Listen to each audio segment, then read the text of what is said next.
This is the kind of thing that you could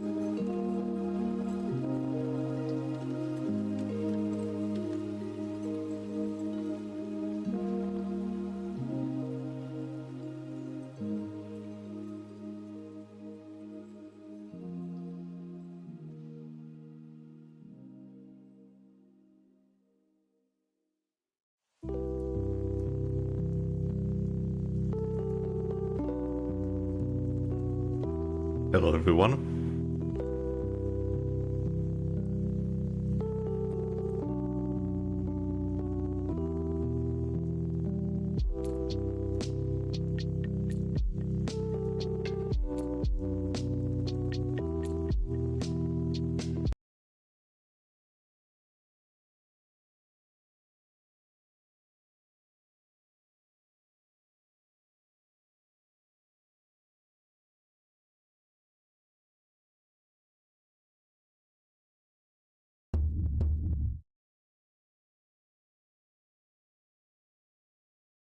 Okay. Horror October has officially started, and the first game for the month will be Penumbra Black Plague. I saw a little bit of gameplay of this back when it was either Markiplier or PewDiePie who played it. I don't remember much from it. I was looking at that Penumbra word, it's really interesting. It's like a position of shadow.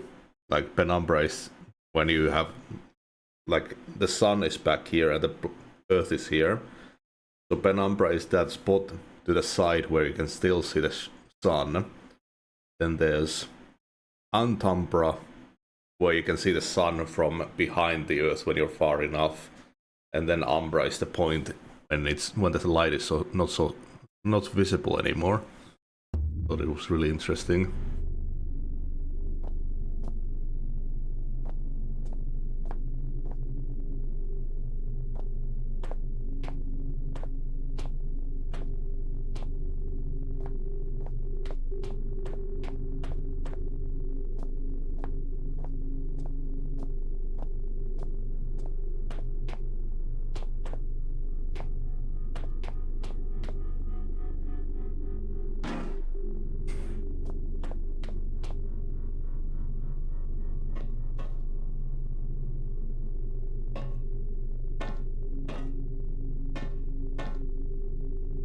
It's interesting.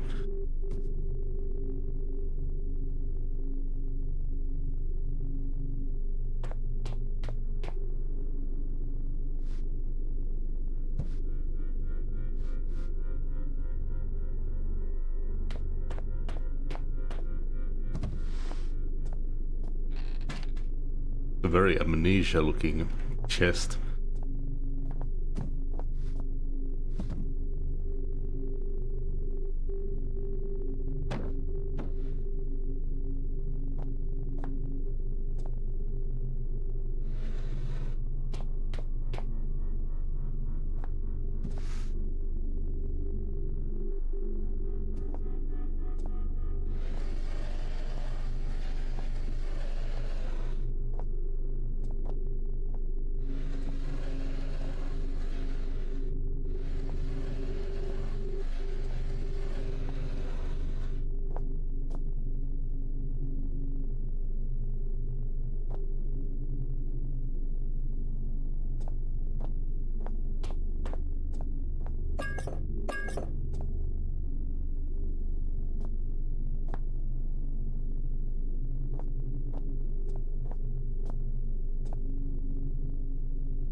Oh, Force Potion.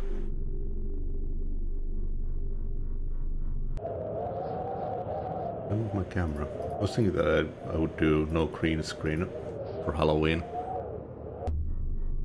See if that becomes too annoying. It is taking up a lot of space, maybe I could crop it.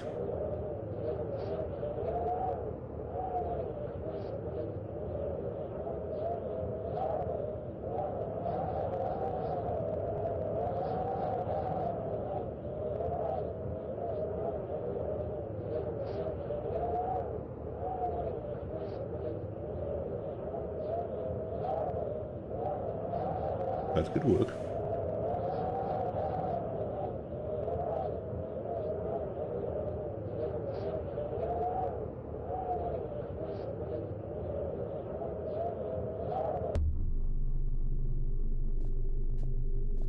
And that should do it.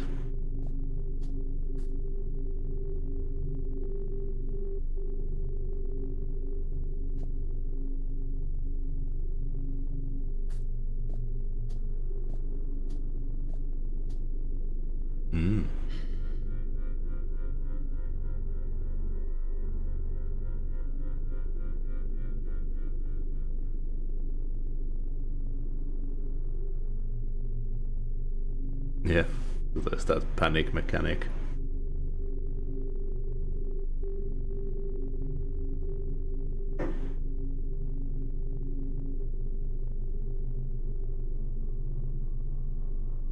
I do love fictional games as later games.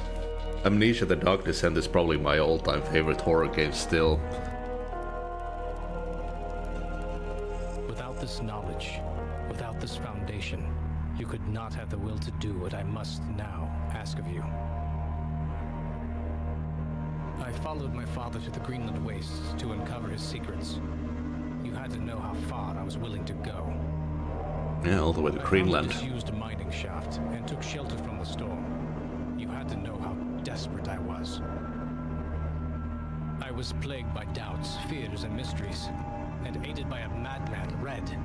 You had to know how lonely I was. I incinerated my best friend. Red told me he wanted to die. Right. You had to know how guilty I felt. I ventured boldly onwards, and was struck down by my own heroics. You had to know how stupid I was. Did I start with the wrong game? All of these things. So human, so perfect. And yet still I failed to do what I must now ask of you. Oh shit. That sounded like there was a history behind that. God damn it. Did I really start a later game? I thought Black Plague was the first one.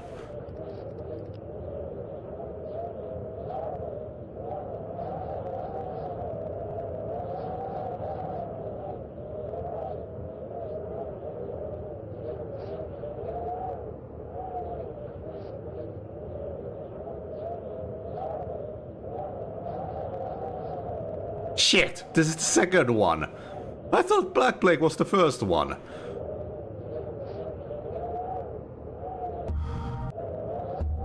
Oh, this is off to a good start this Halloween month. Why did I think that Black Plague was the first one?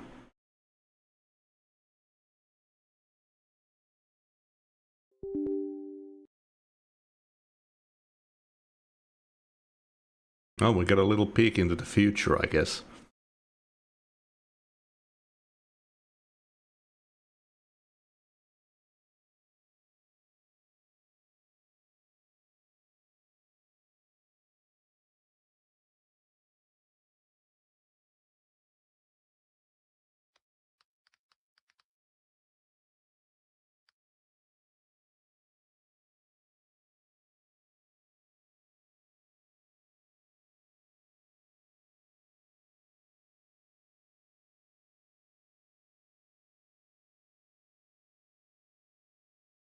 Great professionalism on this channel.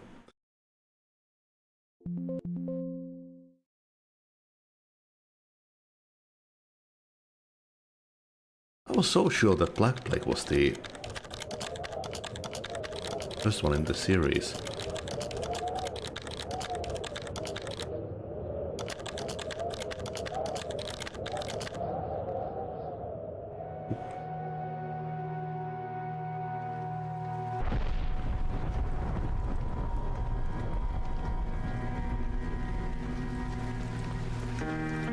Yeah, this doesn't do anything.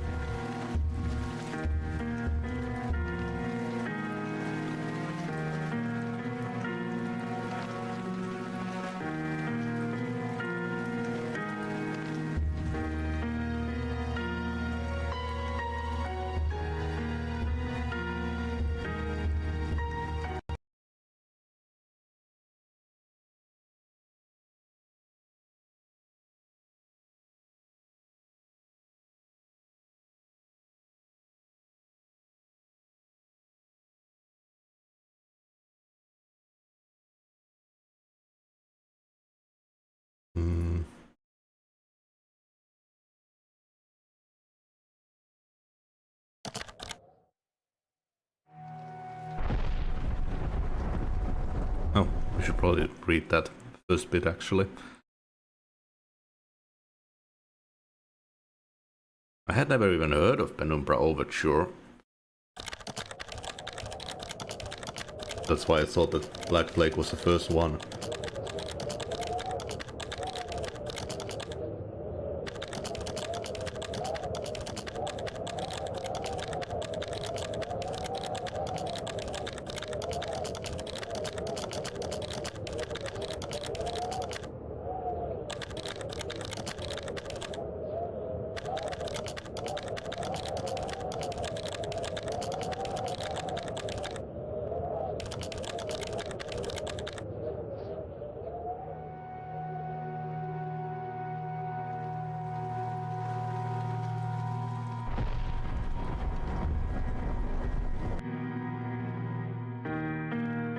Curious why this one didn't have a tutorial and Black Plague did.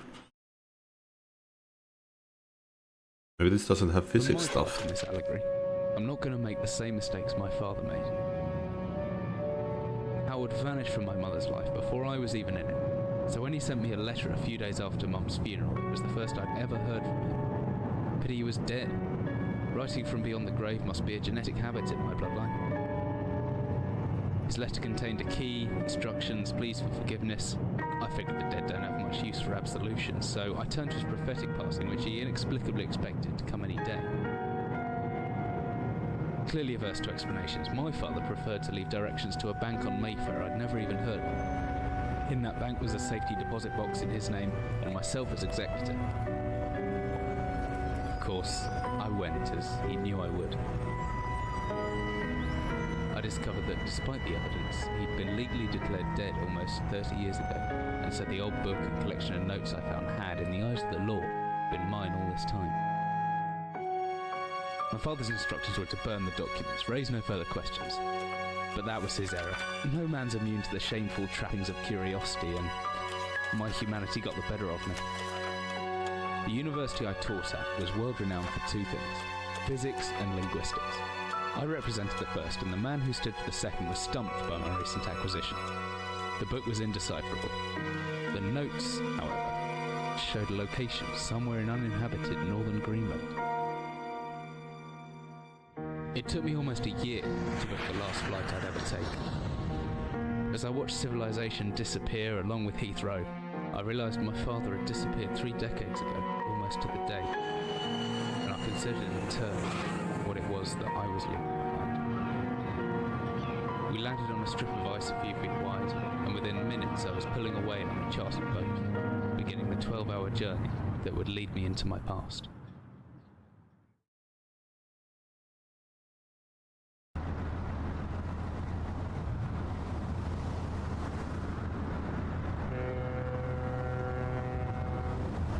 Looked like a cutscene from Myst for a moment.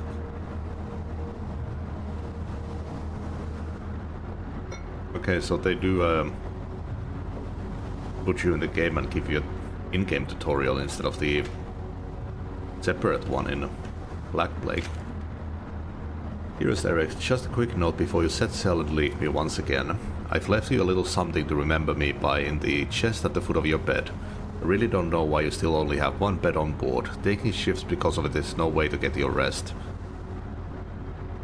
But what does a fisherman's wife know of a life at sea? I'll be praying every night for you to make the catch you need, so that you can come home to me safely.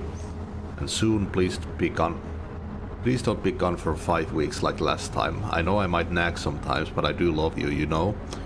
I've washed those overalls of yours. I know you'll get them covered in assorted fish pots in no time, but I still feel better knowing they've had a wash. Before I forget, the Henriksons in the village have asked me to see if you'll be coming in by any trout, but I said they were mostly out of season. If you do happen upon any, don't say anything. Stow them well in ice, and I'll do something special with them to celebrate when you come home to me. The ship's captain deserves a little special treatment once in a while. Take care, my love.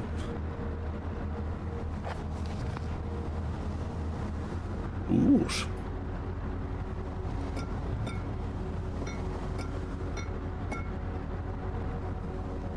Now we have 2 bottles. Shit! 1 bottle of some Jake Anils. This map's a good decade or so out of date, but landmarks don't change much in Greenland, so I've got a pretty decent idea of where I'm heading. There's some soup.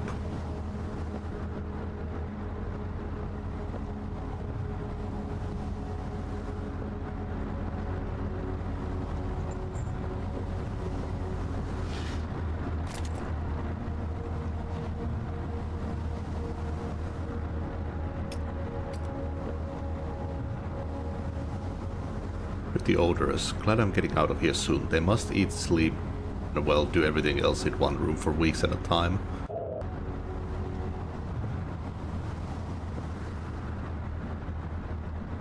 Please out onto the deck, but I don't fancy braving the weather until I have to.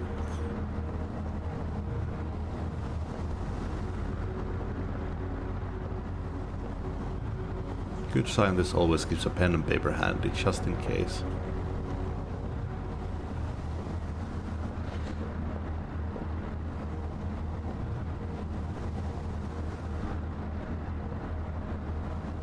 Crew seemed friendly enough, just in case I locked up my valuables. I'm pretty sure the key's in my inventory somewhere.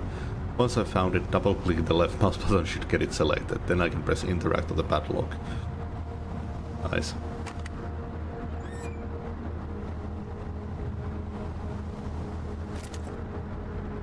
Could come in handy. If the torch runs out of batteries, I should be able to access it through my inventory.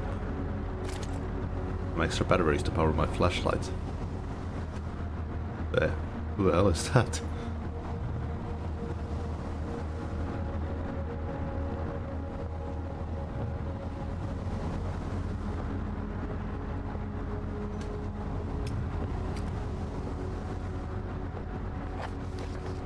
Always good to have a notepad to jot down the interesting information and reminders.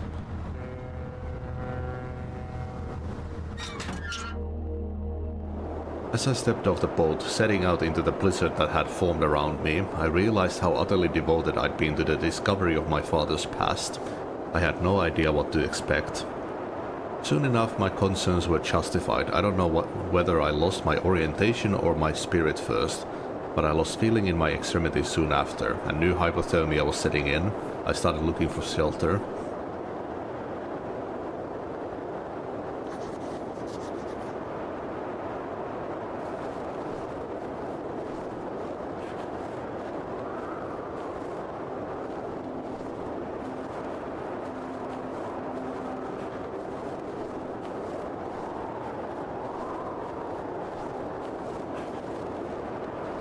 Ooh.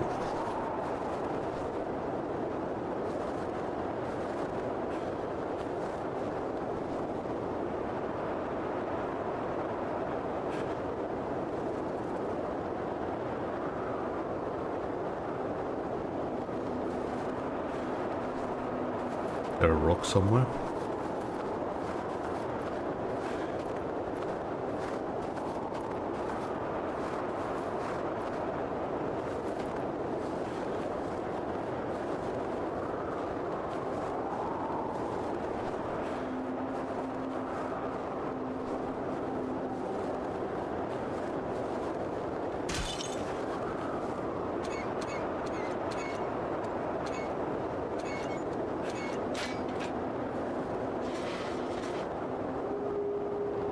Ooh.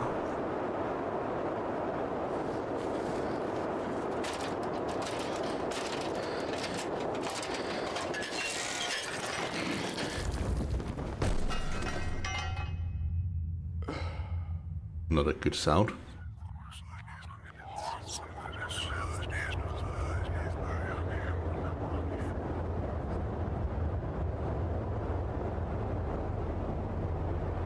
Ooh.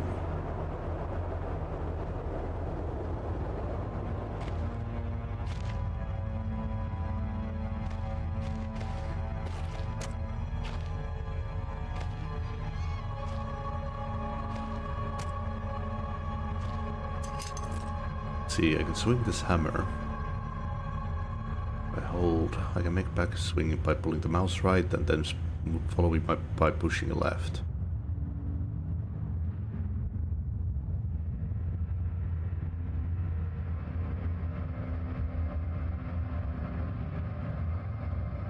I reckon if I hold down as a back swing, I should be able to look around.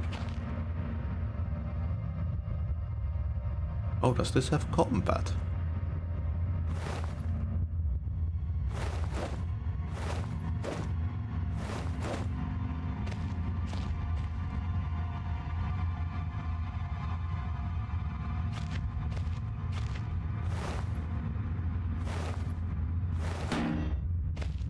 Neat.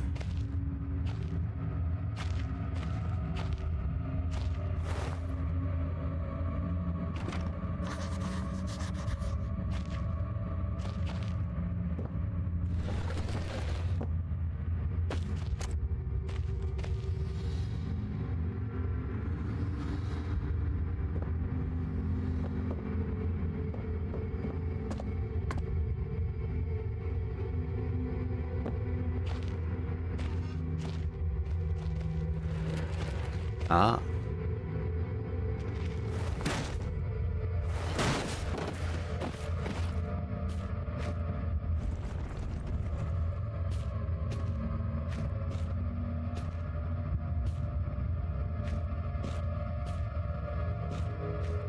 Not a fan of these tunnels.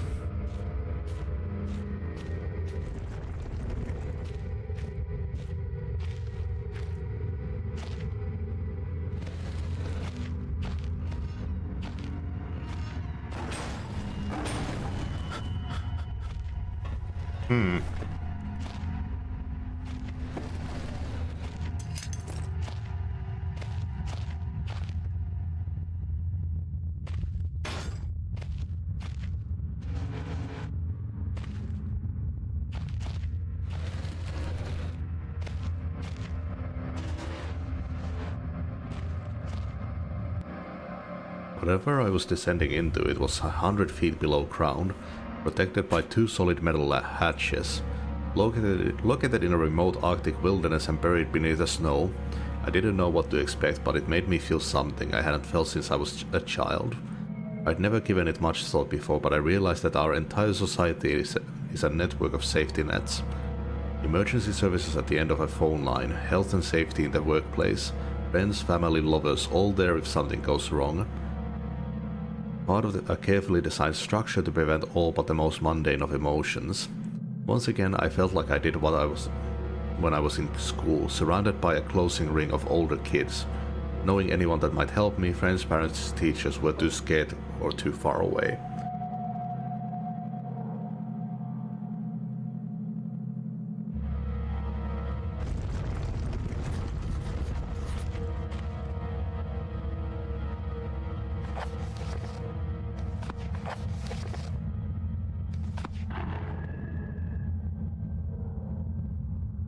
Could be anything living down here. Heroics are for Hollywood actors and fairy tales. I'm not taking any chances. If I face off against anything down here, I won't last a second. Caution and stealth are my only defenses now. If anyone or anything hears me, I'd best be off staying low and out of sight until I know whether or not it's a threat. Crouching by pressing will give me a chance to hide in the shadows. I know I've got it right because of the blueprint in my vision. Plus, I should be quiet enough that I won't be heard unless something's right on top of me. Better remember to shut off any light sources though.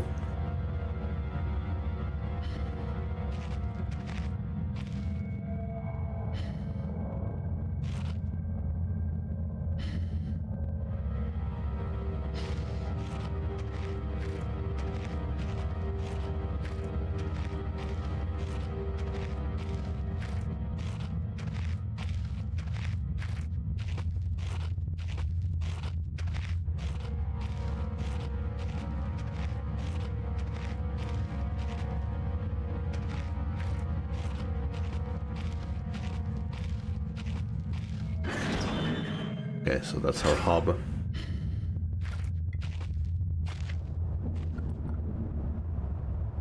Light. I miss being outside already. This place is starting to get to me. But even if I could reach that crate, it looks built into the rock itself. No way it's coming loose. Military report. Another unremarkable week in Greenland. Regular supply shipment received, standard emergency drills carried out, routine runway maintenance completed. I have ordered maintenance to be carried out twice weekly from here on in due to increased snowfall. 1 wounded. The 1 wounded figure is no cause for concern back in London. The Germans haven't extended their front line by 4,000 miles. 2 of my men were caught manufacturing cherry bombs in our workshop armory and succeeded in blowing off a couple of fingers. I take partial responsibility for this in that I allowed them access to the demolitions manual we keep in the storage room. I'm sure that's where they learned their ingredients. As a precautionary measure, I have now locked up that manual in the chest in my office, and will keep the key on my person at all times. Needless to say, both men have been disciplined and the injured man has been sent home for medical care. I cannot help but think that a more suitable punishment would have been for him to stay out here, but the matter is out of my hands. The space is so disconnected sometimes, I feel as if this war could end and we might not even hear about it out there here. Supplies requisition order, dynamite for excavation purposes, 7 bayonets, not necessary in my opinion, but procedure states that we should have a full complement. 1 industrial ice pick for removing the damn ice that forms on the external hatch. 1 pair of reading glasses, category 7C, an order for myself. My glasses are in rather poor state of repair and could do with replacing. Reconditioning of the mine continues to progress. The structure is being fortified from potential bomb damage, and excavation of previously caved-in areas is going ahead. 1 point of curiosity is some kind of archaeological find, an artifact buried in the earth, discovered by one of the work teams. Later this evening, after martial duty, I shall take a closer look at the artifact. It appears to be man-made, may have working parts inside. I shall remove what looks like the front cover and see if I can discover the source of the light which constantly emanates from it. Chief NCO M Major. Light. We're gonna have the darkness in this one as well. Backstrin.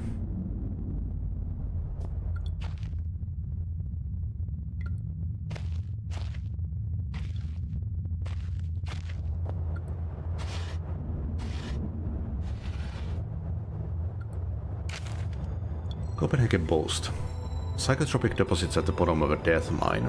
Researchers of the University of Copenhagen have suggested that mind-altering chemicals naturally sown into the rock may be the cause of high suicide rates at a Greenland mine. The university, which has recently been conducting studies into isolated communities, first became interested in the workers of the northwestern lead mine last year. They discovered that even taking into account Greenland's naturally higher suicide rate, local figures for the last 100 years were abnormally high, at 46 deaths per 100,000 populace, compared to the national average of 29. On further investigation, experts diagnosed in many of the miners symptoms in common with the earlier stages of paranoid schizophrenia. This has prompted researchers to hypothesize that natural deposits of lysergic acid, a pH4 formula recently discovered to have hallucinogenic properties, may be present in the rocks. Few locals were conducive to interview, but those who agreed to speak had their own explanation. Inuit spirits known as Boomguide live in the mountains. The university is awaiting the results of chemical testing. Studies continue.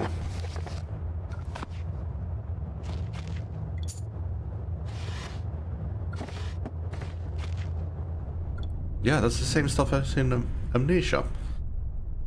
Man, an old man clutching something unseen. He's strange and yet he's no stranger. Never seen before. Little I know this man before me is Howard. I call him Father. I'm trying to remember if we had a Howard in Dark Descent.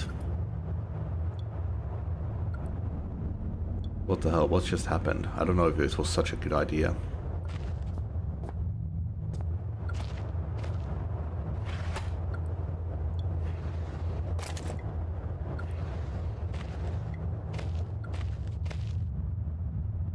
Save point.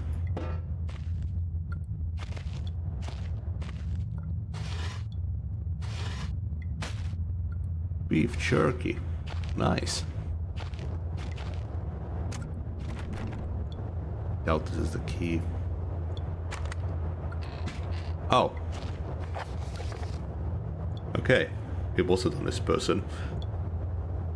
Big Book of Explosives, 1923 edition. Black match fuse. Black match fuse is one of the oldest, simplest and most reliable fuses used in modern pyrotechnics. It is easy to create, essentially consisting of just string and gunpowder. But be warned, the chemicals concerned will stain clothing, and as always, due concern is advised. Materials required: string, preferably cotton, black gunpowder, packstrin. The string should be coated with a thin layer of packstrin which acts as an adhesive. The string is then carefully rolled in the gunpowder and left to dry at least a couple of minutes before use. Dynamite. Invented by Alfred Noble in 1866, dynamite is commonly used in construction, mining and demolition. It has proved far safer to handle than alternatives such as pure nitroglycerin, provided that is, it has been properly stored over time. The explosive components of dynamite supposedly may safeguard the presence of the diatomaceous earth has a tendency to weep, making an old box of the explosives liable to detonate on contact. Materials required. But diatomaceous earth, nitroglycerin, small amount of sodium carbonate, and then simply forming the short sticks and wrapping paper. Trinitrotoluene, TNT. TNT was first discovered in 1863 by German chemist Joseph Wilbrand, but it took some years before it yielded its true potential. This was because of the difficulty of making it explode and the lesser detonation in comparison to dynamite. The main advantage was discovered by the German Navy, who employed TNT's relatively explosive stability in order to cause massive damage to British warships. The torpedoes could be detonated inside a ship's armor rather than exploding on contact as did other shells. Armstrong's mixture. Armstrong's mixture is included in this book as more of a point of interest than as a viable chemical mix. The formula exists as somewhat of a legend in modern pyrotechnics, referenced by those knowledgeable enough to stay away from it as death mix. Its incredible volatility make it unsuitable for almost all potential applications. Red phosphorus and barium. I don't know, but you look so weird in this. This mixture can be carefully and slowly mixed to minimize risk to the chemist. Sulfur can substitute for some or all of the barium to slightly decrease sensitivity.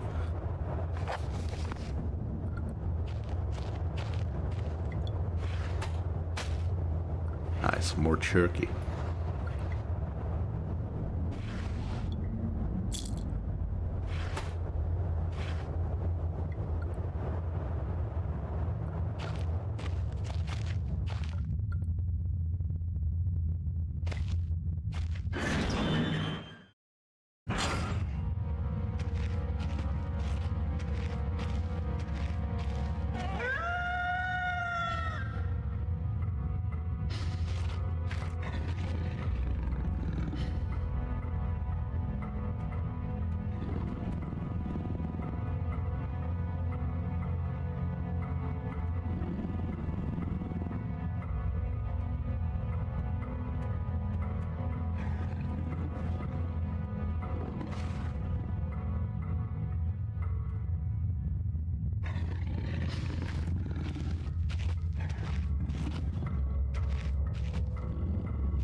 Whew.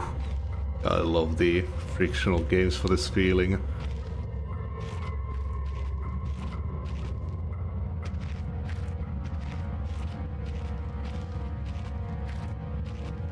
Their sound design in these sections is so good.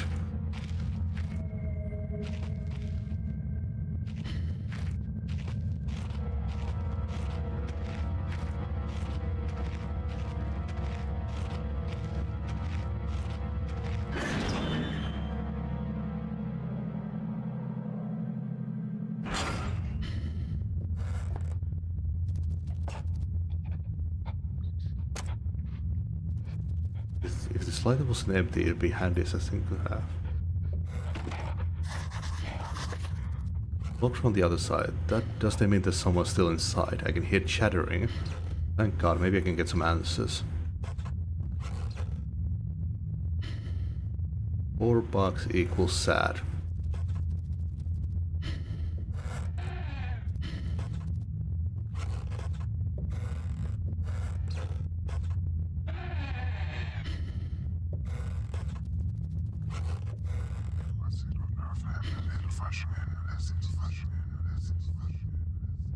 It was different, but the same that time. Like I had more control, but over what?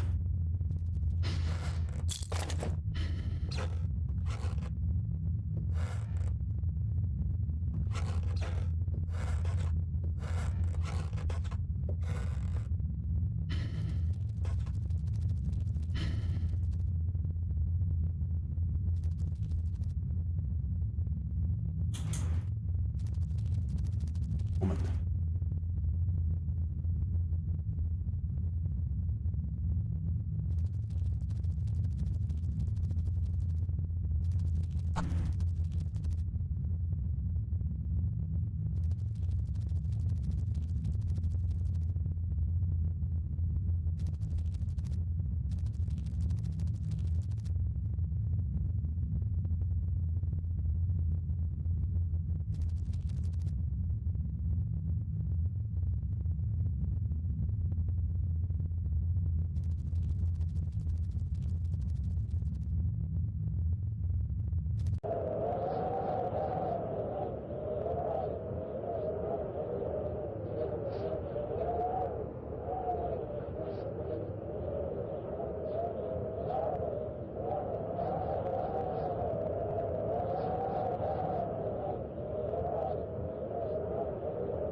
Mouse cord kept getting dragged away.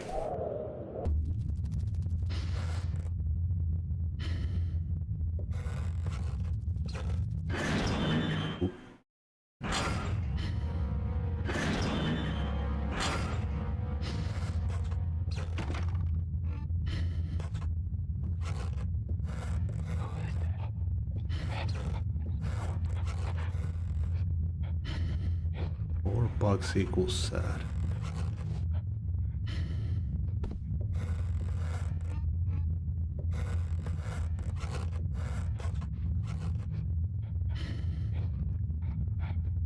What the shit?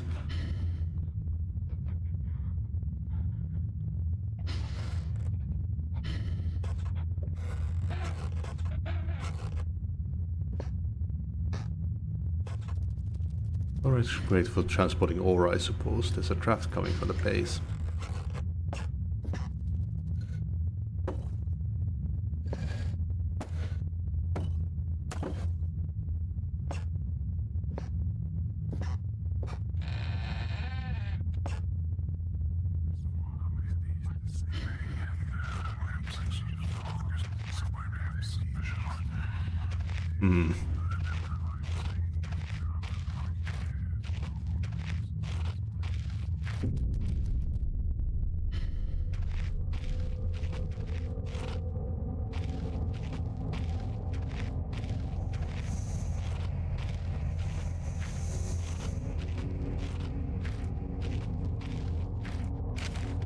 Day one, I begin this record to probably read that later.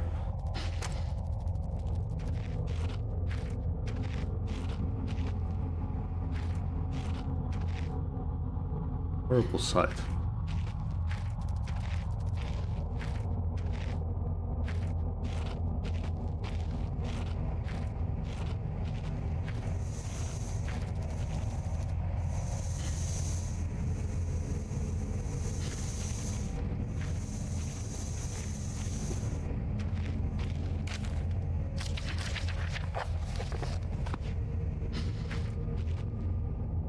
If it weren't for the size of the pieces, I would say it looks like eggshells.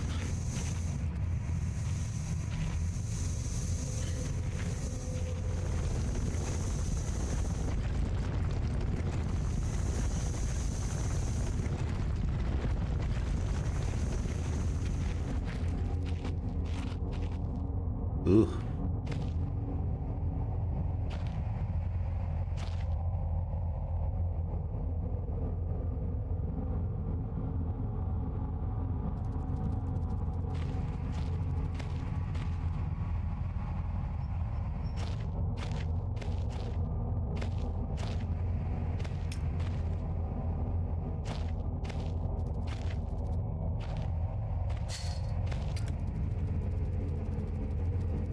Only got backstring.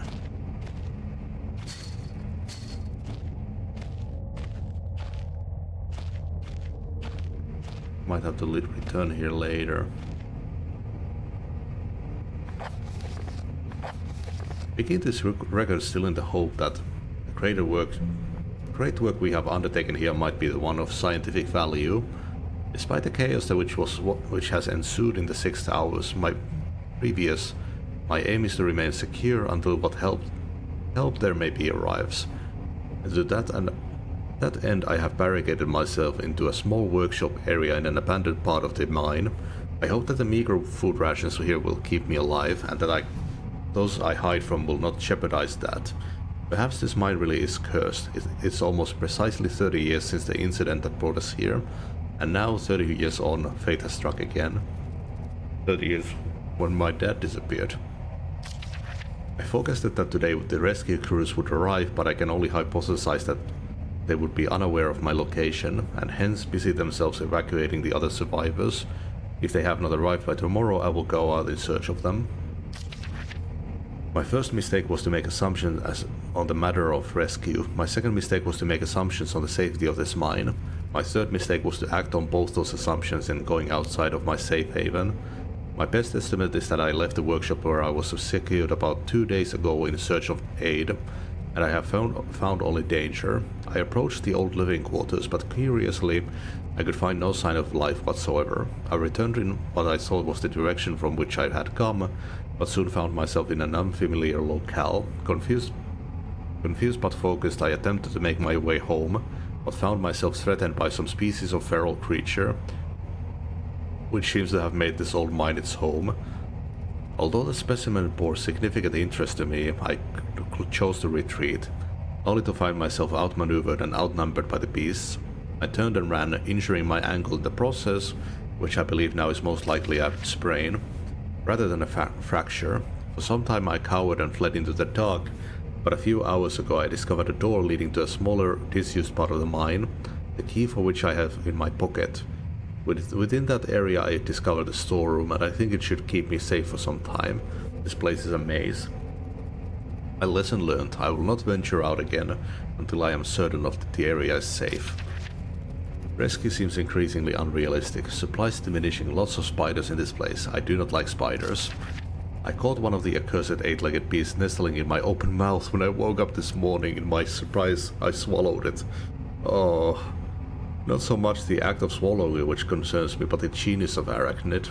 It would be unlikely that a cave-dwelling spider would be venomous to any significant degree, but the possibility troubles me all the same. Any known venom would have affected me by now, and so today is the first minor cause for celebration I have had since the incident. By lucky coincidence, this revelation also means I have discovered a virtually inexhaustible supply of nutrition. I intend to venture into the basement beneath the storeroom in the name of science to discover more about these creatures' natural habitat. For 4 days now I have been surviving solely off the quite considerable sustenance provided by the spiders. Sometime I was struggling to gather enough of the crunchy little morsels. However, Lady Luck smiled on me once more when the batteries in my torch died and I made a second life-saving finding. The creature's natural habitat is in the dark. With my light now diminished, I need only lie still for a few minutes, and I will have attracted enough of the beast for a rather hearty meal. Oh, this guy's just in here eating spiders.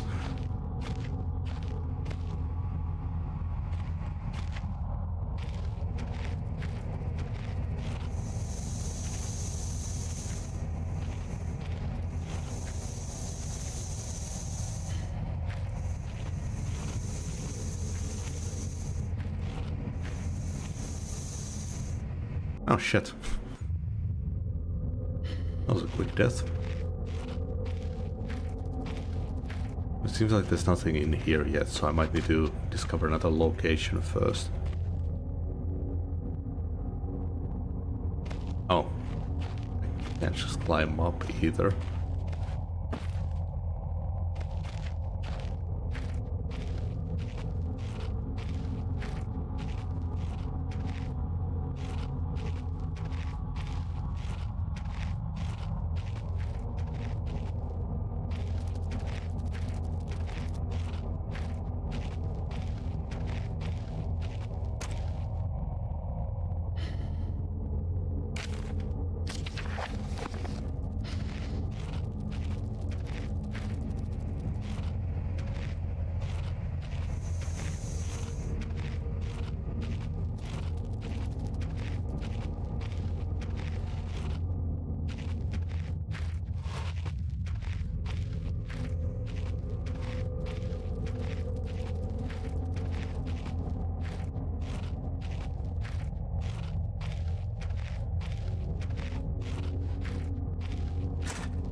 I need to find some more chemicals.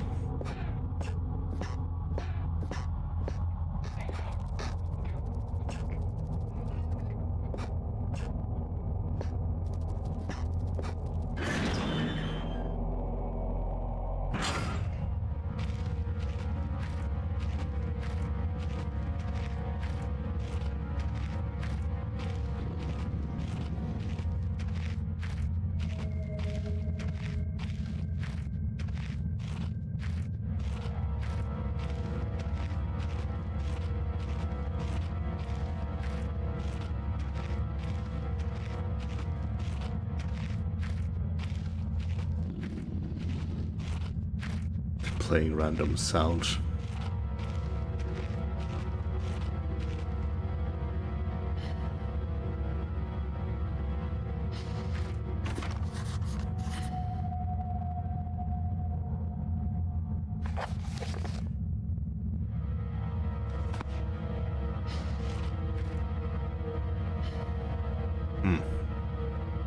Well, that is the only location I could go to.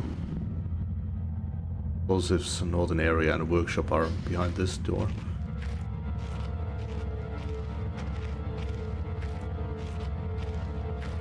Maybe I can somehow get through there.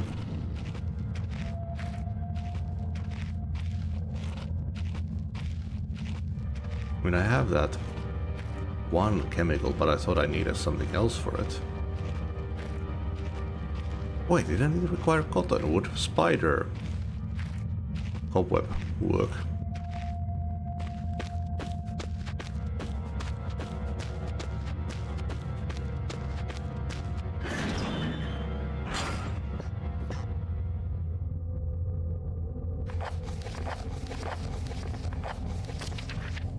String, black gunpowder, backstring. Well, let's still need gunpowder.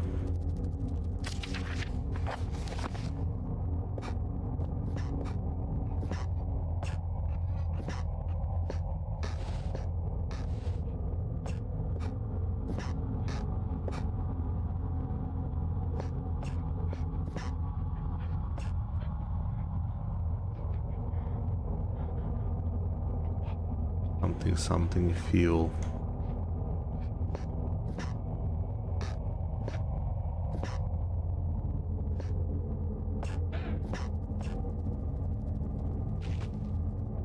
Yeah, that had to go there.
Damn.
Be something in here.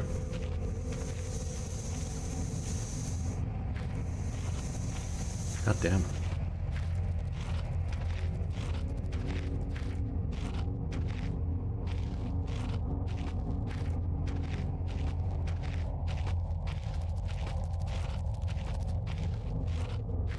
Just playing random spider sound to fuck with you. Did I bring that box to bash open the thing?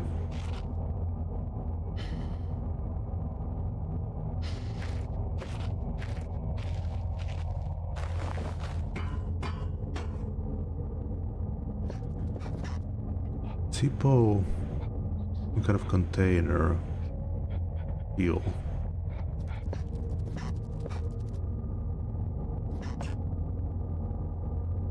Rusty nails.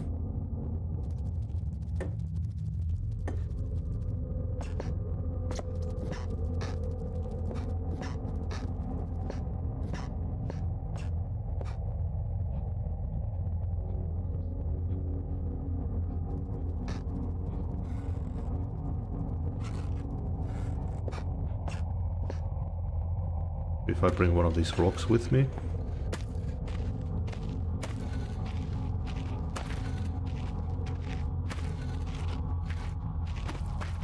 Caveman style.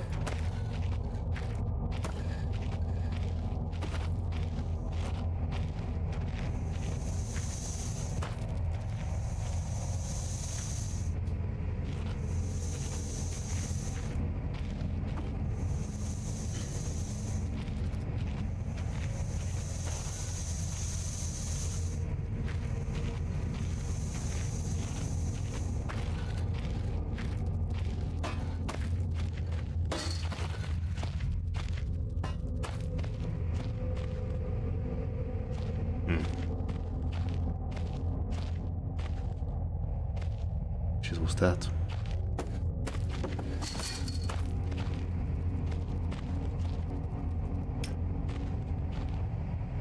Chest of something. There's the fuel.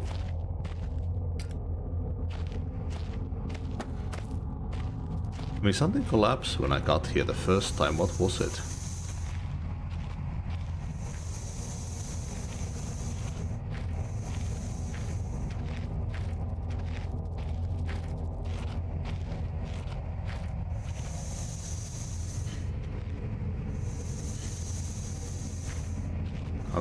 Unless it was just a random sound.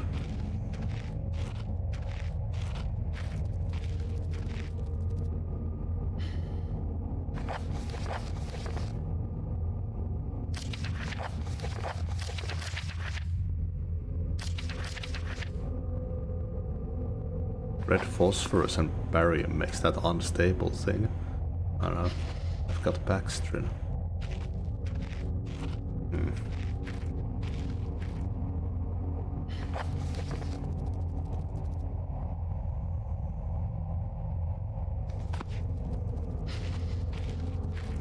I feel like I haven't explored that area with the dogs enough.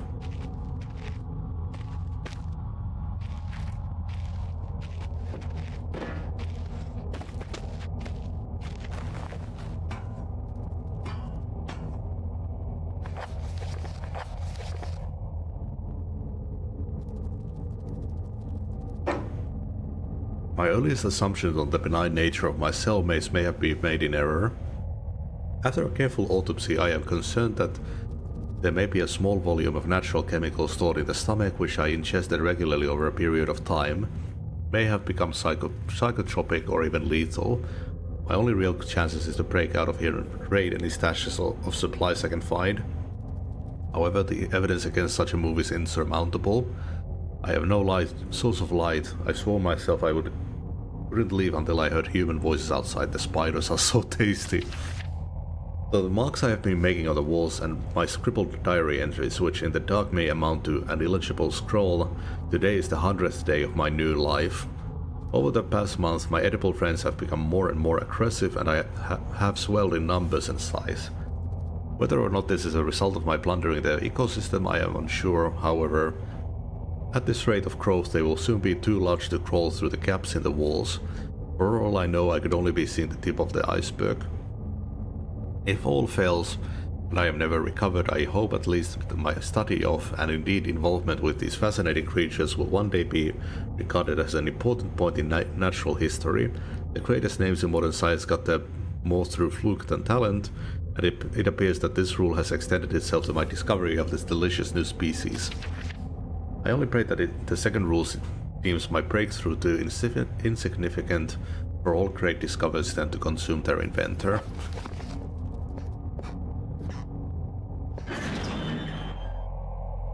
I've kinda invested in the lore of the Spider Eater.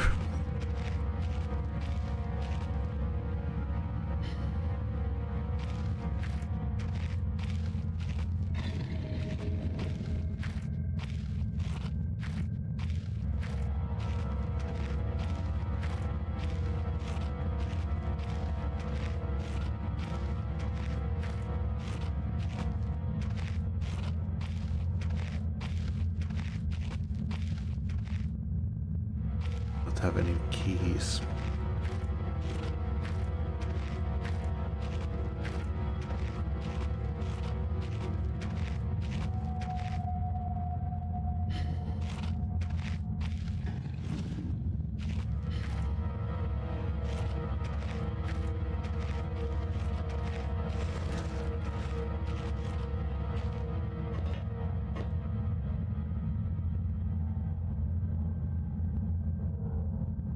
There's light in there.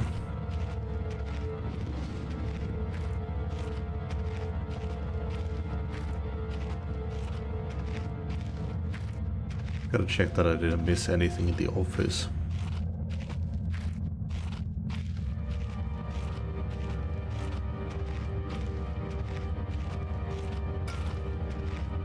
I think the dogs might have despawned here.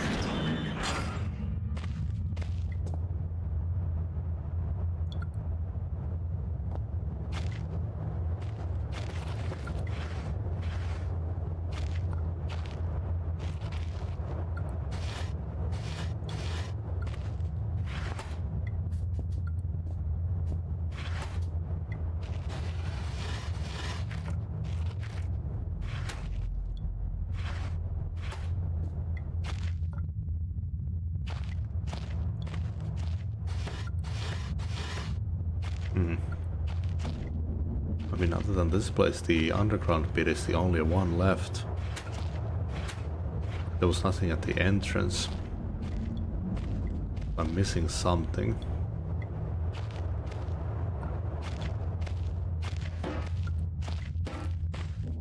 I have only this one chemical.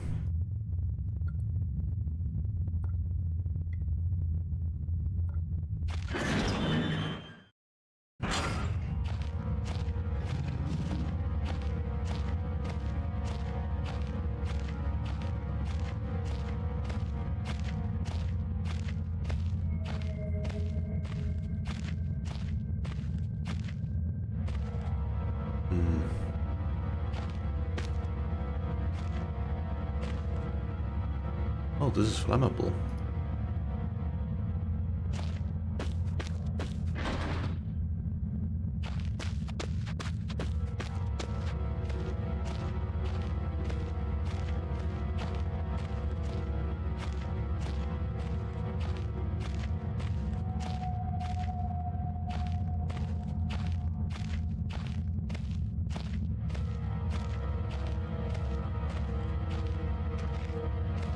Let's throw something at it.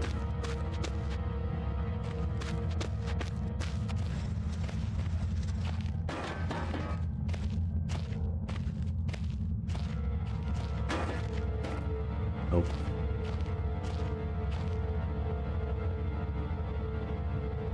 This doesn't have any fuel in it.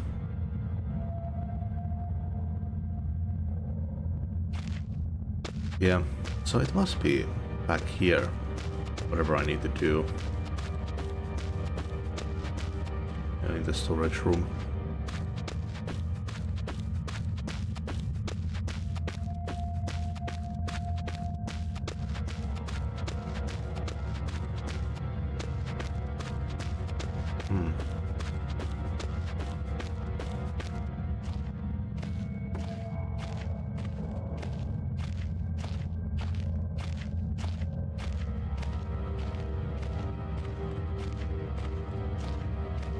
I could try throwing ore at that closed door.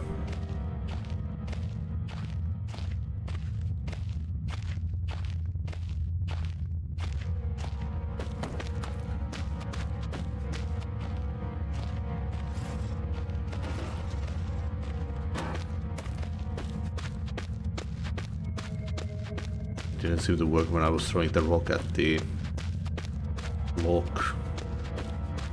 I'm missing something very obvious, I know it already.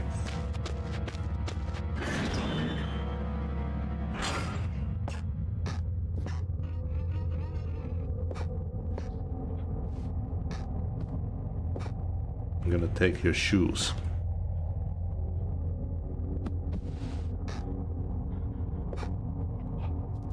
The Zippo fuel in that thing behind the door. You get those out already.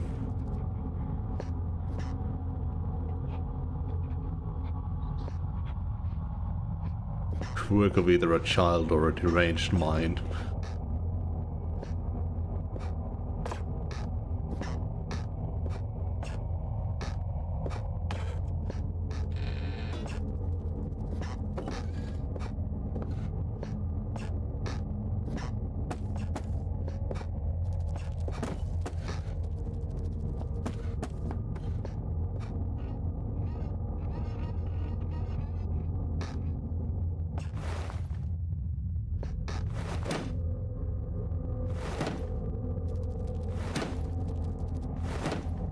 Oh, fuck, I didn't even try to hit the lock with the goddamn hammer. Fuck's sake.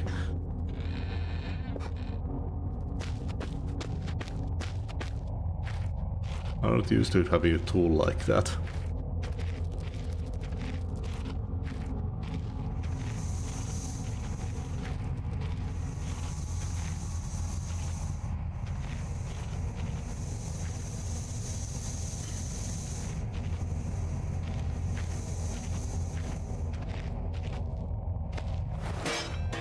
God damn it.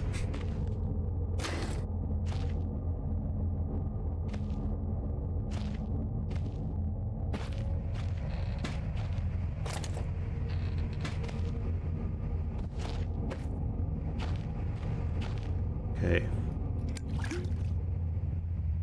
So now I guess I need to hunt for spiders and that door will open.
Ah, here we go.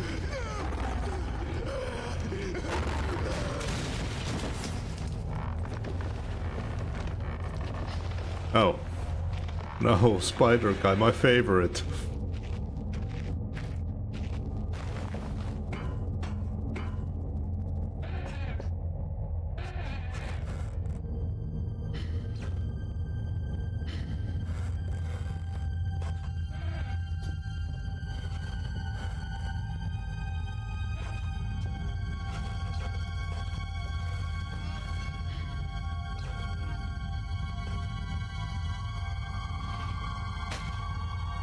At least we got some jerky.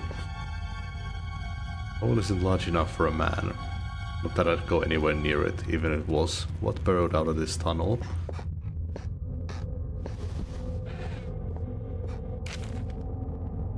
Day 200. It has been some time since I recorded any findings in relation to the spiders with whom I have shared my existence for the past 8 months. Partly due to my enforced retreat from their basement territory not too long ago, their behavior became overly aggressive, and so I have attempted to barricade the main entrance to their lair and secured myself within one of the smaller rooms above it, the only one with an operational door lock. The other reason is that I have been recovering from a minor operation, which I was forced to conduct myself, without the aid of anesthetic. Even if I did have any anesthetic or surgical tools, I couldn't afford to be less than diligent in my work, so anesthetic was out. Surgical tools are all well and good, but although it may be becoming old and rusty, I still trust my penknife to do the job just as well. The procedure itself was elementary enough. A simple amputation of a non-vital organ. I began to notice a thick, glue-like substance forming on my tongue, and was forced to accept that it had become infected through constant toxin ingestion. Another century of days comes and goes. It seems like so long since I escaped here. At some stage since my last entry, I attempted to return from whence I came. That from which I originally was fleeing seems a fate far worse than the one I now face. However, in the time since I arrived from the large mining system, a cave-in has occurred blocking any further progress. I was forced to return and accept whatever end life has in store for me. I still hear my aggressive little friend scratching on the door to my cell. And you gotta fucking admire this guy's willingness to live.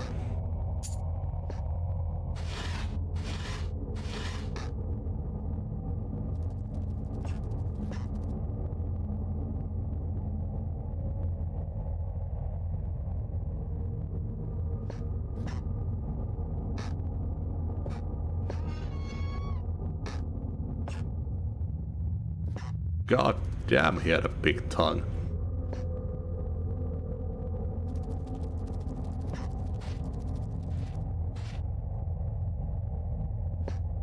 Burn the spider. We can make it into jerky.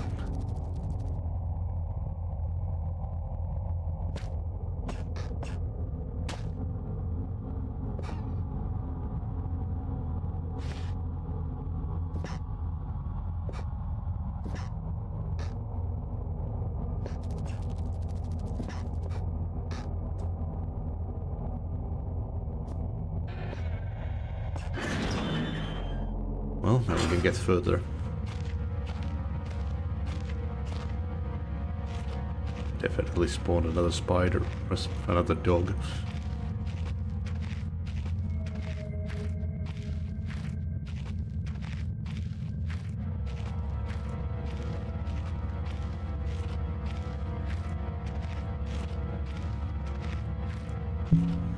Why the hell are the dogs over here anyways?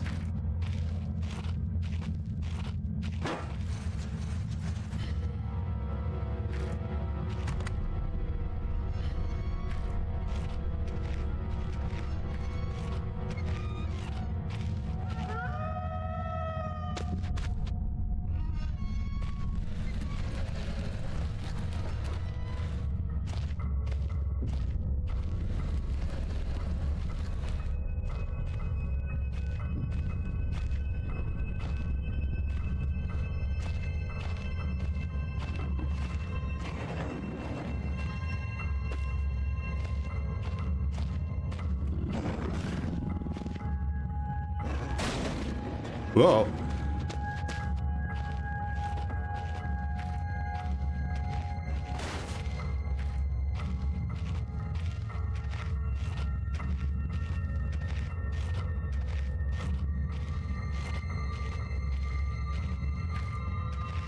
That didn't work.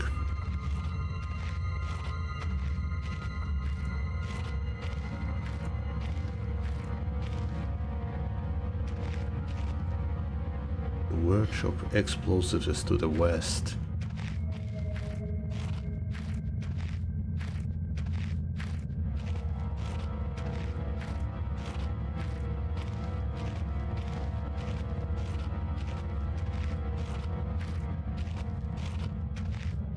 Did it get in fully?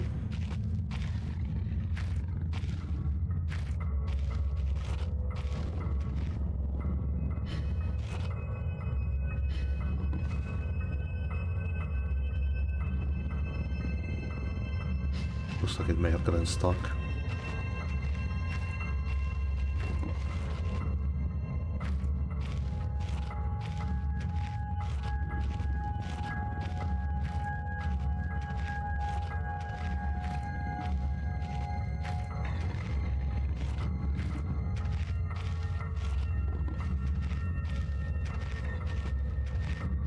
TNT.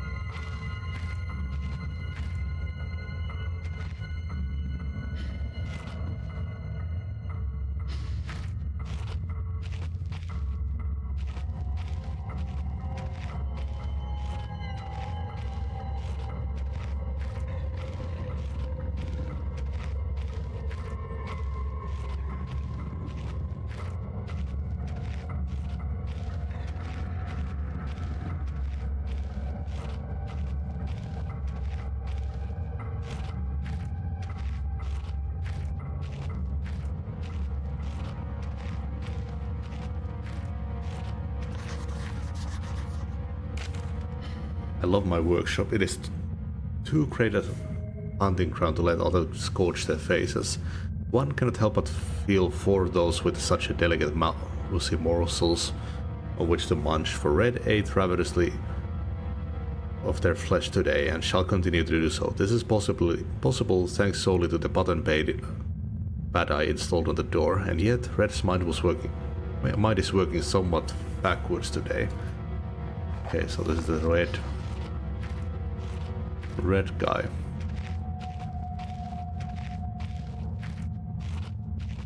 It's kind of interesting to have a little peek in the future.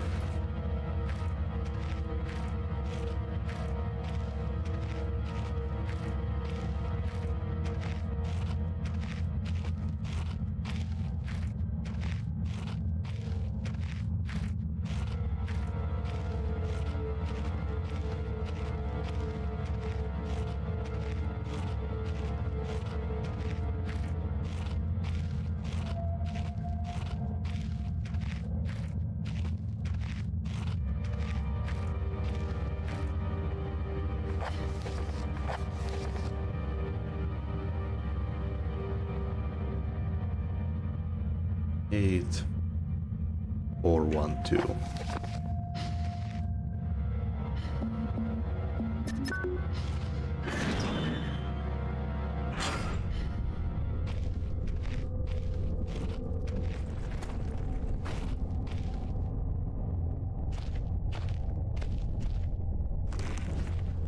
One step closer to the setting of those explosives without losing my vital body parts. Ah, string.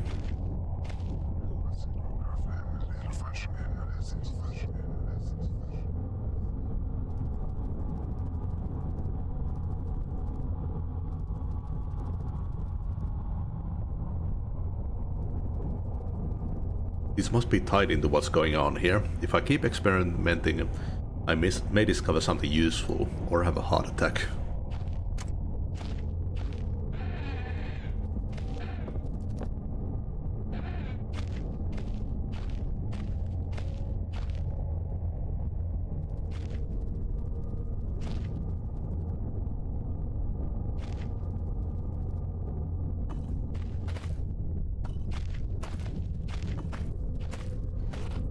Ooh.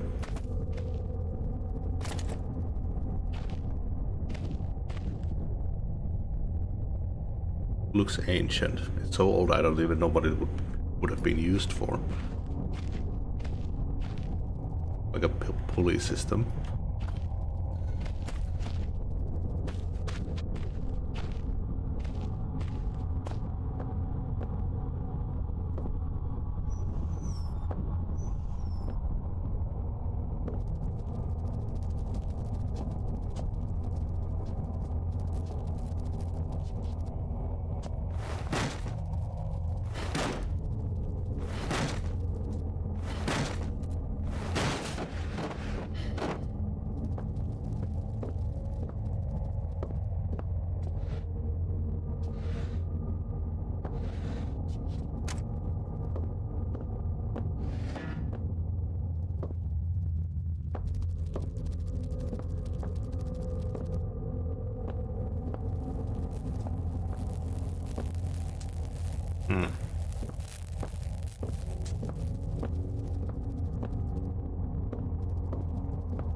Nope. I need the barrel as well.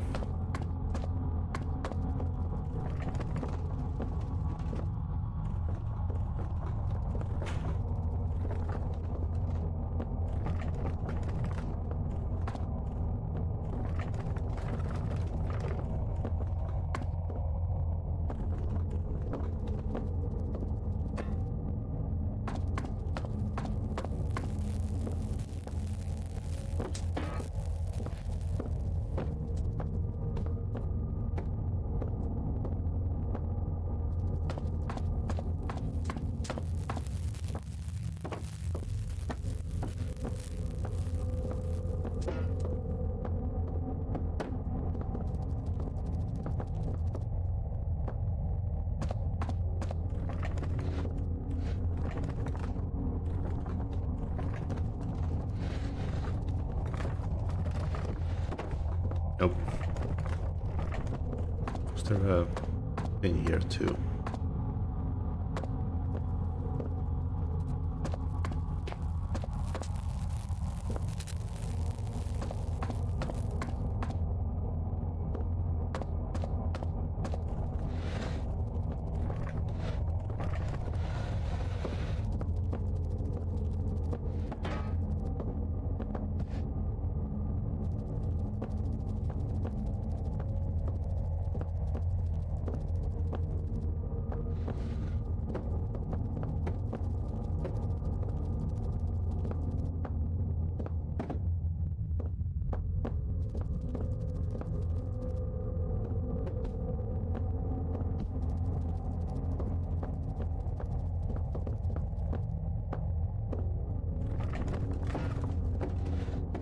Fuck me.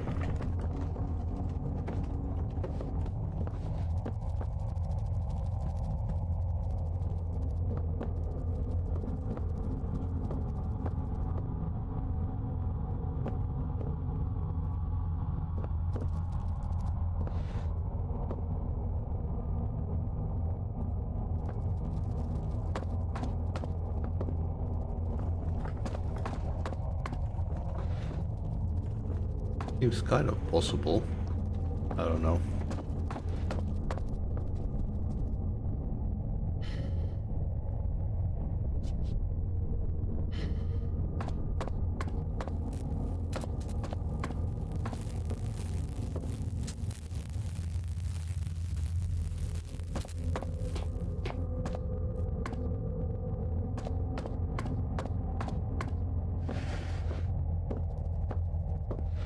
Maybe I could stack these.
Ooh.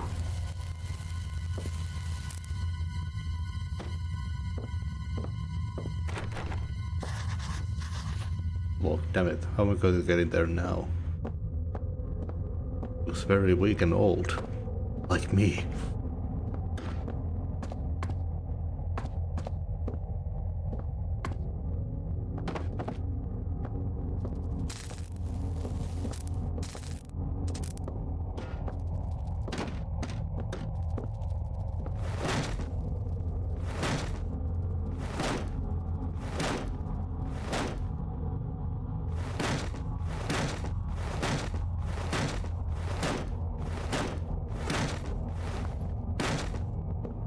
Not that weak and old.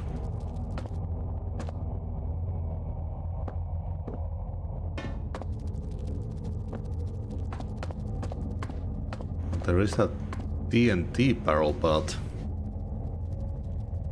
we need that for the cave collapse. And it's in a different area entirely. Oh yeah, we have the pick. Maybe that'll work.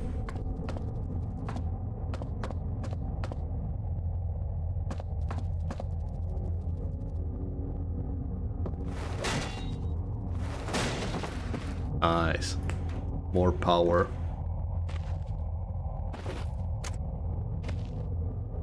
Dynamite. Painkillers.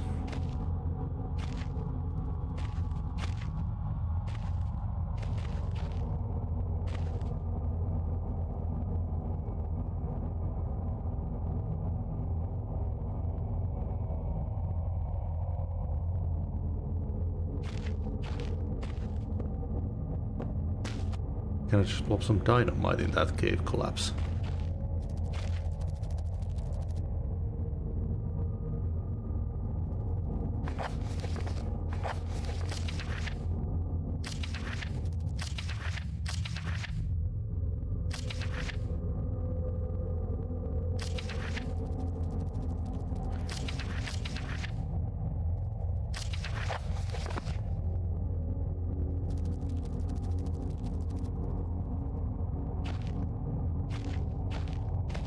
Sweet.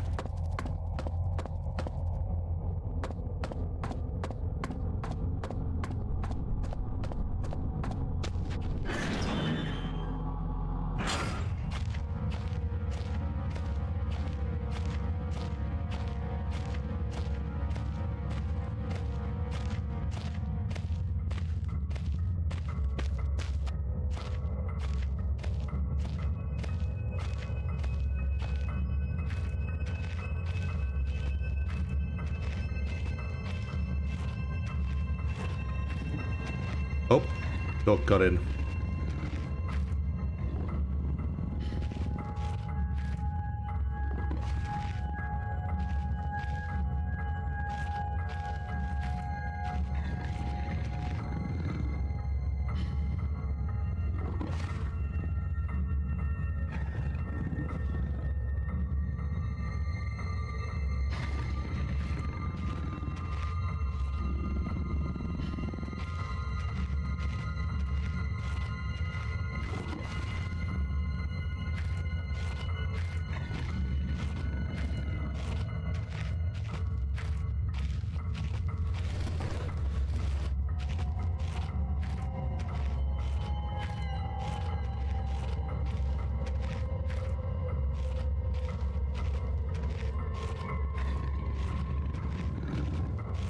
Nothing here, just a levitating barrel.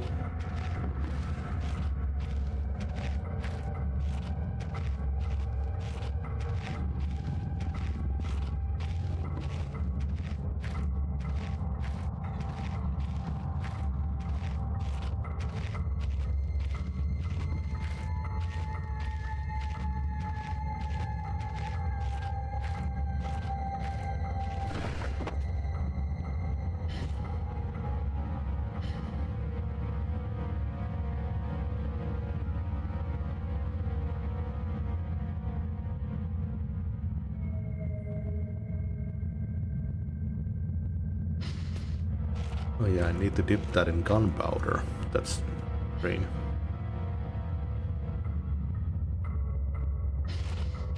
Actually has a number on it, like it's a consumable. Is it just a weapon then?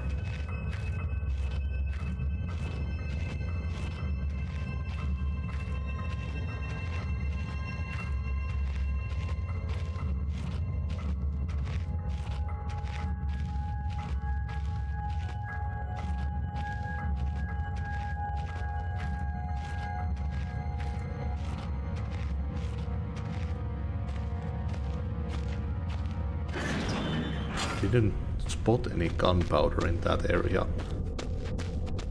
Back there.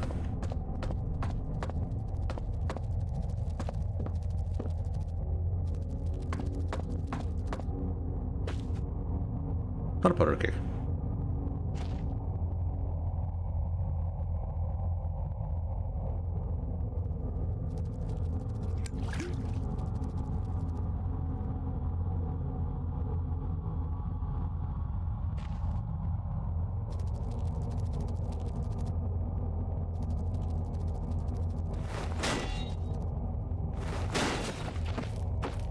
Oh yeah.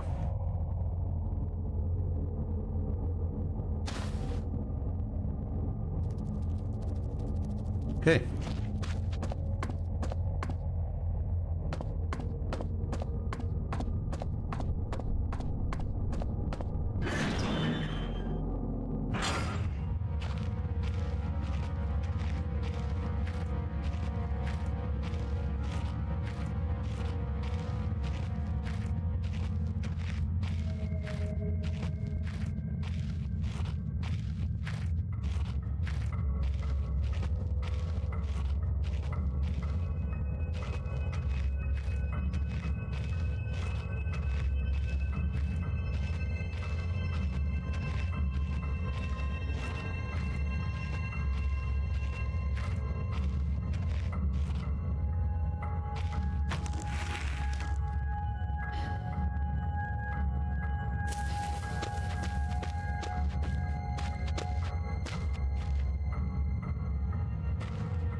Ooh. When I look back, I can't think what spurred me to go deeper into the mine. Perhaps it was arrogance at still being alive, or something as ridiculous as facing adversity and coming out on top. Now I know why I would have been better off starving, or being mauled to death, than kick-starting the chain of events that led me to end up here. Writing to you, I just hope once you understand my story, you will have what's necessary to put an end to this tale. I certainly didn't.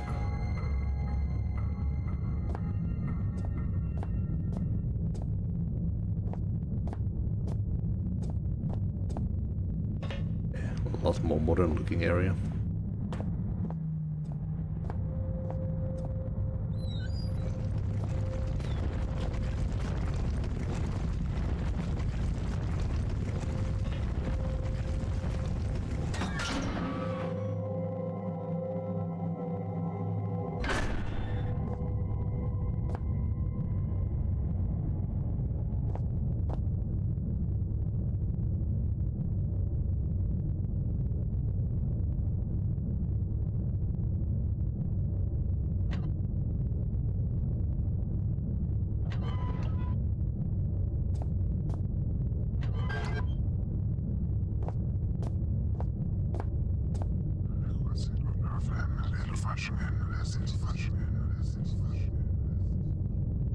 feels as if I'm leaving my body for just a moment, but not just hovering around. It's like I go someplace. What are these things? Congratulations on your purchase from the Type 7 product line. We are certain that you will be pleased with your new petrol-driven electrical backup system. Below are highlighted just a few of the added and improved features of the 7G model. Avoid personal wear and tear. The wind-up startup motor has been replaced with a battery-driven unit. Grease in the industrial workplace can be an accident-inducing insurance nightmare, so ensure the new increased grease control system. Electrical insulation can be expensive to install and maintain, so the economical 7G basic model arrives without. And much, much more. Ensure the area surrounding the 7G is clear of equipment and personnel in case of overheating. Connect and confirm secondary flow by turning appropriate valve. Turn on cooling system to avoid overheating. Release excess steam until pressure is within safe limits. Begin grease flow, ensuring leakage is minimal. Turn main valve and confirm primary flow. Pull main operating lever. Check energy output. Your unit should now be fully functional.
No thanks.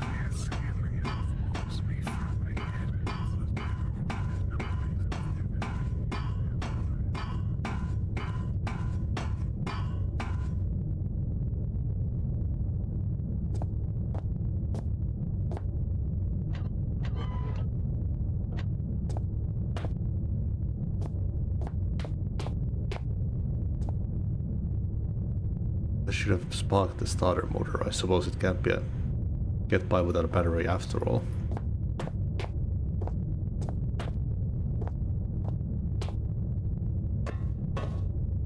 It's huge. It must be 33.5 megawatts, but it's pretty old. Certainly enough to light a few bulbs though. Man, it's this fucking thing to light a few bulbs.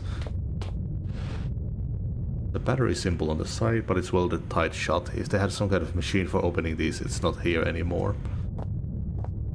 Did I drop it?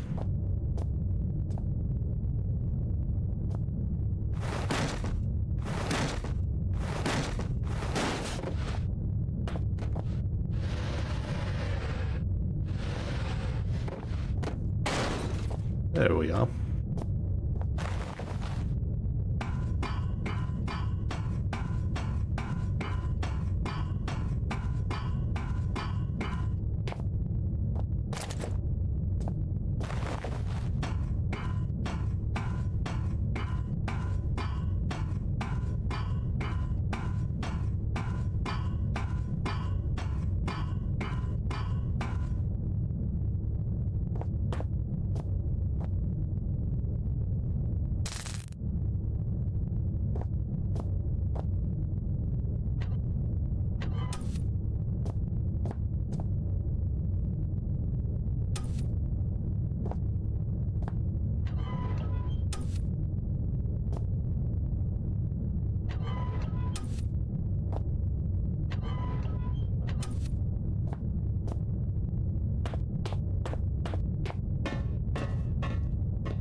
Fuse blown.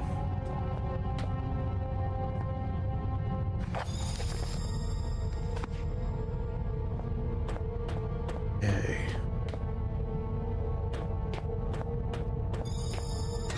and the eerie music kicks in.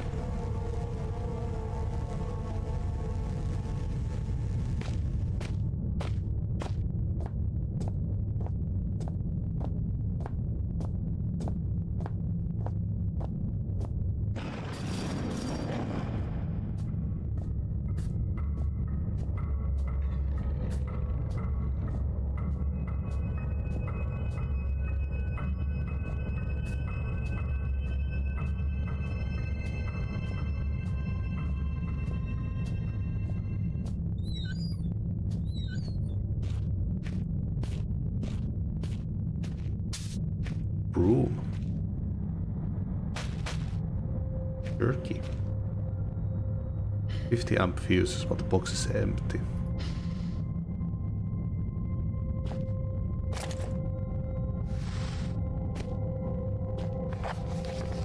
In the event of an emergency, all mine workers are asked to follow the standard emergency procedure, detailed in the leaflet provided. Rescue services will be already on their way, so under no circumstances should employees attempt to aid colleagues themselves or contact the emergency services. This code sheet is provided for use in the extremely unlikely event that you are trapped in the mine, with no way in which to signal or otherwise contact emergency crews. In this scenario, you should ensure the stability of surrounding environment by gently tapping and feeling the rock. Once you feel certain that there is no risk of rock slide, check to see if you have any form of communication device at hand, and attempt to send a distress signal using this code sheet. Should such a device be unavailable or damaged, begin firmly tapping out a message in the wall of the cave. Rescue crews will hear you and arrive promptly to dig you out. Okay.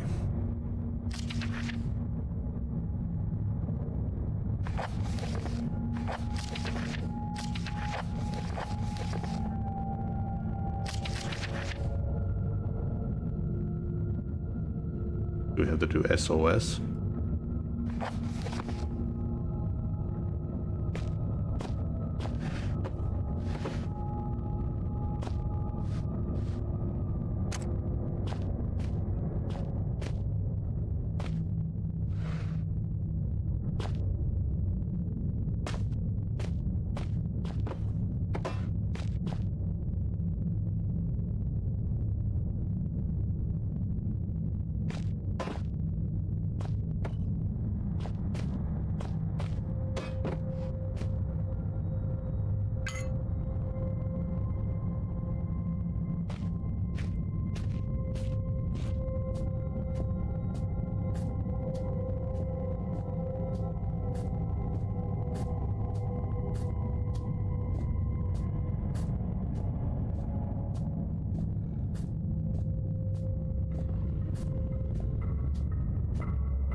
Probably valve, cooling system, release excess steam, be slow.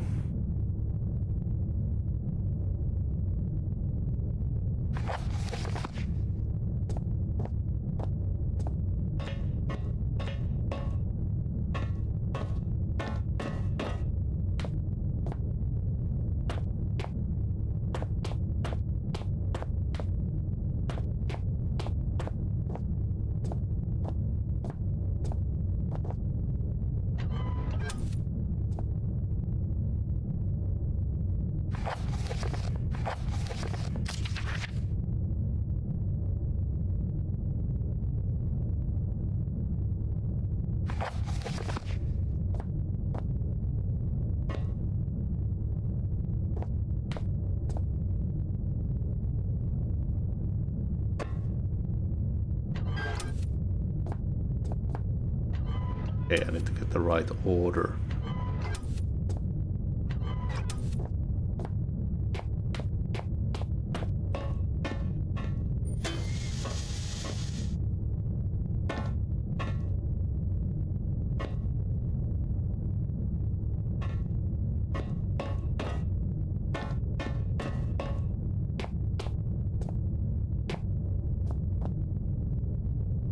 Oh, their eye worn out. Water, hydraulics, fluid control, steam.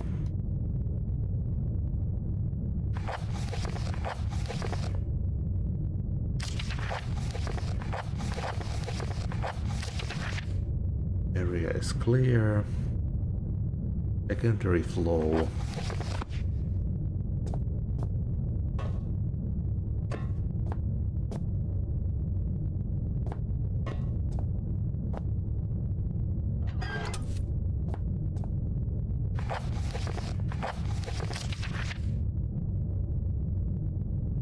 Cooling system. Water.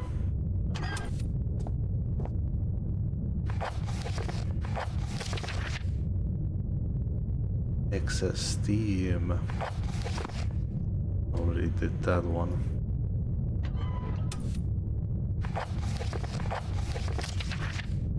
Breeze flow.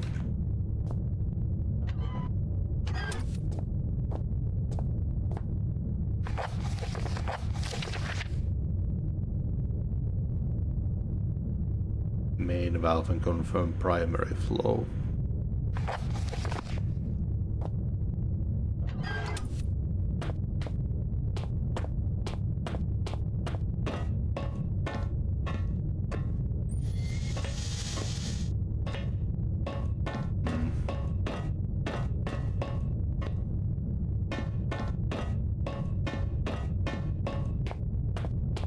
Hold on.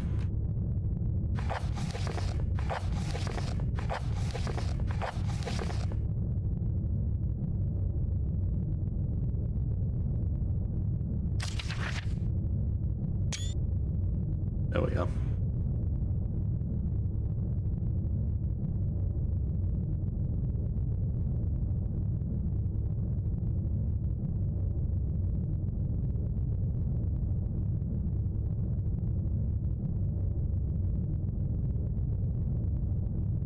Okay. Secondary flow.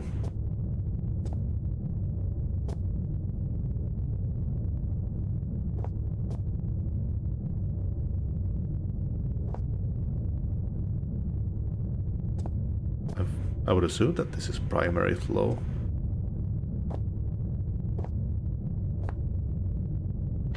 Secondary flow. Oh yeah, and this is 2. Secondary flow, cooling system. Excess steam. Breeze flow.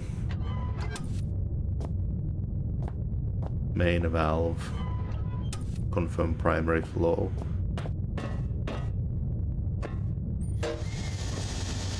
There we are. Hell yeah.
Boys, I'd come to have a word with you myself, but I've got more important things to do than piss about making sure you're all doing your jobs properly. Now I know there's a certain amount of camaraderie between you lot, playing pranks and jokes on each other. It comes with the territory.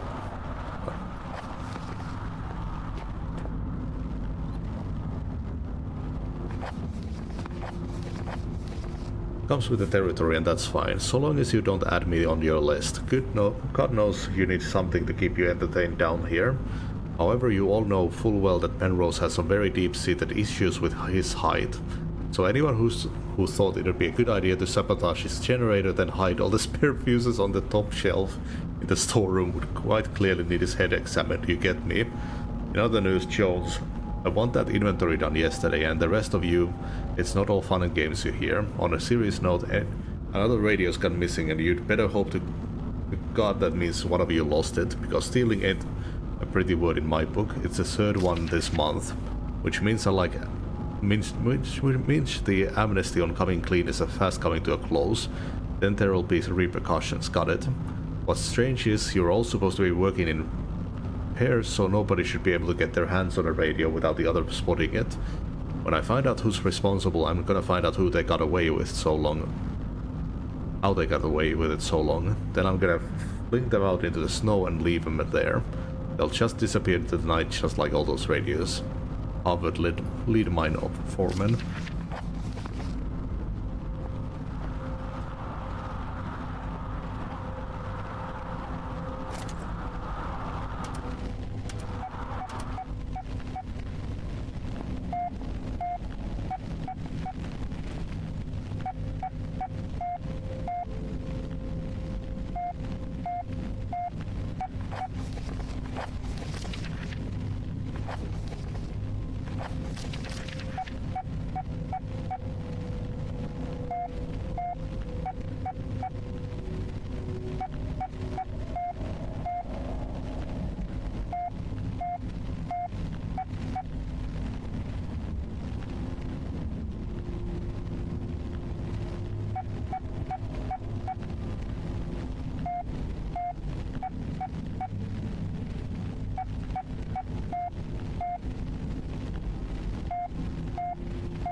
I think the light tabs are supposed to be the lines.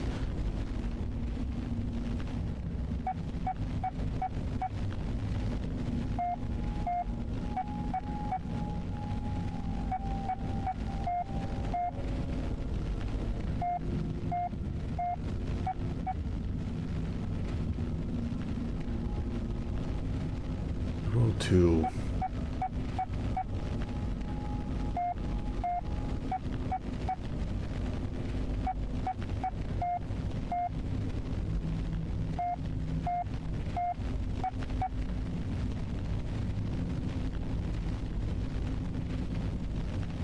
To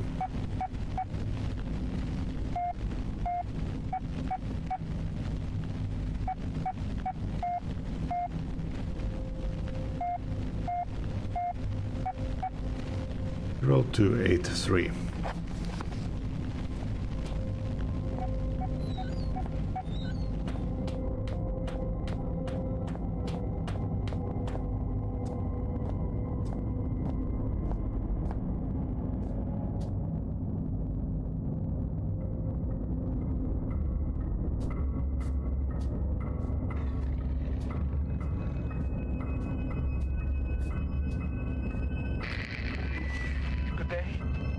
Can you hear me? Well, I hope that your ears are working better than your tongue, so that you might use them to listen to my words. You have turned on the light at the end, beginning and middle of the tunnel, but some things remain shrouded in darkness. My emergency message I hope has helped, but what you need now is to the wall hole to the right of the fence. Oh, go now. There is no time to explain. Well, in fact, time is one of the few things we have in abundance down here. What surprises are spoiled by such catty curiosity. Hey, someone's talking to us. Just grab my notebook for the Morse code.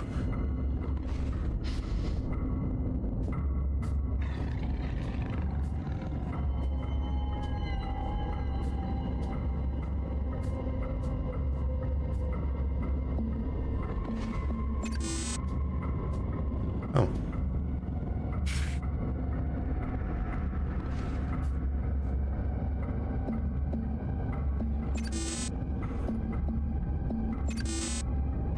Did I read it wrong?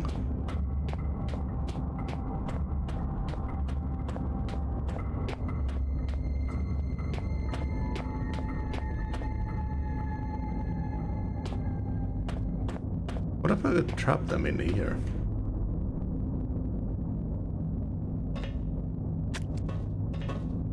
That would be sweet.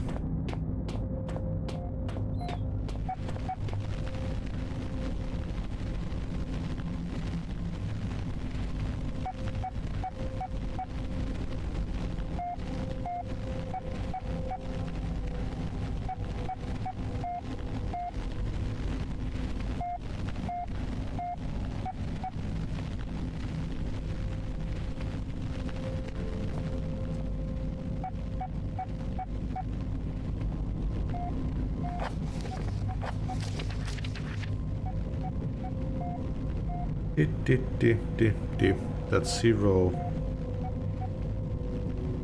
D.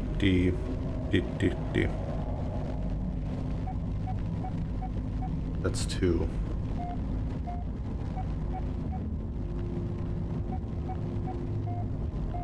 D.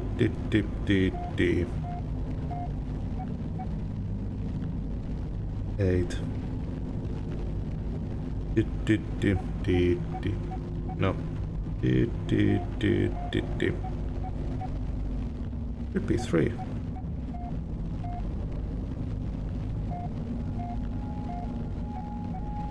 Zero 2 8 3.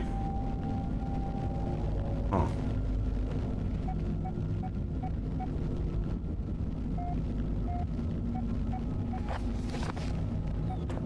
Am I missing something?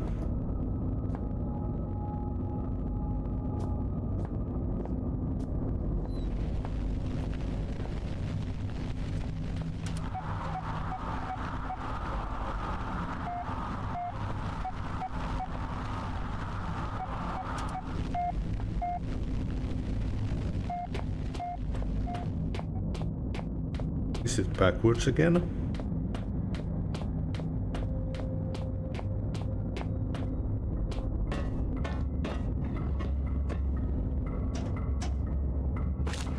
Ow.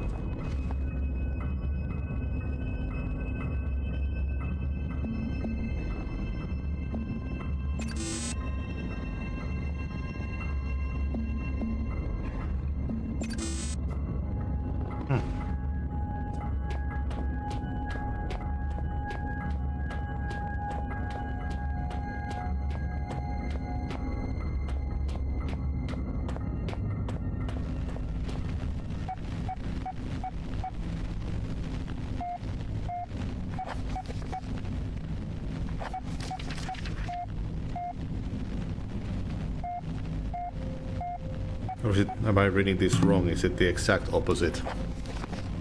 I've been reading this. I suck at Morse code.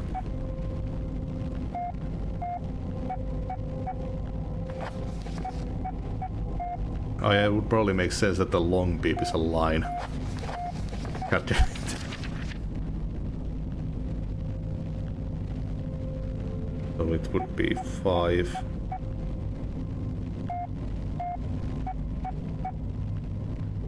Seven.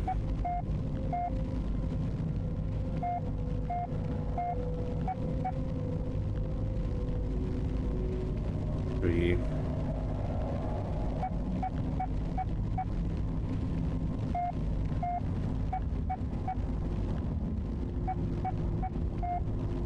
8.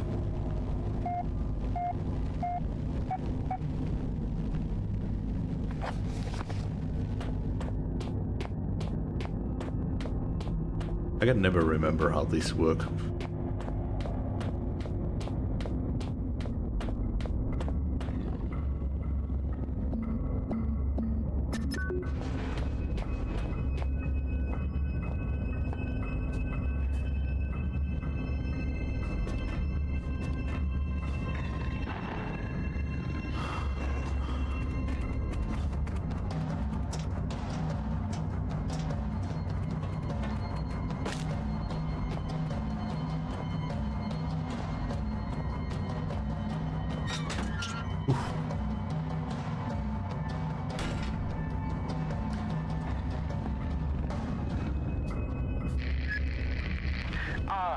My memory is like something with a great many small holes.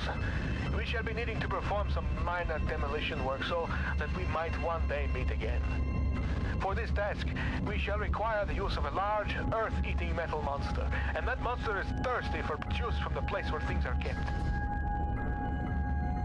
By the way, you can call me Red. It's not my name, you understand, but I am sure you will agree it is a name rather similar to a cardigan. Fetching when worn correctly.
Still remains so nerve-wracking even when there's light.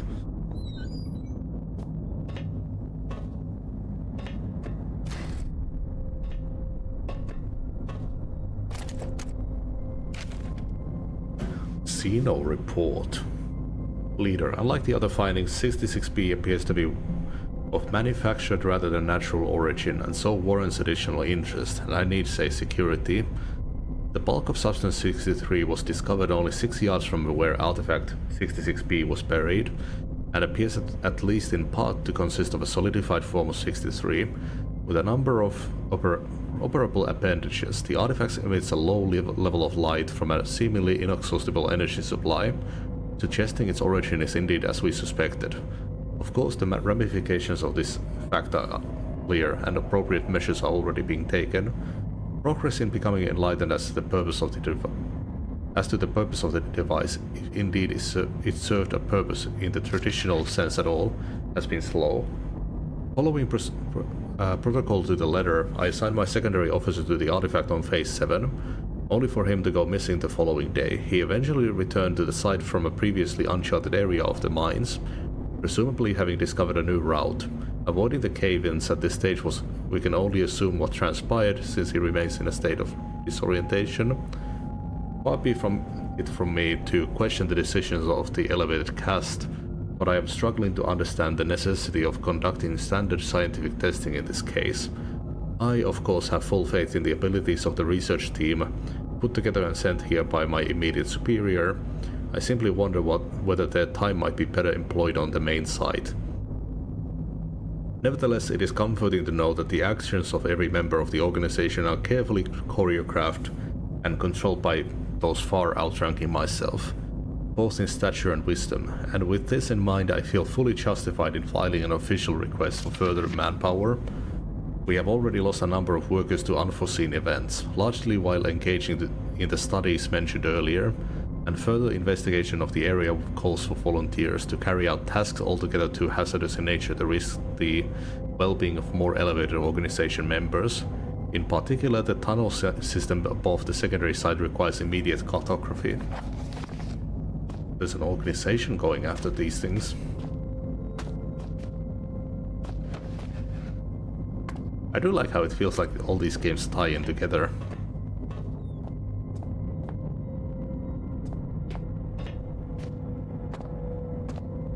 Is there nothing else here?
my mind are increasingly gaping. You cannot breach the inner sanctum of the place of storing. The entryway is blocked. So what if the squashy material between my ears is squashier than most? I may not be perfect like a hanging picture, but my words are wise and backed up by time. A pox on both your brain cells. Try as I may, you must think that I deceive you with my admittingly cunning ways. As far as my eye has seen, our rocky grave extends, and yet you cast away my hope like you would a puppy freshly rolled in its own feces. I hope that your warped sense of morality is better company than I, because now it is all you have left. Okay.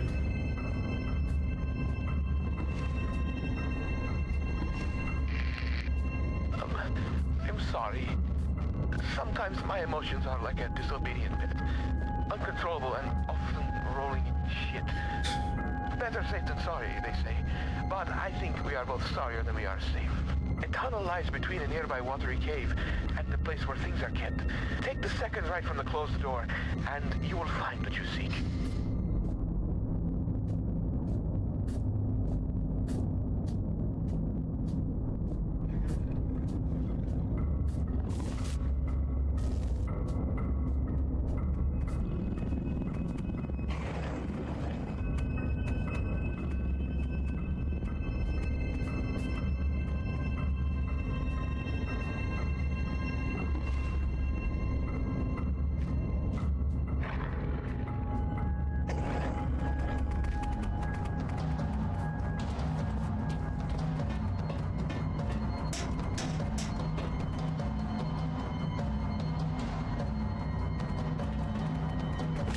Screw you. Ow! My ass!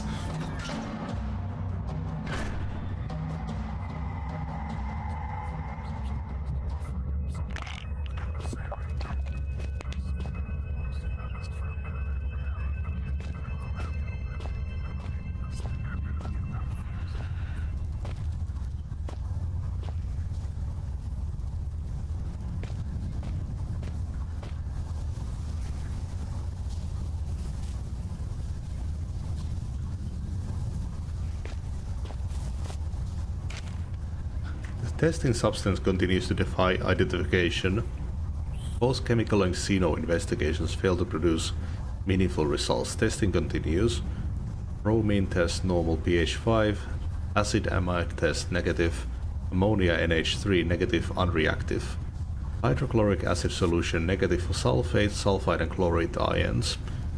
Standard hallucinogenics, mild intoxicant tests abandoned due to most subjects suffering a massive internal hemorrhaging within 1 to 2 hours. Positive negative metal cariations incomplete, human hallucinogenics incomplete. Testing of the gaseous fog has been considerably more successful. It appears to be a harmless blend of sulfur, chlorine and aromatic amine, which gives it the floating visual effect. Please note that harmless here is used in the xenochemic sense. It is harmless in so far as we have identified it, and so can take the necessary safety measures.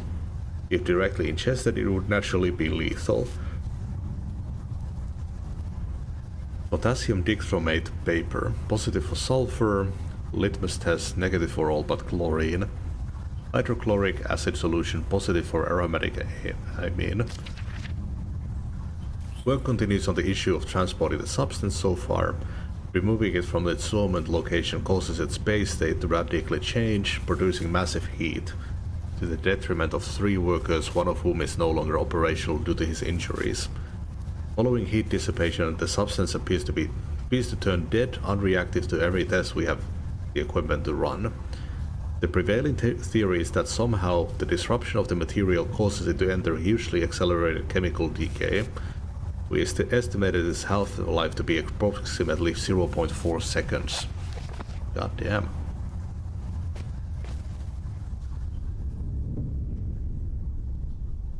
The man still clutching, still looking for what? Before him lies metal, jutting awkward from earth, a hatch, a portal, a hole, a door.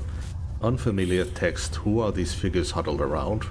What secrets are hidden behind the faces of men? felt something that time that I didn't feel before, but I'm sure it's always been there. It's as if a small part of me is still trapped inside the artifact. So it's a save point.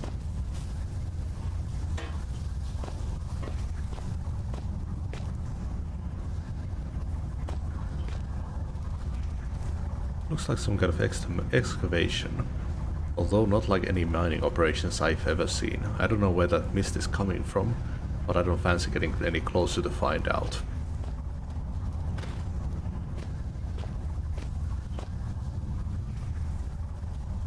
Rock itself looks as if it's given up on life and begun to decay, like the rest of this place.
Better or for worse, looks like I can climb up into the tunnel mouth. I need to get up pretty high to get a good grip.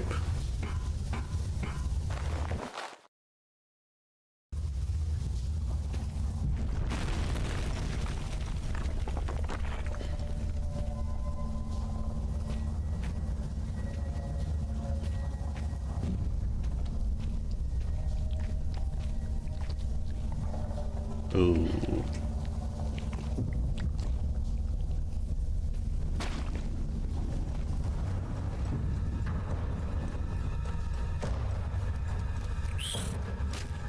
Shit.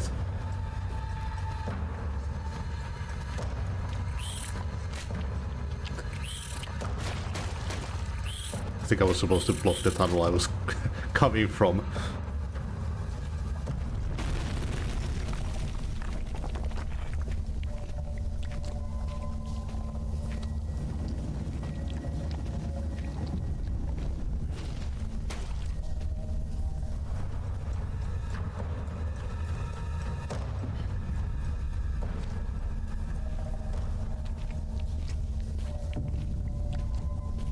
Thought I heard the eating sound from here.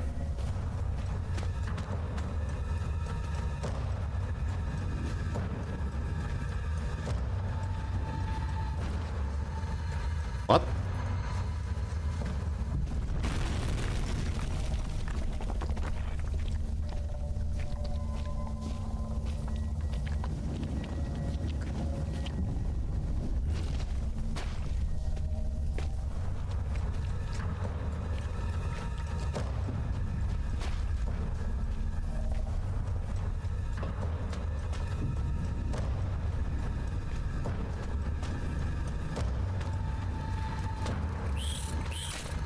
Okay, there's no way you can get that fast enough.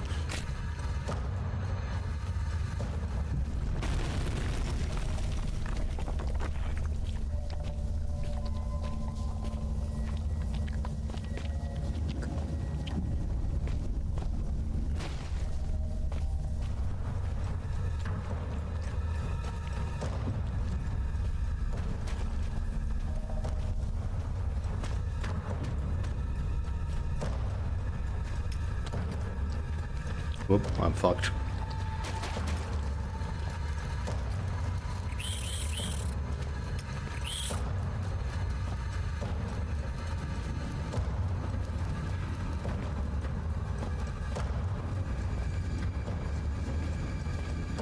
They don't like the light.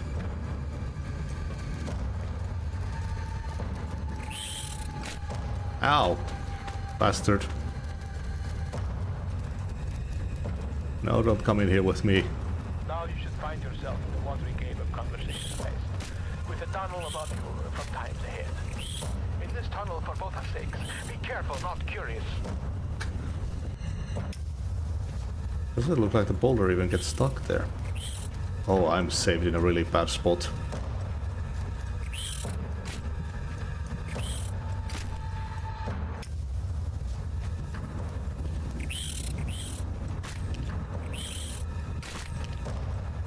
Fuck me. I think the game might have killed me.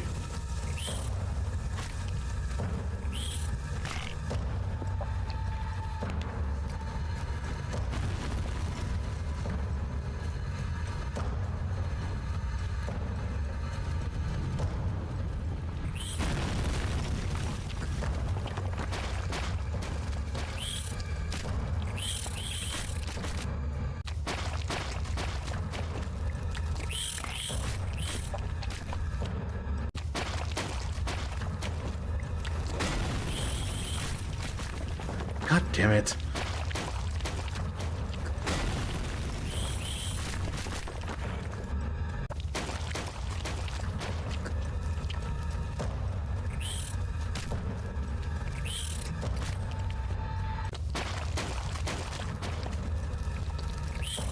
I saw that you were supposed to be able to burn them with the lighter, can you not?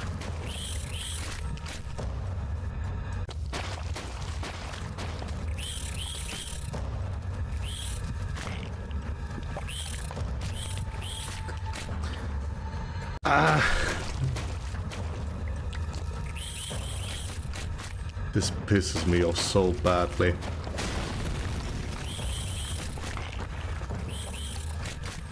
I'm stuck. This one spider is in the way, so I can't go in there.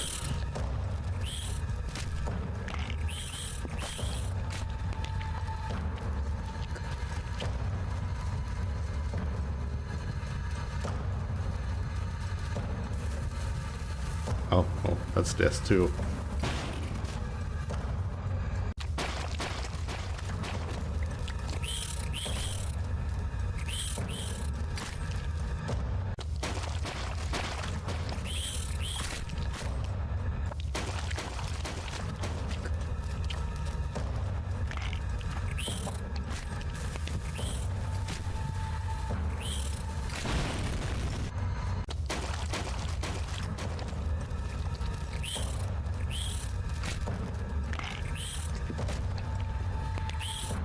Why would they put a spider here?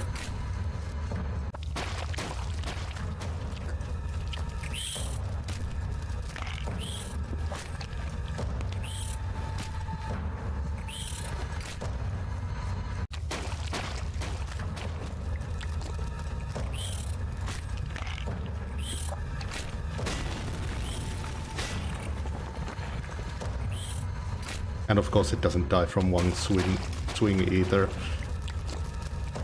Oh.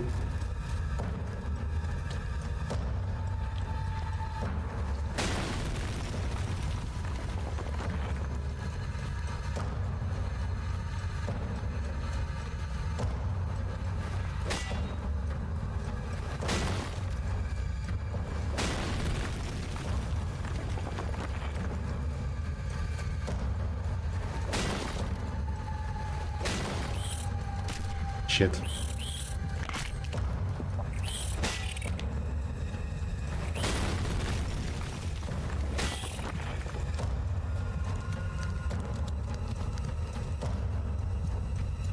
You stay the fuck back.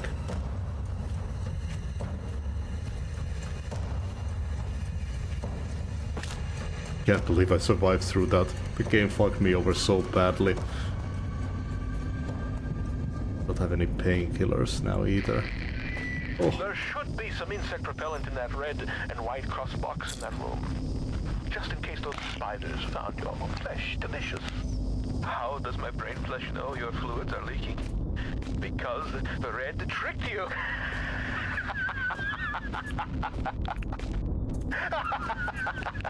The spidery tunnel was far from a necessary evil. More so, it served as a well-deserved punishment.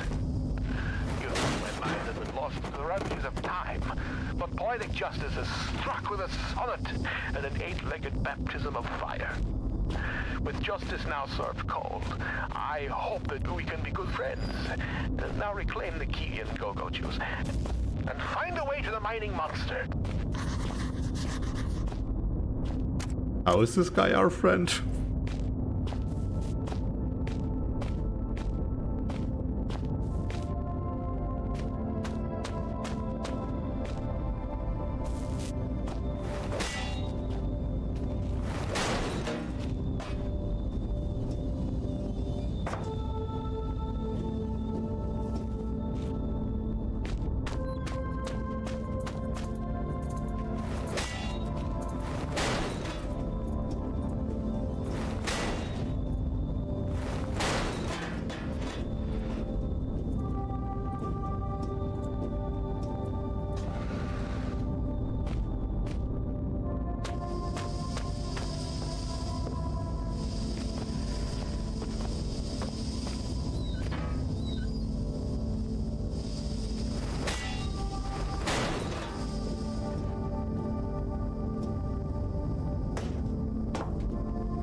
Suppose I can trust these things a little more. I'm not dead yet. Still, they must have a purpose. What could it be?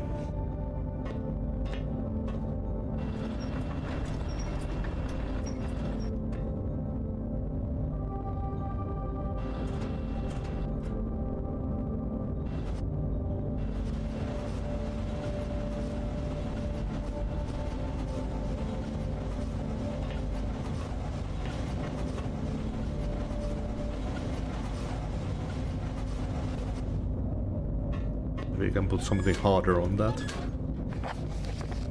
Inuit mythology. Christian foresight. Over the past 100 years, our people has seen something of a religious revelation. The Kalalit and Inuit in general might be said to have seen the error of our ways, and Christianity has become increasingly embraced throughout the Arctic communities. It is the purpose of this paper to explore the true roots of our long-held beliefs, and to uncover how they might be justified today in our newfound enlightenment. As such, this essay will be the first I have written in English as opposed to our native Kalaleg. Animid. It is no coincidence that the word animag bears a resemblance to the English word angel. Animid are the Inuit equivalent of the soul, an undying entity released in the death of its worldly body. The concept itself is obviously well grounded and in decent Christian belief. However, previous thought has been blasphemous to the extent that souls are attributed to all beings, man or beast. To claim such a thing would be to imply that the killing of a beast for food is the same as the murder of your fellow man, and such a belief simply cannot be held the civilized Inuit. Tomb Guide. Legends speak of the disembodied spirits, malicious in nature, sabotaging tools, turning hunters bad, and at times even possessing the weak or unfortunate. A Tumag, is that M or RN? Tumgag appear to have no recognized or agreed origin, both in terms of the legend itself and the individual being, causing great doubt to be entirely justifiable. Can we, in our Christian foresight, really believe in possession and evil spirits? It seems perfectly clear to this writer that the real origin of the Tumgag belief lies itself in the Christian demon, or as we are taught by generous and selfless Moravian Church, without whose support our people would no doubt have starved many years ago. The demon is capable of possession and of countless other atrocities, which only the good Christian man can avoid through a lifetime of humility and devotion. Angakuit. With the conclusion reached above, the status of the cherished Angakuk, the tribe shaman, should be obvious. Such people are in league with the Tomb Guide demons, working side by side to control and contain the Kalalit people. We have no need for such superstition and suspicion breeding people in our Christian ways. Christian ways, the Protestant priest can perform all of the Angagoid duties and more beside. God, the final challenge of a work such as this should be to find the nature of the Christian God, and to ask why he has not been present for so many years of Inuit belief. Until recently, the Inuit people wrongly attributed to animate almost godlike statues in certain cases, and treated the Tungait as the devil incarnate. It is no major leap of faith to suggest that such beliefs have been underpinned by a central concern that there has been something missing in Inuit life. That something is indubitably God. I hope that my findings have informed and enlightened the atheistic view that remain in Inuit culture, and ask the Lord Jesus Christ to redeem their souls. Peter Henry Natur. Okay.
Need one more box underneath.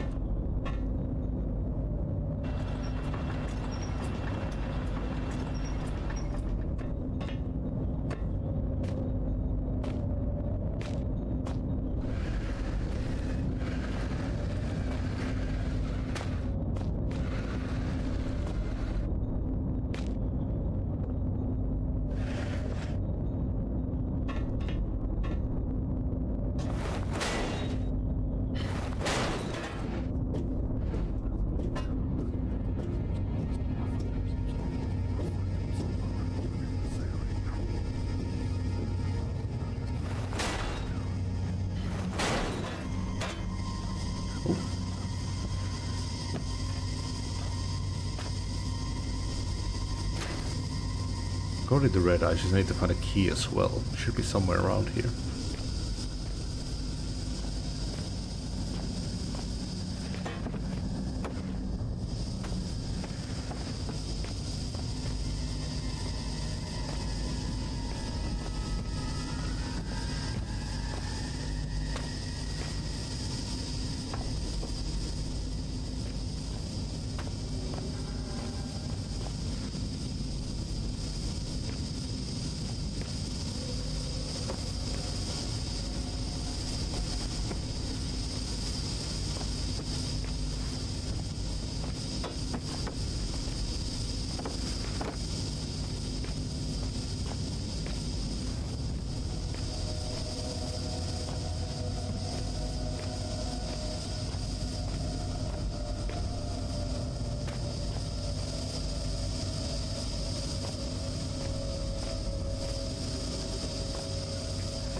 And crouch underneath it.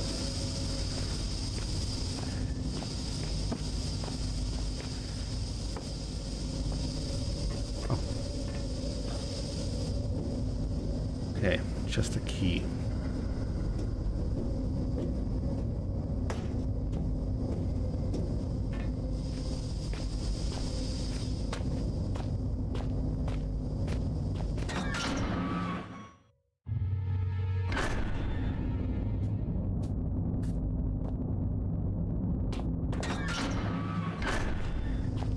Supposed to be the storage area.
way to get in there.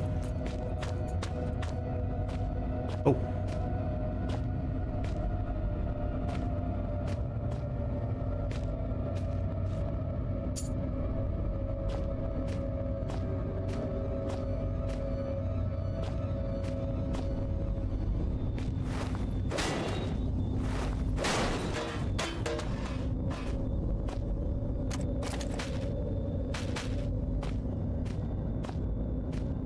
That's more jerky.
There's the auxiliary shaft. Was there anything I needed in the tool shed?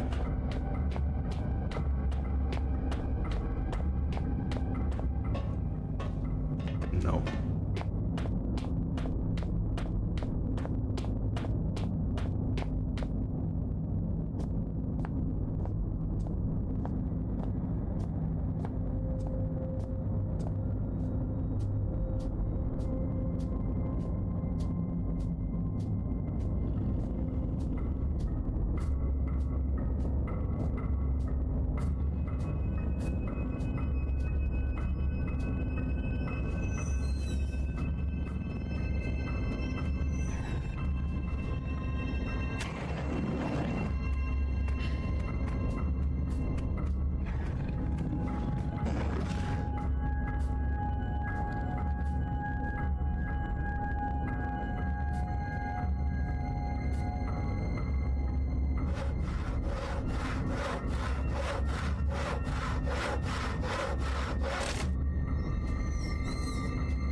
Be it right.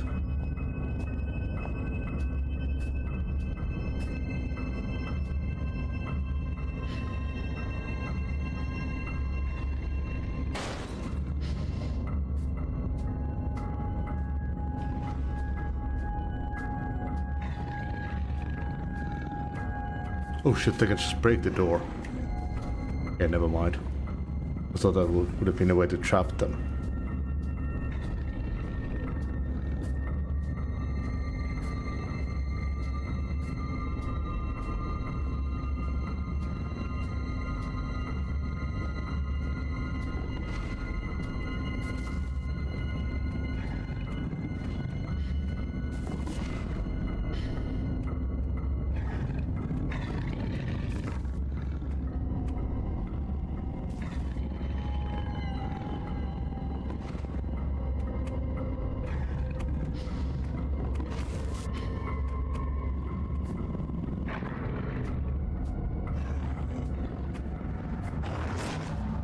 Oh shit, where did you come from?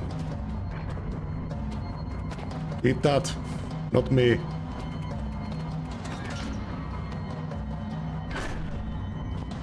Oh.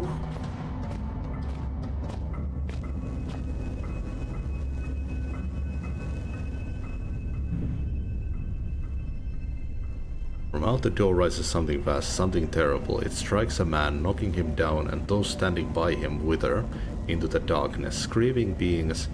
Still Father looks on. Is he bringing this? Father, what have you done?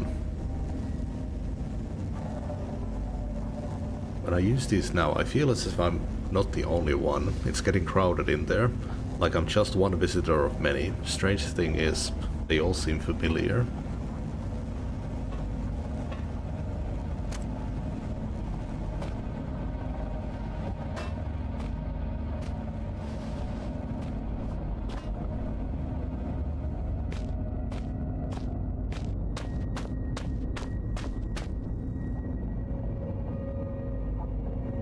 That's quite a machine. Doesn't come any more industrial size than that.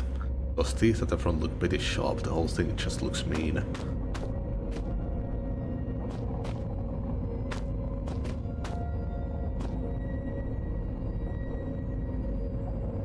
Lid on the gas can is rusted shut. I'd better have something that can get it open, or I'll be down here for a long time.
How do I get it open?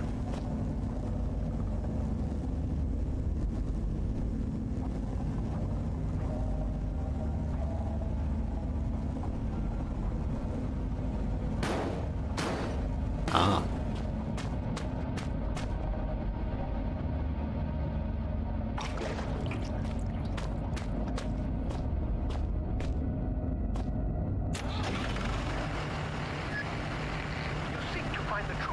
All this mystery and think it will set you free. But truth is relative, and relatives cannot be trusted to bring good gifts. What you seek lies in the shafts beyond this collapsing of the sky, and if you look closely, so do I. A century of days has passed since I saw this area last. These ones sought to kill for I took them on a wild hope. They ended. They came from out the big metal door, but after all my years, I seek them to seek and hide, and they buried them here beneath the solid rock sky.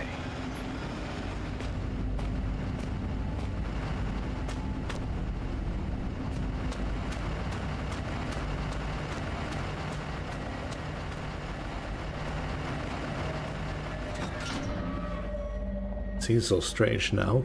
You have been guided like a blind man by a faceless stranger whose sanity was clearly waning. Disposition unknown. For all I knew, this Red didn't even have a disposition to speak of. Just a seething mass of conflicting emotions. I knew that my radio-reliant friend must have been cocooned nearby, and perhaps in finding him, I would find myself one step closer to understanding what was going on. In just a couple of hours I would find what I was looking for, and with it would come answers. I didn't realize that at the time, but the answers I found would be for questions I hadn't even asked.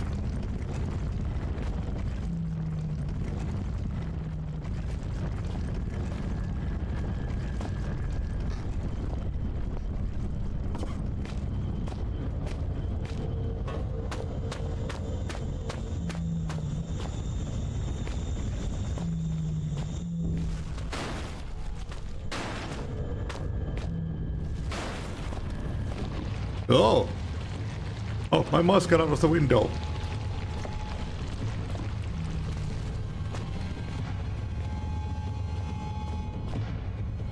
It's a big worm. Be right back.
Oh.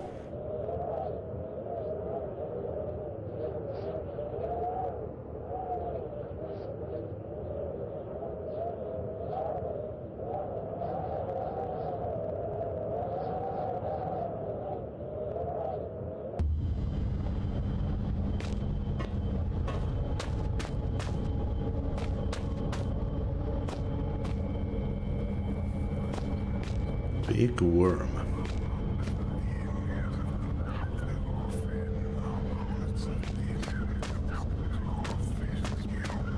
The voices are back.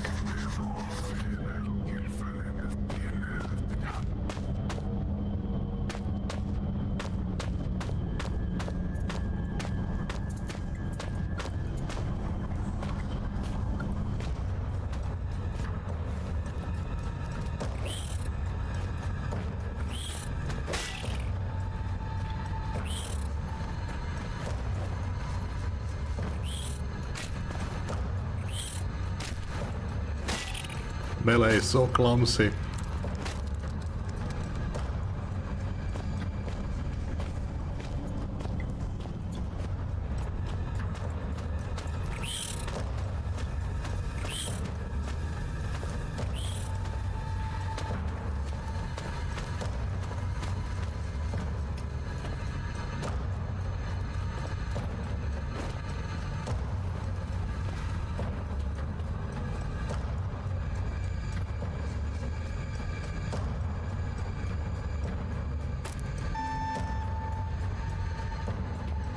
Oh, and it's a timed door, isn't it?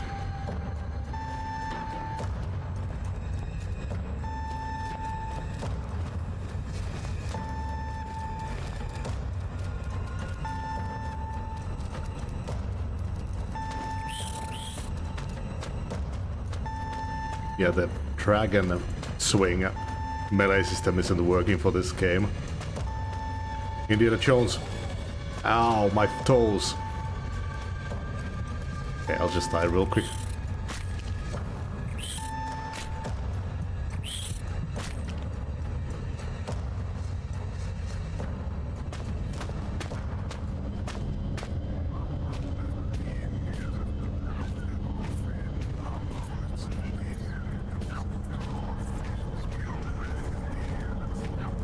I hate these little Lego spiders.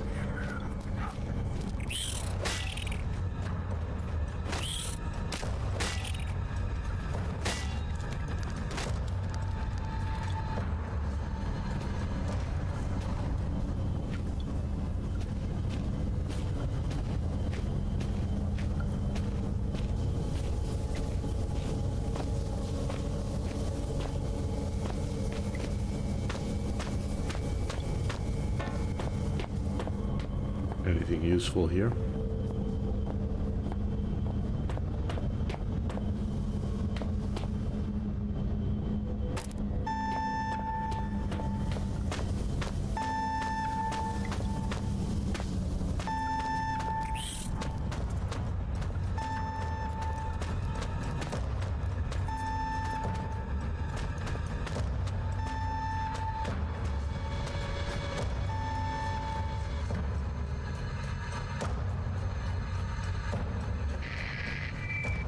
By remaining here to the ground, I hear your trembling Tootsies padding towards their final destination. Things come to those that wait, whether they want them or not, and soon I think your wait will be over. The great metal door in reality is calling you, just as the Reaper beckons me forward. I look forward to finally greeting you. I only hope I need not greet the Reaper man first.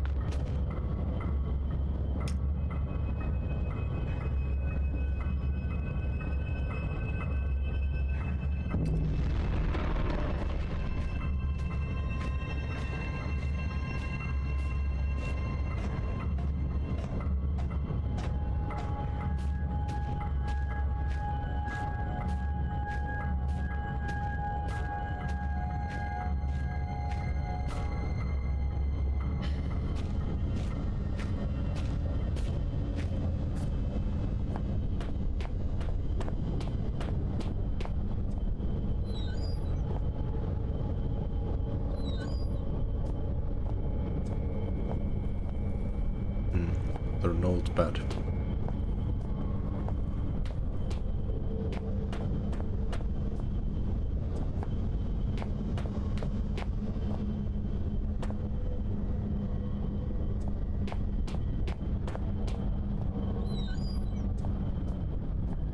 Oh. Damn it.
What a throwing arm.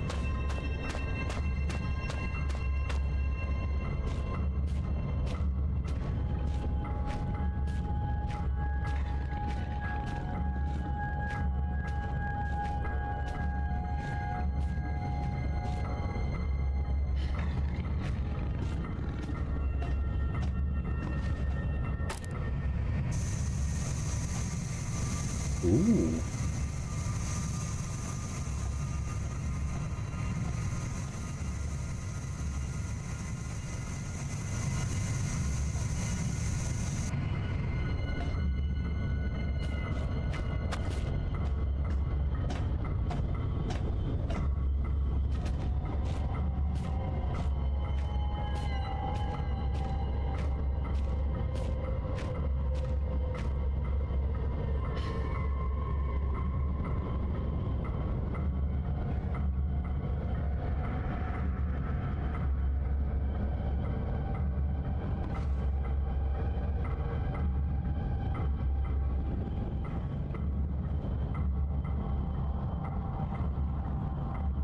Go eat the jerky, you bitch.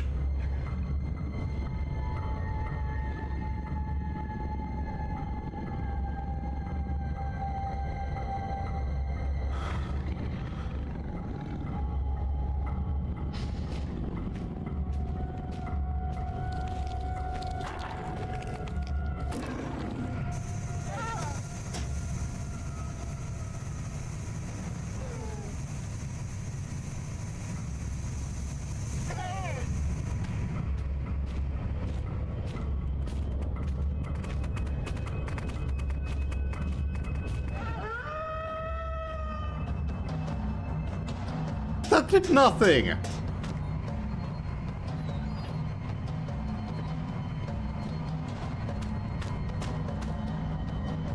I thought that was gonna kill the goddamn thing.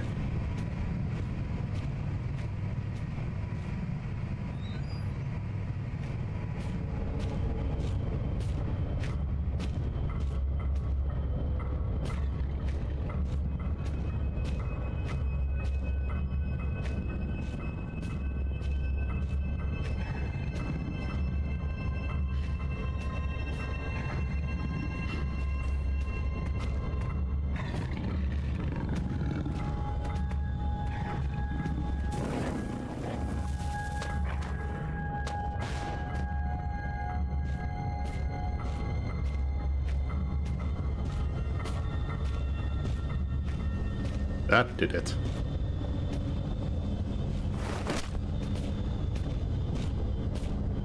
Oh, there's another non-functional gas chamber here.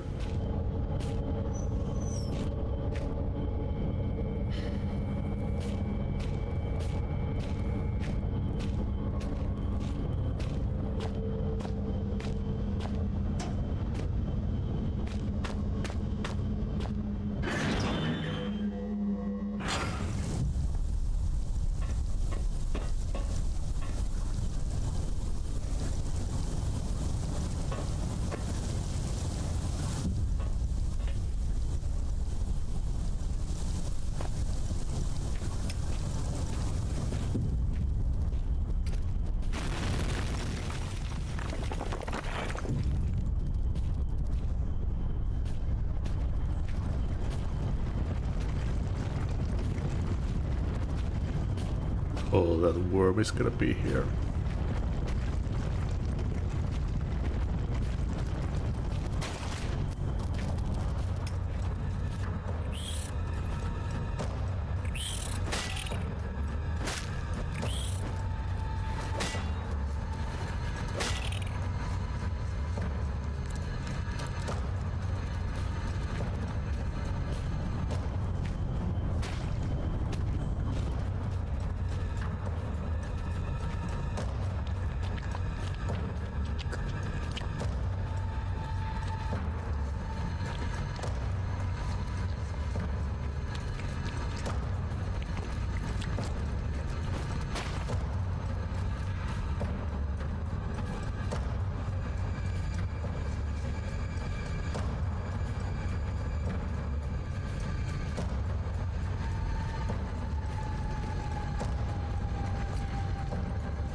I don't have time to read that. Those spiders could come at me anytime.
Get out of here.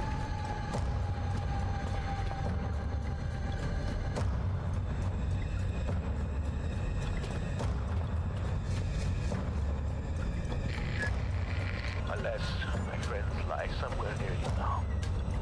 A friend in need is a friend indeed.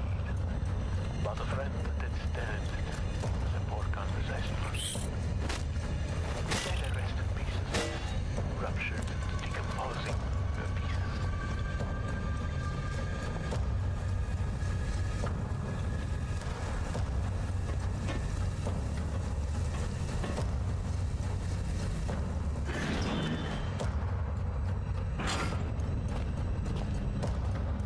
Why did I go there? I guess I got the trapper's notes. Write this note in the knowledge that it may well serve as my last will and testament. Myself and 3 other miners for what we believe to be 3 days but with no daylight. I have been trapped beneath the main shaft to the surface and increasing dehydration. It's impossible to tell. The only thing keeping us alive is the hope that there could be a rescue team already on the way. We were all positive at the start, but that seems long gone now. Renton was the first to crack. Sometime during the first night we all just lay there trying to sleep through the sound of his wailing and sobbing, trying to pretend his problems weren't our own, and that he was weak for having given up so soon. The fact was, he was dealing with the situation pretty realistically. Our chance of survival gets smaller every hour. Since then he hasn't said much, but the despair that gripped him seems to have spread throughout the rest of us like cancer. We were such fools to ignore the foreman, and he paid for that with his life. When he started putting security code locks on all the doors, we thought he was crazy. There's only us down here, and after all, why should we need codes to access places that we're all allowed to go? He gave us all the code sheets, made us swear to keep them as safe, but mine hasn't left my locker more than once. It's still there, doesn't get much safer than that. We asked him who we were keeping them safe from, but he never said. It was a pain in the arse, is what it was. I had to trek all the way to that crazy biologist's office in the mining room this morning just to check the code for Section C. But he obviously knew something about these mines we didn't. Some of the guys started acting weird, not crazy weird, just not normal. That didn't stop a couple of them being carted off to mainland Europe for psychiatric help. It was no one I knew well, until the incident 3 days ago. We were in chemical storage when one of the guys who had seemed pretty straight just started shouting. It wasn't a normal kind of shouting. No, I'm not any kind of wordsmith, so I just don't know how to describe the noises he was making. We'll just have to stick with not normal. Anyway, we managed to hurt a couple of guys, damage some equipment before we got him under control. Nothing serious. When we released him, he seemed okay, phased, but alright. Didn't really know where he was. Far away look in his eyes. That look, I'll remember that for the rest of my days. Even if there aren't many more of them, his pupils weren't dilated, they just seemed to take up more space than should be possible, black and horrible. Then he snapped and grabbed up one of the high-rated explosive packs. We knew what he intended, saw it in those eyes. Those that could made a run for it, but the guy who was already bearing down on the foreman, he didn't have a chance. There were 5 of us who made it out of the exit shaft. Only 4 survived the explosion, the elevator shaft collapsed in on us. And now it's anyone's guess how many are still trapped down here. The last thing I saw was those eyes. Seemed like they were staring at me and me alone. Miles Staton.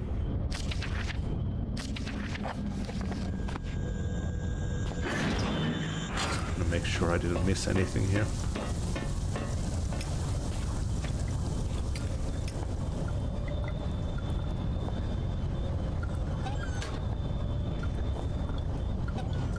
Said that he had it is.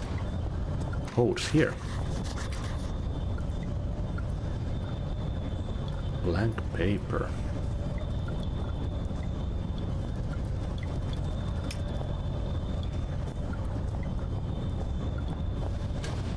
Is it invisible ink or something?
There should be another section as well.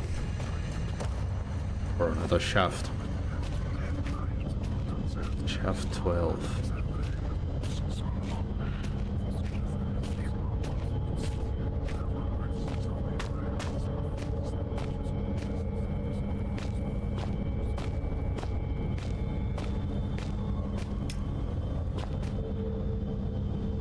There's a refinery as well.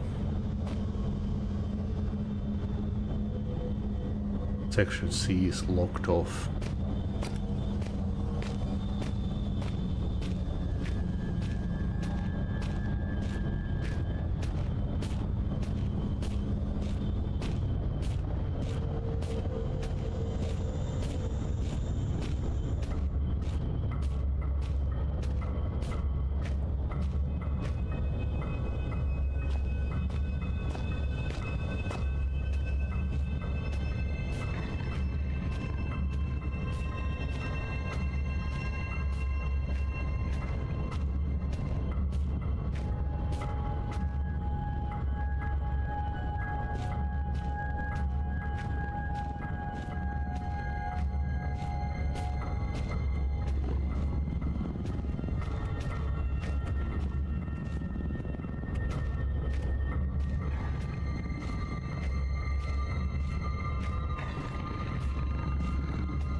One's locked.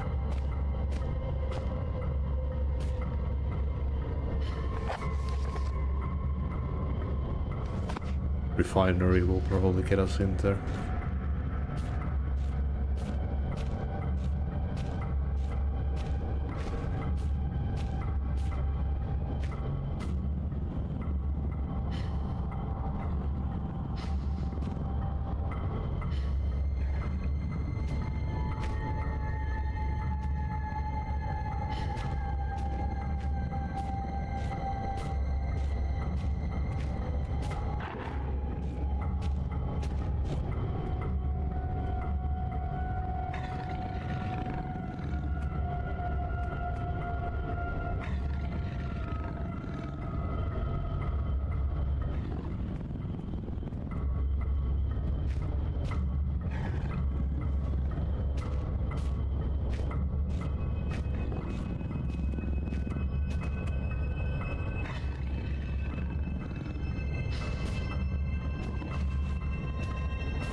Ooh.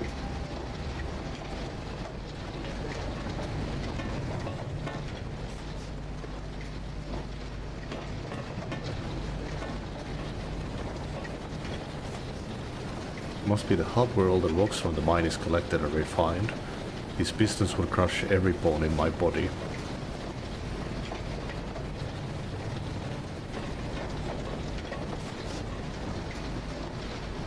Wonder where it goes.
Well, that's terrifying. Ah, only the engraving etched in the back of my mind can compare to the sight you must be seeing. Now power has returned. I wish I could be there with you, but circumstances do not allow for such frivolities. Maybe soon there is something you can do about that. But tell me, are there ever melted conveyances now churning in the dock room? I think I know they mean. It is some kind of heaven or a utopia.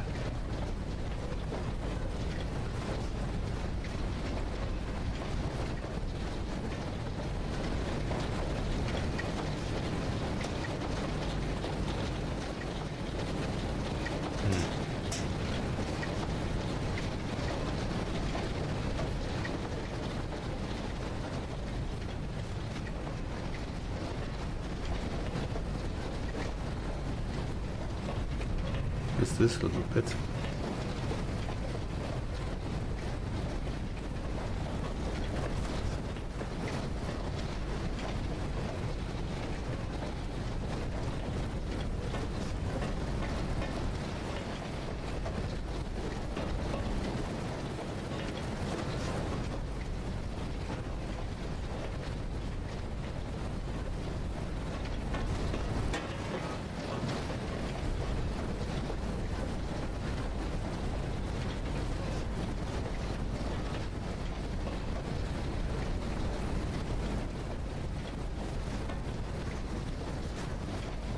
Oh.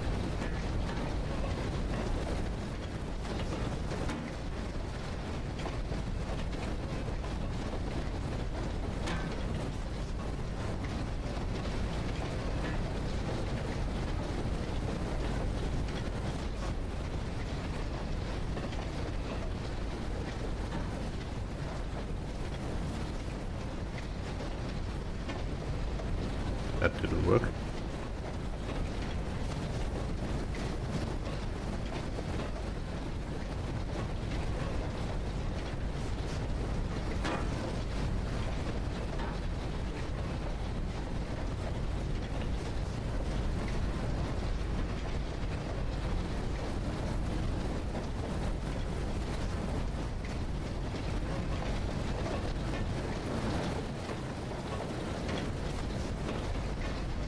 This thing's way too heavy.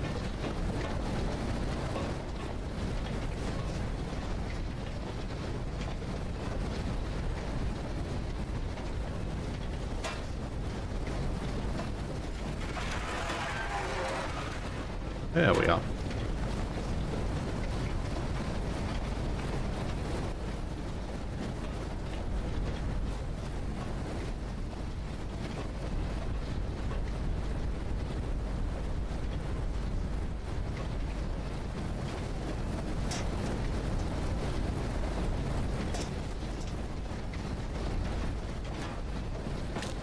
Ow.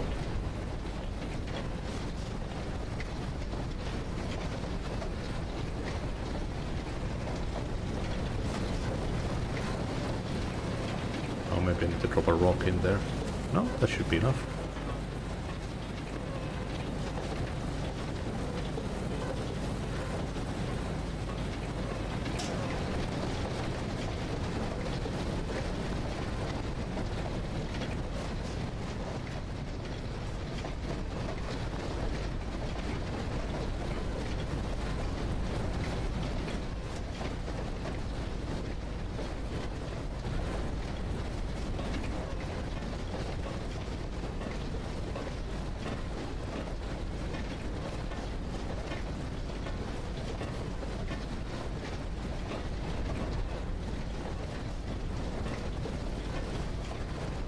Hope it didn't get stuck.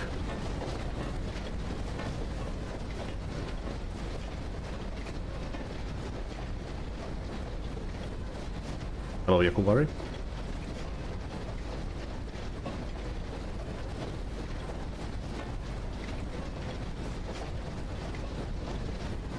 It is taking a worryingly long time.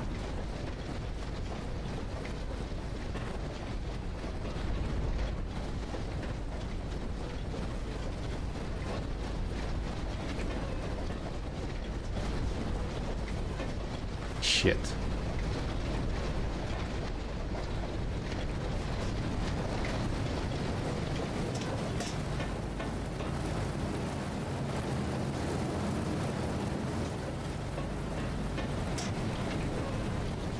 Still hasn't come out. I mean, I could possibly put whatever this thing is in there. This. I feel like the blades will just knock them out of the way though.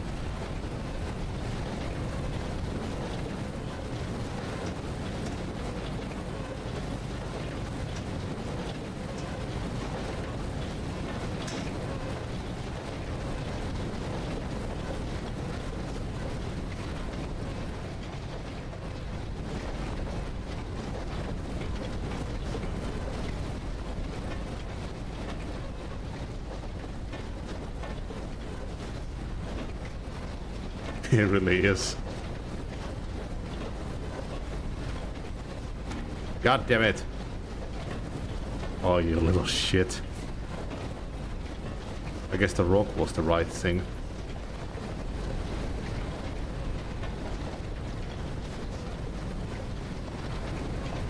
That red thing, whatever it was, didn't come through. I guess it just erases everything that isn't the rock.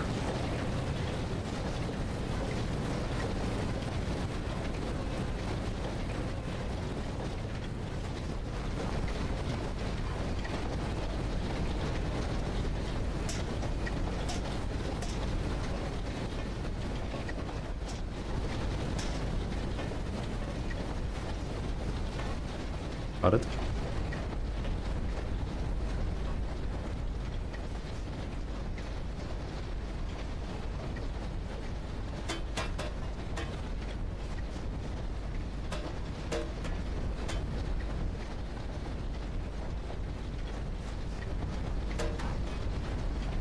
Yeah, I figured that would do it.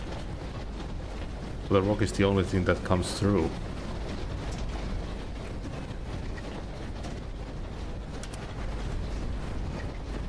Wait, what the hell is this button?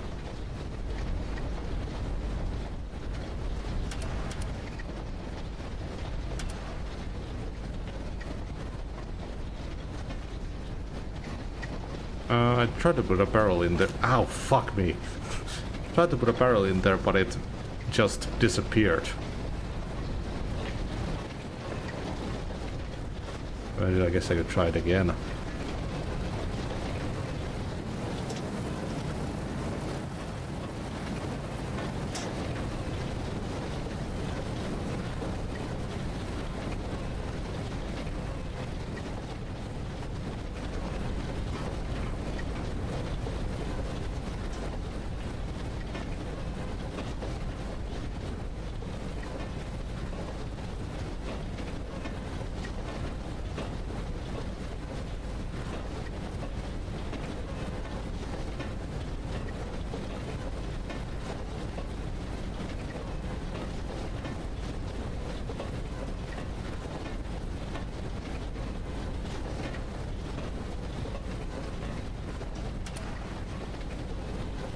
Oh!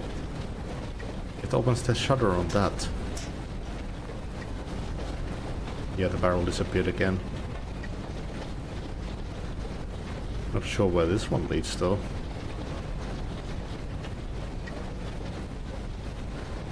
I can't fit in there myself. Oop.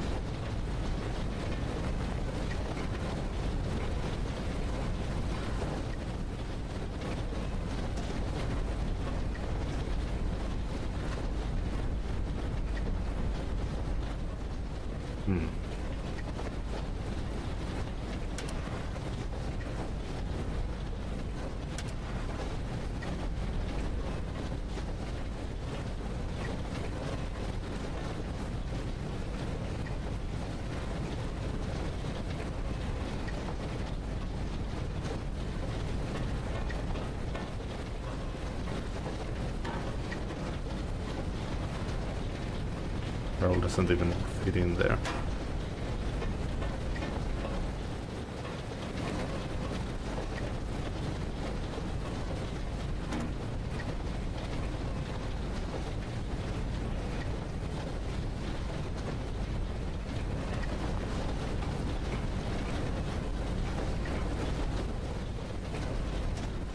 I don't know how I'd break it. I mean, it's meant to crush stuff. I had to like press a bunch of buttons there to make those pistons rise up so I could get in here in the first place. I don't know how I'd put something in there and go to the other side to press the stuff. Make that happen.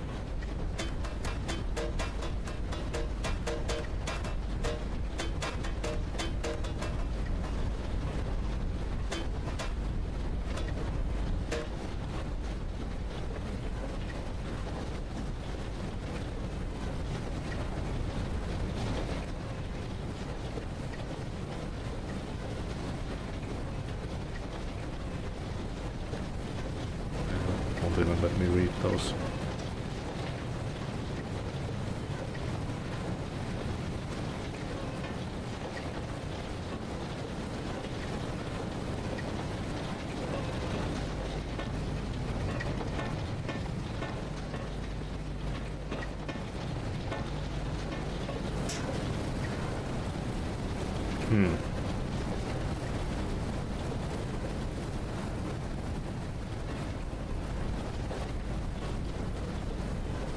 And where the hell does this lead?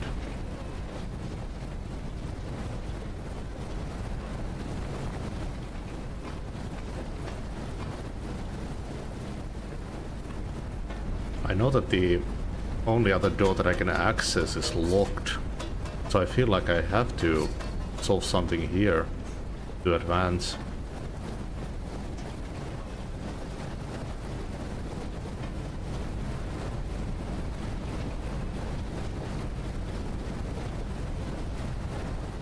I have these industrial bolt cutters.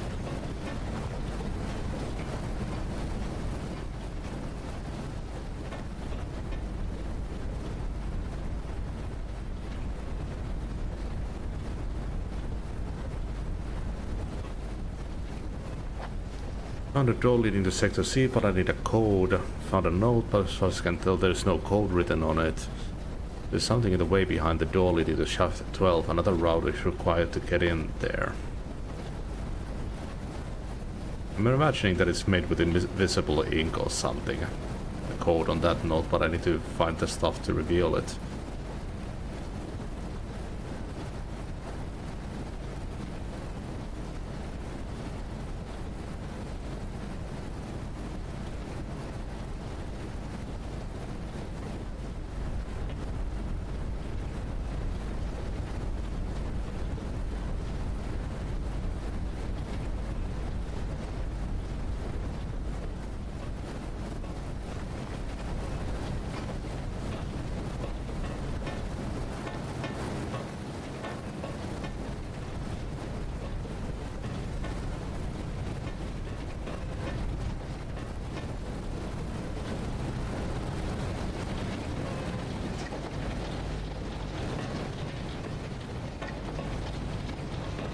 I might have to look this up.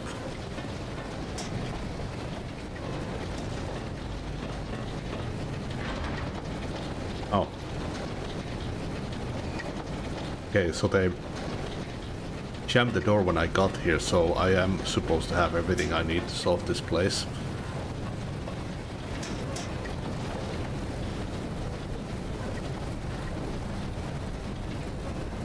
Could I put some tools on that?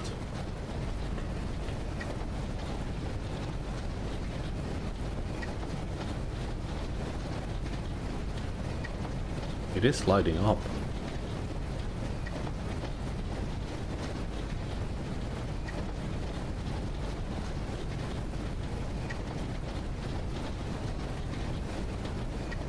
Oh, this mob is... The brush is an equipment.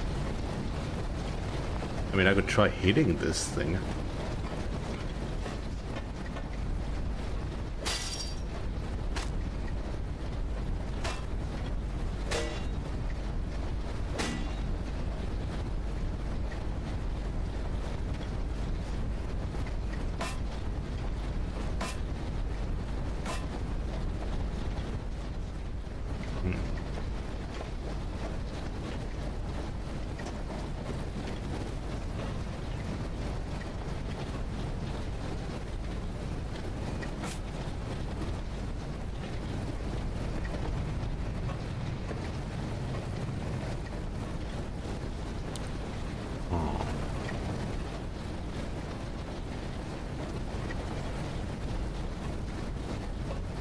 Oh, fuck. I didn't realize how light these barrels were.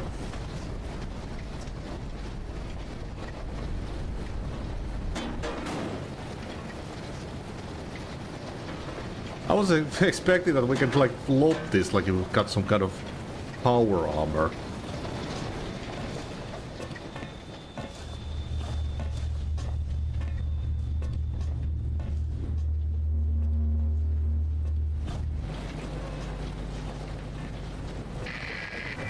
We are now such good and lasting friends. I have gifted you with my love. Perhaps you could gift me with something. After all, the laws of politeness would be shattered if you were to appear at my party without a gift. Poor Red is so hungry. He could eat both the horse and the young rippling stable hand. Sadly, pony flesh is so hard to come by in these parts, and man meat is so bland. If your eyes happened upon a scurrying rodent, would you deliver the crunchy feast by way of a final meal? Oh, I think I might have hard-locked myself by putting that red thing into the conveyor belt. Fuck. That was the motor that I need here. It disappeared when I put it in there.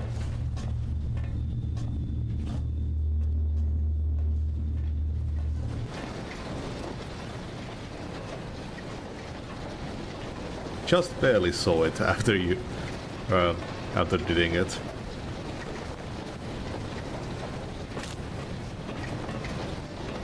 Thanks for the help anyways.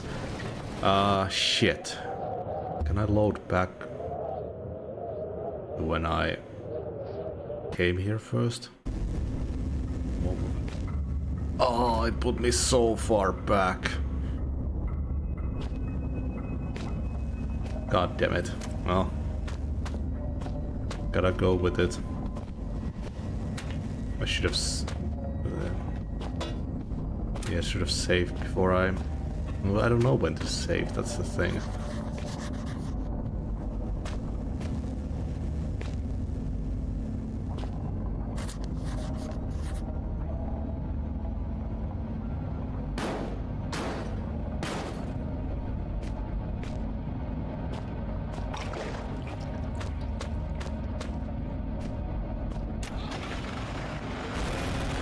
Well,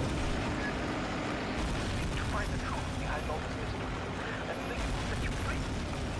But truth is relative, and relatives can't be trusted to bring good gifts. What you seek lies in the shafts beyond this collapsing of the sky, and if you look closely, so do I. A century of days has passed since I saw this area last. The diseased ones sought to kill poor Red, but I took them on a wild poultry chase. They ended dead. They came from out the big metal door, but after all my years, I knew the cave door. Hide and seek turned to seek and hide, and I buried them here beneath the solid rock sky.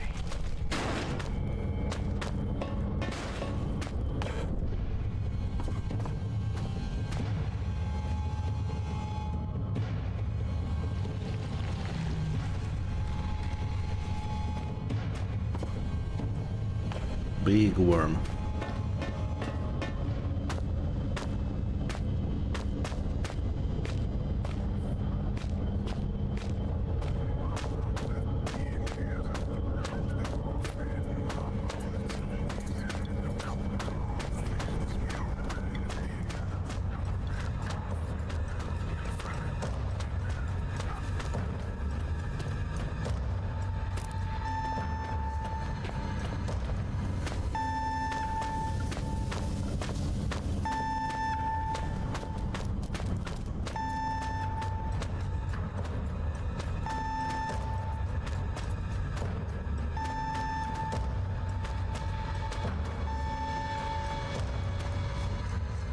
Back.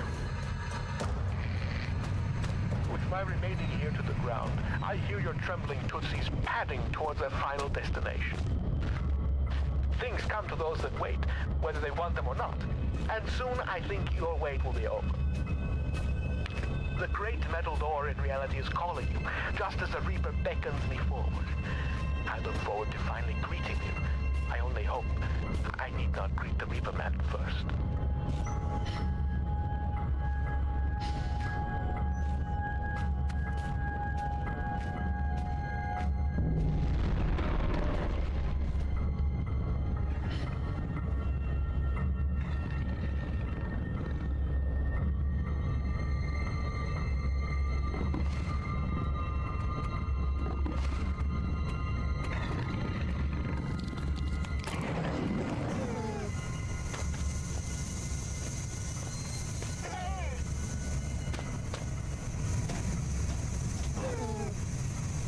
Die.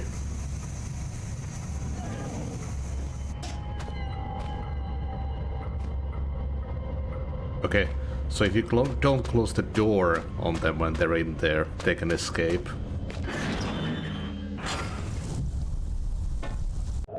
Ah, that's a shit puppy.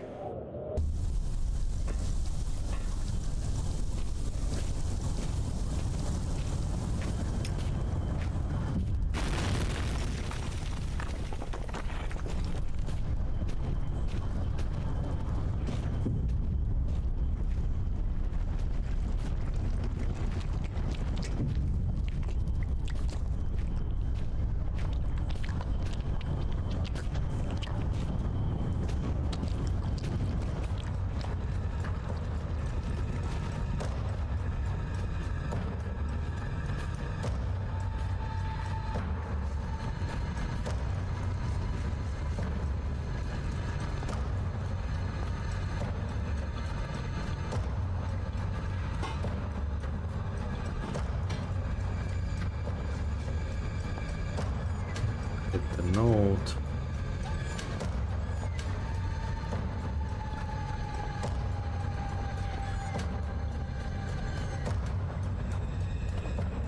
Get out. Goddamn spiders.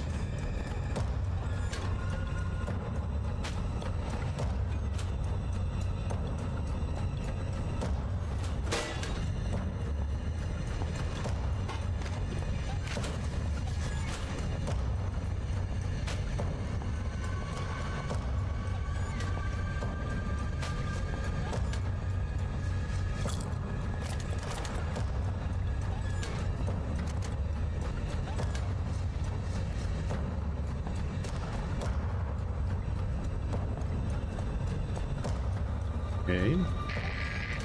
Unless my friends lie somewhere near you now.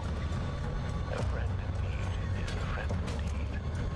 But a friend that's dead is a poor conversation. May they rest in pieces, ruptured and decomposing pieces. Okay. Got the note. Now we head back to the refinery. Let's not throw the goal item into a eraser.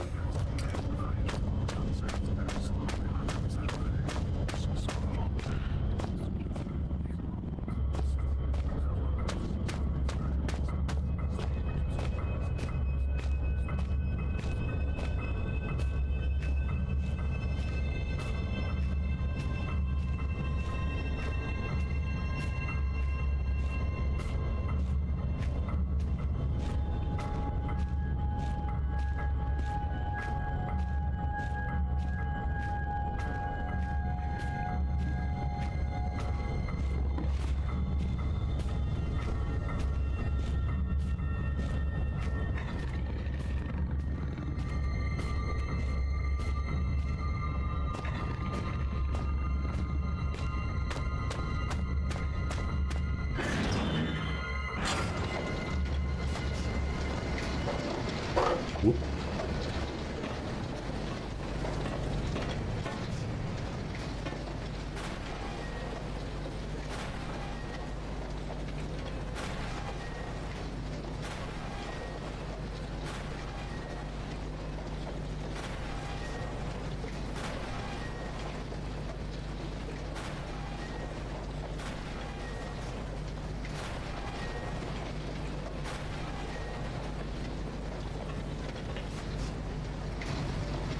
Oh, wrong way.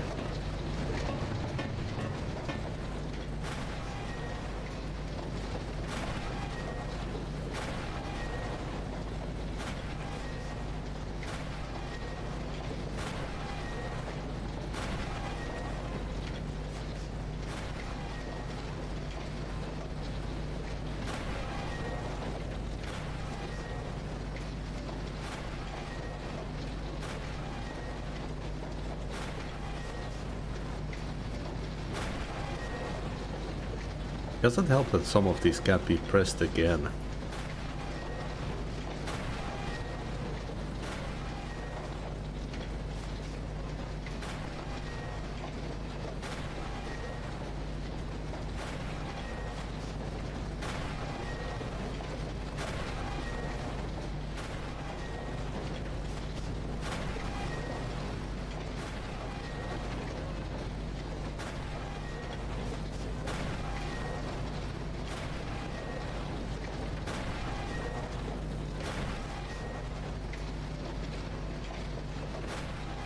So I don't know why they don't show the indicator for these.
I solved this once already, so it's incredibly annoying.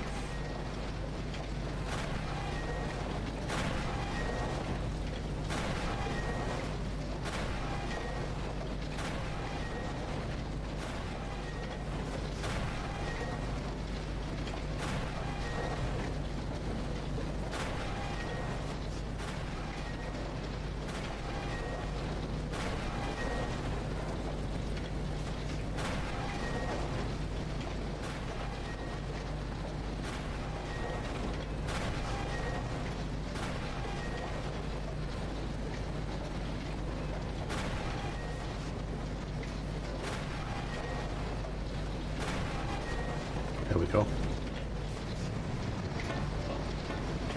So you don't really need to throw anything in there.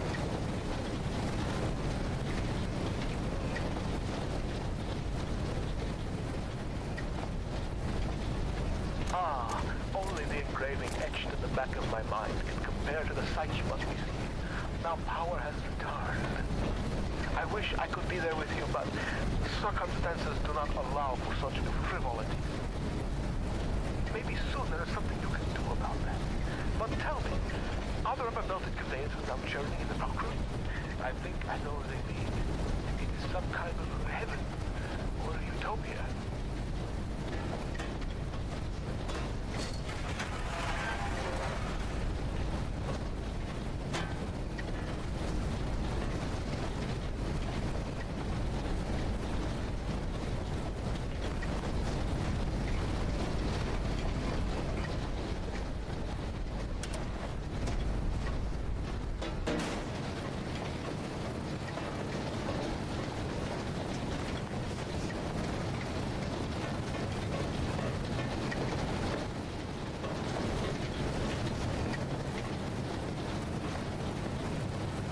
They just kind of have that conveyor belt there for nothing. I guess you could use it to knock over the ladder, but you can just do it with knocking it down yourself, so it feels pointless.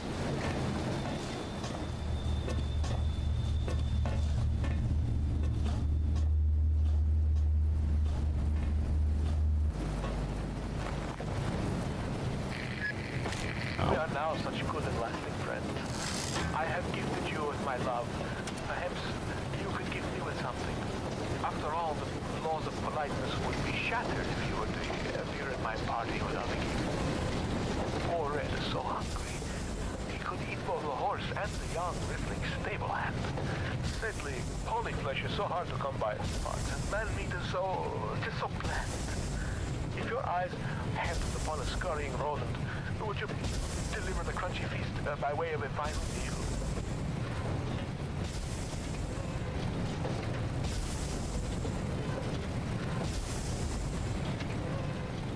Okay, memory thing.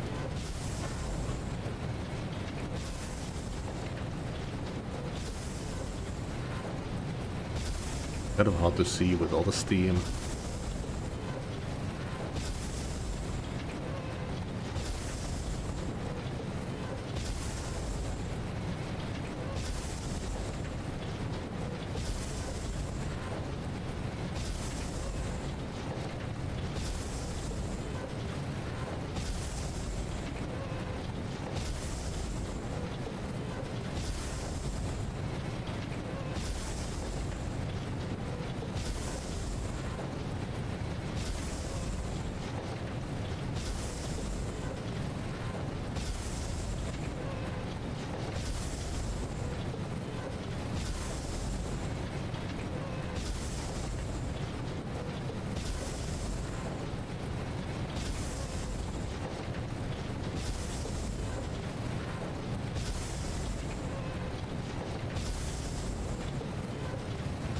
And I'm assuming those are all instant death.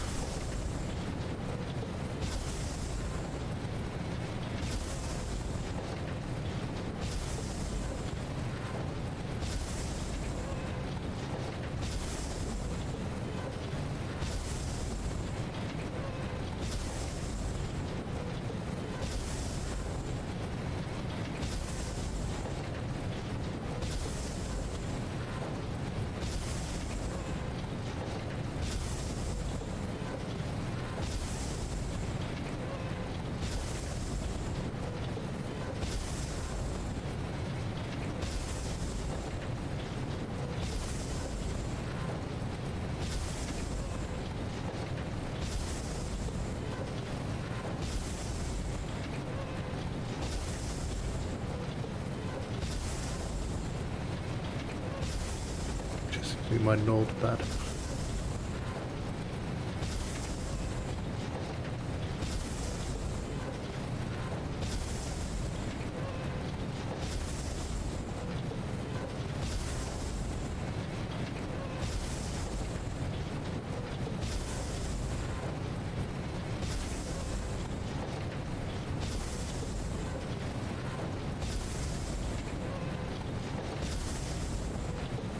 Made in such an annoying way.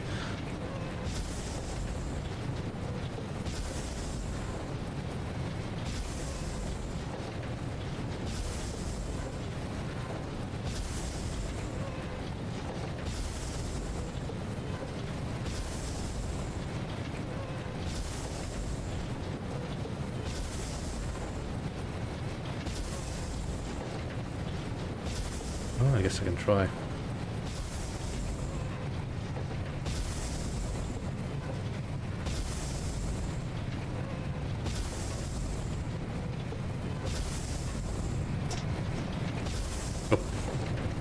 Oh yeah.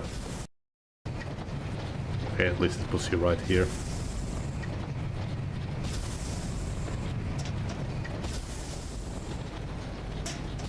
Nope, too far.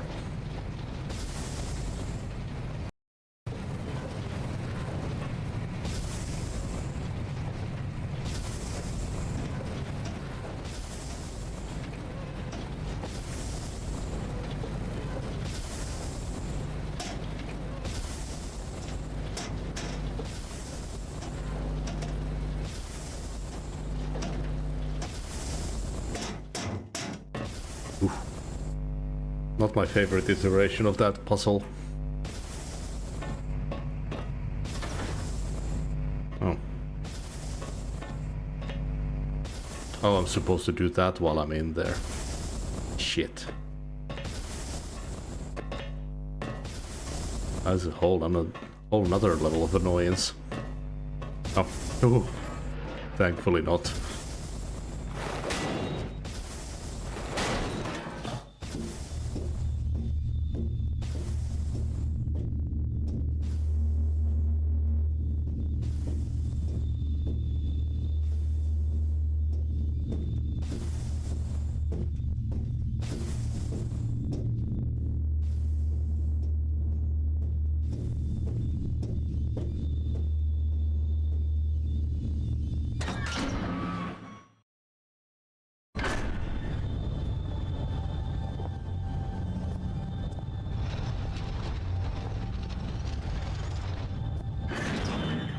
This lead? Oh, check them both. The locked door.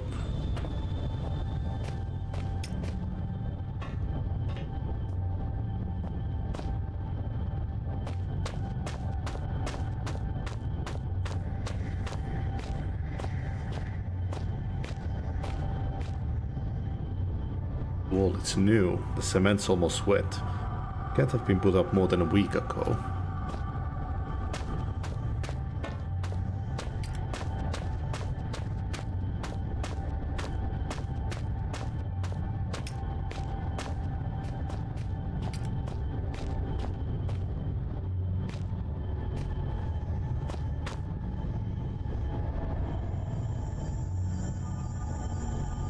Are you fucking kidding me? I forgot the bolt cutters. Oh. I need to go to the storage room. I forgot that was a thing.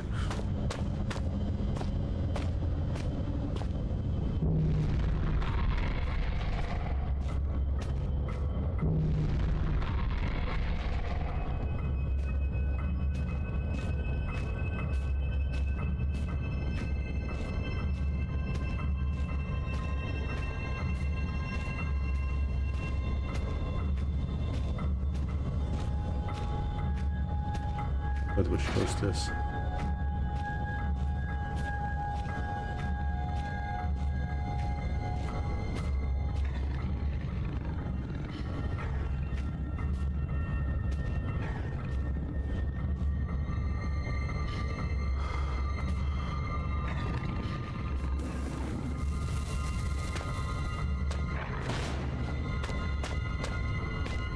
Get fucked.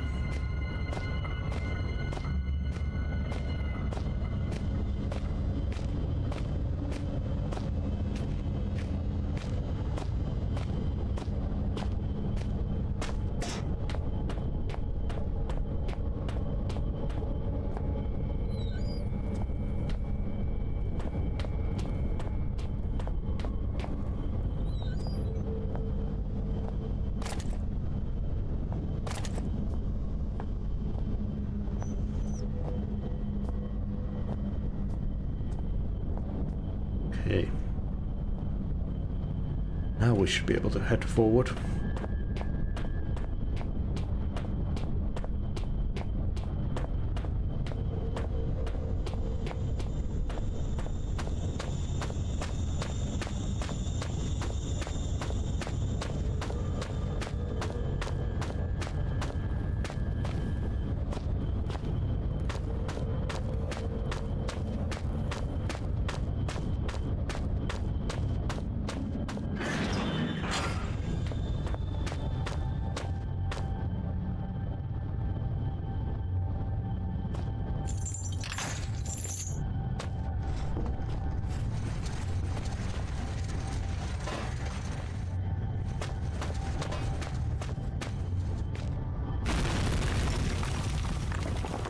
I got some extra style points for that finish.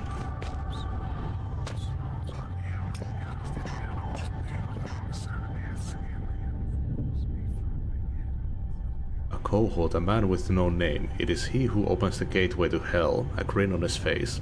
He is terrible indeed. He watches the men writhe and turn, Still, father looks on, something vital in his hand.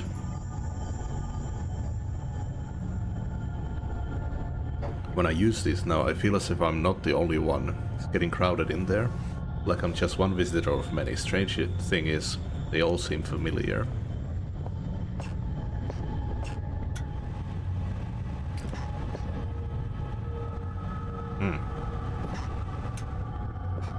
Vacation pictures. Superstition extinct, death mine still breathing. A worker at the northwestern iron mine Greenland is missing, presumably dead as of midnight last night.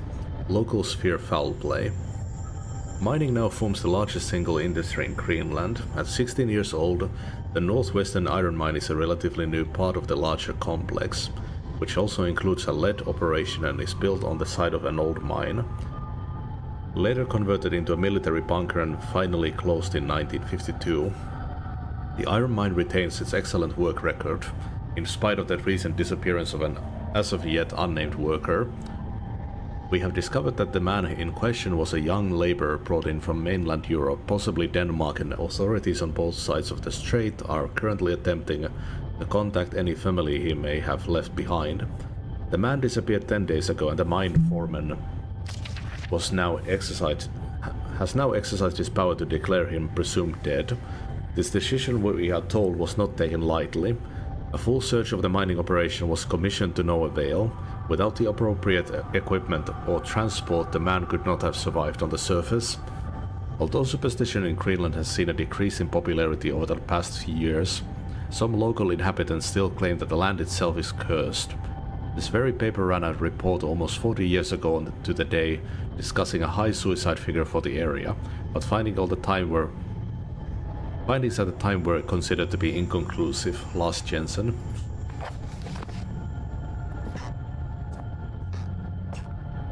Ooh. Looks to be a smaller species of the worm I saw. I think I saw earlier. Or just a juvenile. It's been dissected, the internal organs removed. Couldn't be much older than that wall I demolished.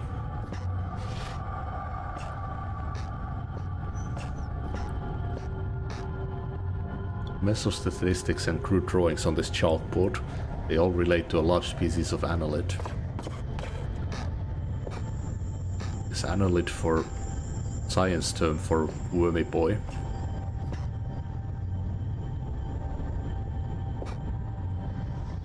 Oh, you can't even use that on stuff.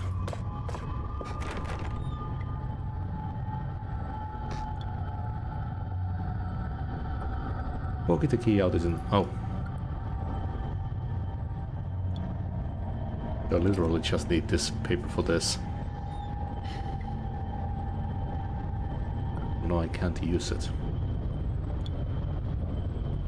Poking the key out isn't going to achieve anything. I need a way to collect it from under the door once I've pushed it out. I have this piece of paper. But it's not letting me interact with it with anything. Can I combine the screwdriver and the paper?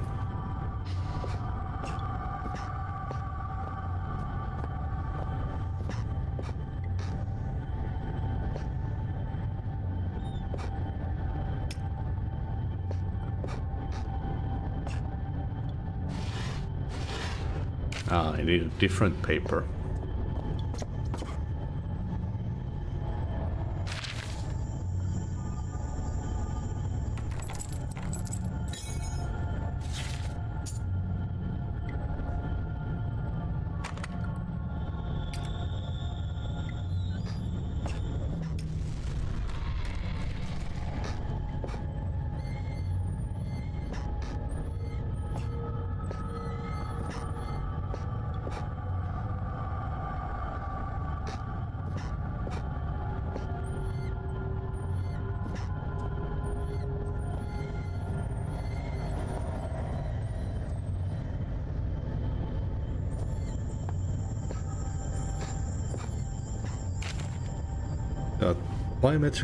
These are the biomedical journals of Dr. Jane Peters, MSc PhD, completed between the dates of 30th March 1969, nice, 1st January 1972.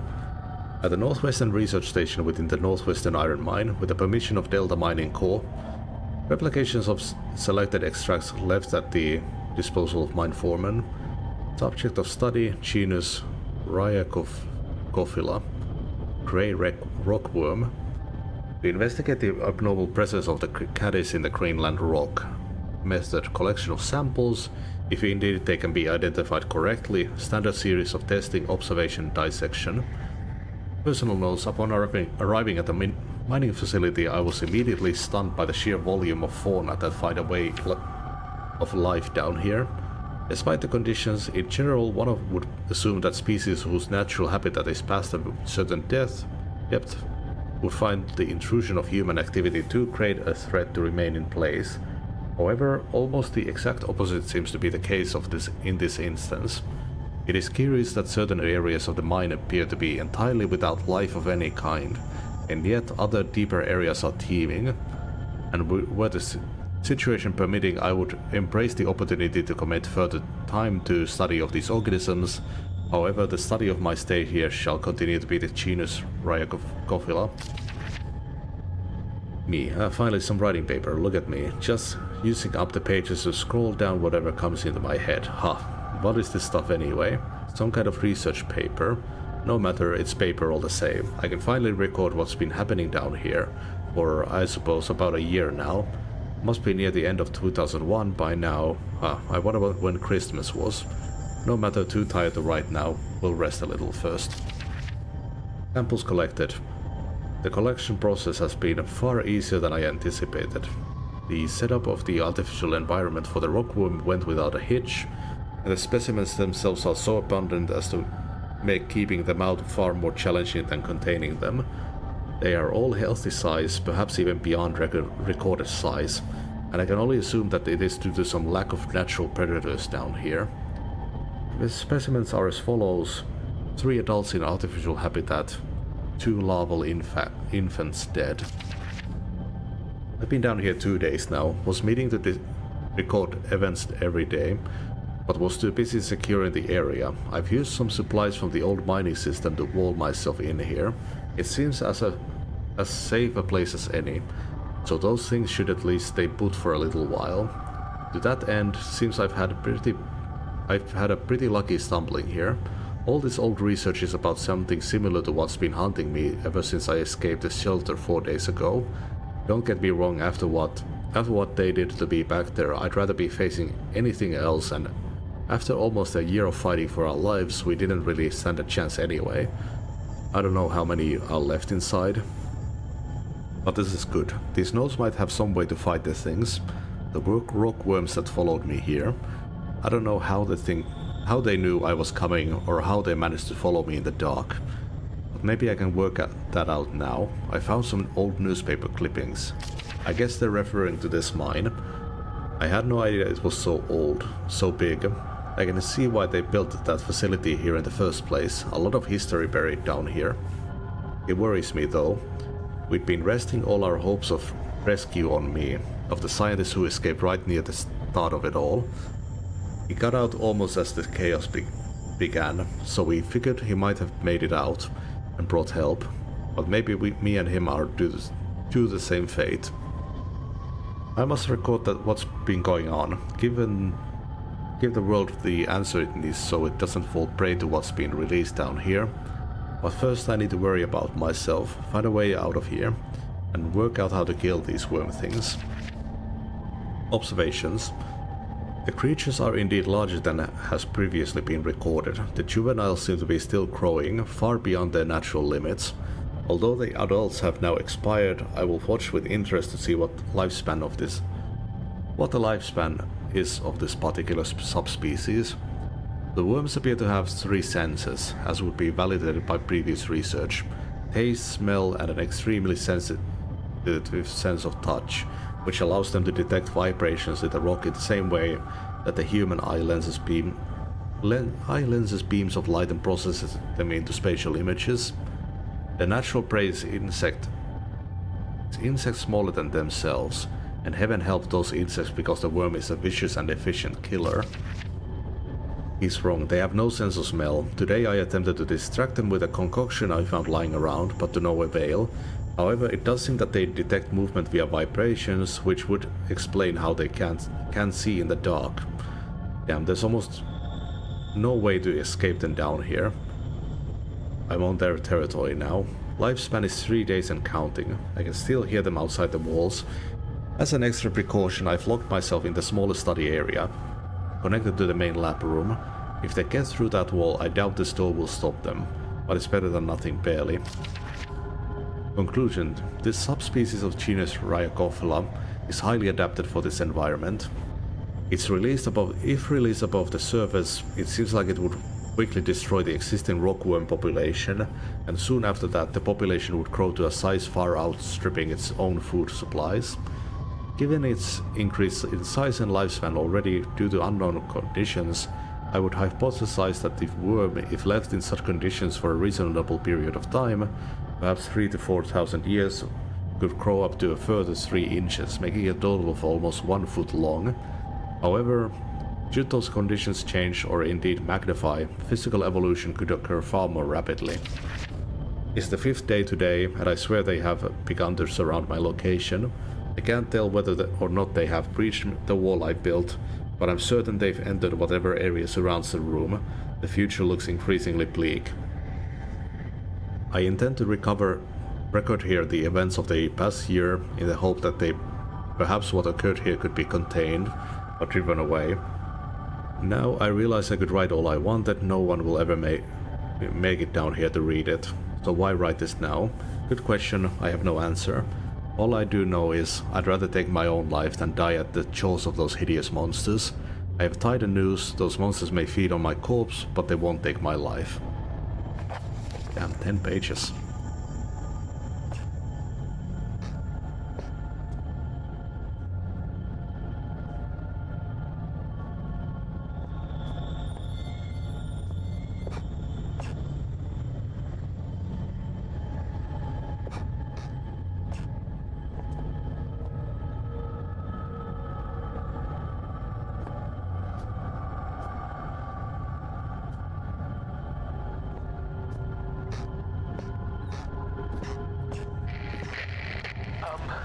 While you hunt for those delicate, melt-in-your-mouth mousy morsels, there are places you should not go, for fear of death. The Reaper lives here, just like you and I.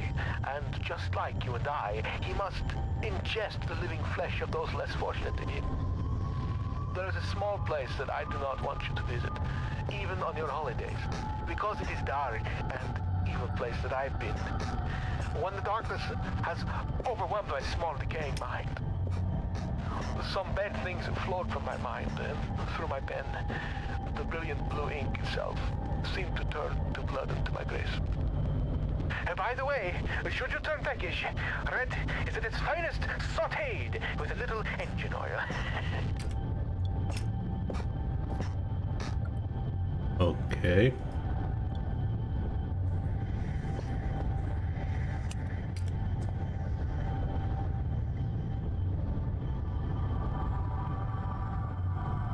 Can I take the pen?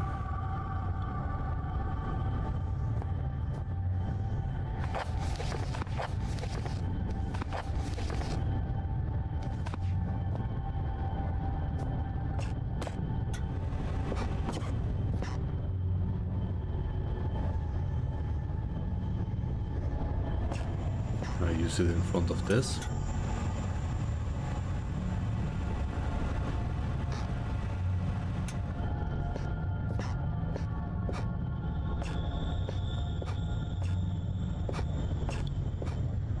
Oh. Inhabitants of a small village in the relatively desolate northwest have been reporting witnessing uncharacteristically large volumes of seaborne traffic over the past 6 months. Northwest Greenland is virtually uninhabited by modern standards, containing just 0.1 persons per square kilometer, 1/3 of the national average. Sea trade has dropped off dramatically since the closure of the northwestern lead and iron mines in March 1972. The mine itself ceased operation due to a massive structural failure. Following an apparently accidental detonation of standard mining explosives where all 47 workers were assumed killed in the blast, bodies were not recovered. Now, locals are complaining of noise pollution caused by a high and steady volume of ships sailing close to the shore. Unfortunately, in order for any form of official inquiry to be undertaken, the registration codes of the ships in question must be recorded, and since villagers claim the ships only travel under cover of darkness, this may mark a difficulty for their ongoing quest for justice. Eric Nunat.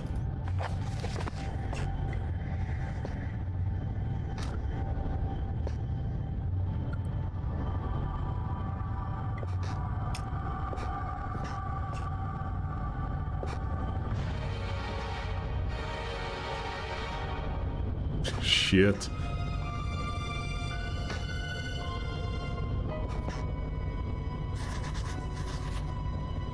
With the UV light, there's some text showing up on that blank piece of paper.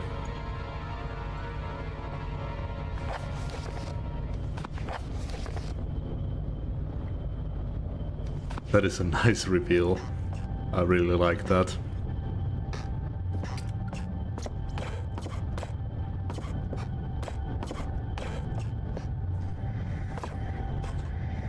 Oh. Can't fit back.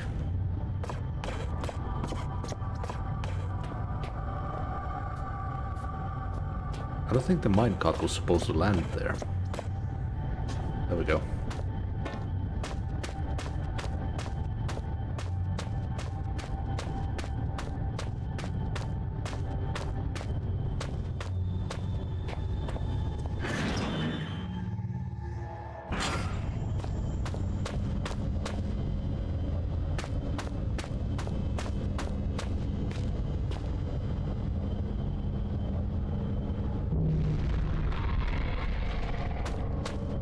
That thing going to be in here now?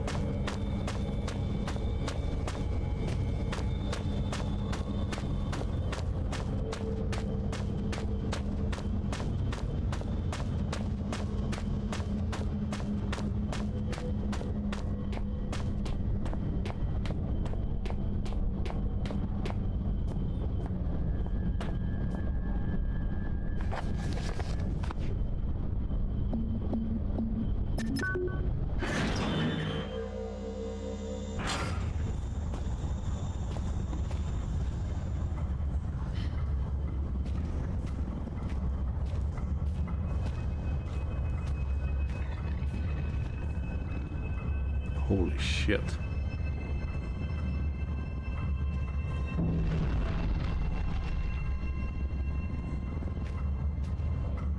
Chemical storage sounds like a good starting point.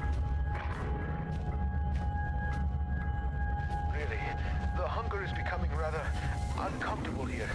How far away are you? You cannot be far. I am held captive by a wall of stone in the northeast of the mine.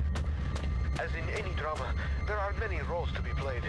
You must act the scientist in mixing potions, act the renegade in plots of destruction. On your travels for the tools with which you will fashion my rescue, you may discover the place of my last meal. Be careful. The shiny, solid floor of water is not as solid as it seems. Poor Red was almost swallowed whole. The two foolsy men who plummeted into my domain have long since departed, though not I expect from whence they came. I ate ravenously of biped meat that day, but Red promises feasting only began when the men became pungent, when the stench of life had gone, and only the sweet aroma of decay remained.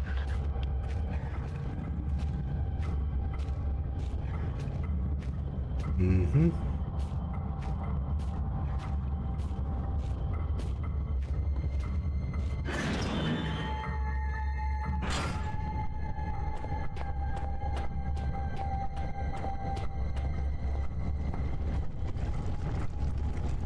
Yeah, that hallway seemed too straight.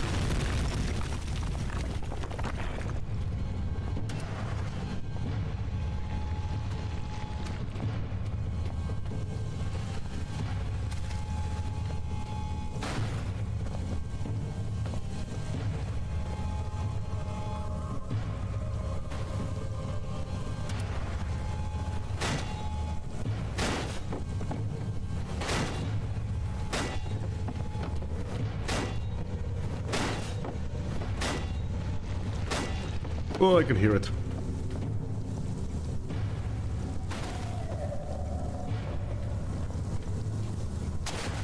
Ow. My toes.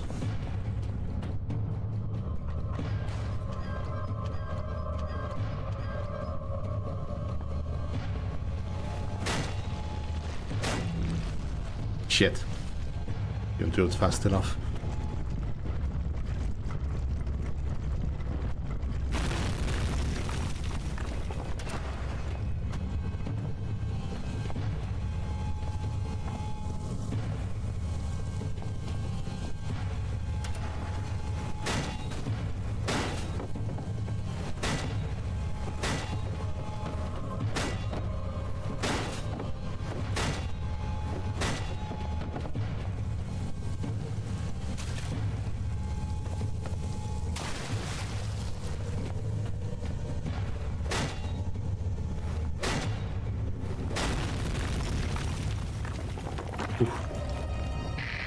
Oh, and look at that, it's spinning much faster now. Imagine the feats of action man like heroics you must be performing to save all red. I am waiting so close now for you to blow down the walls of my earthbound prison cell and release me from this mortal coil. Isn't that handy?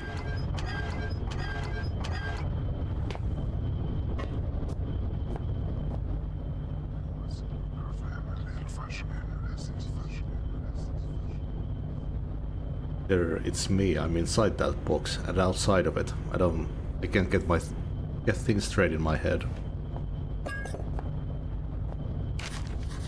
Magnesium, calcium, barium, chloride, phosphorus, sodium. Do not forget badly administered dopamine clouds frequently. Everything. Okay. Mnemonic.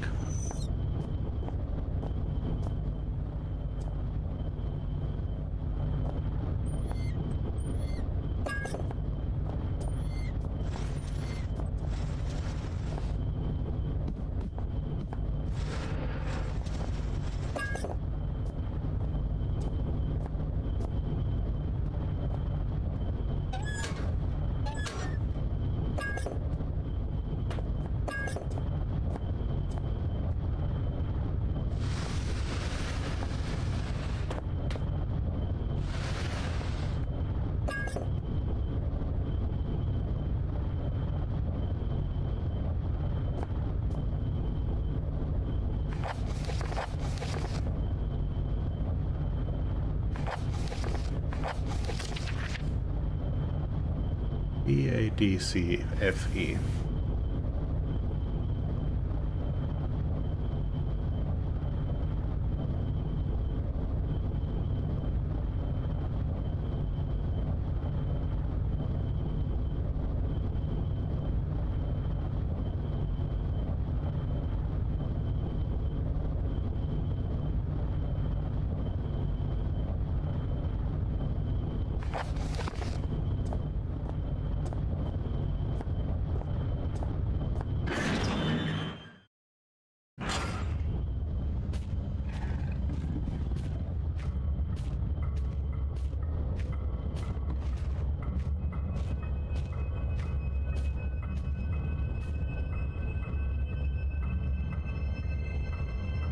There's an incinerator there.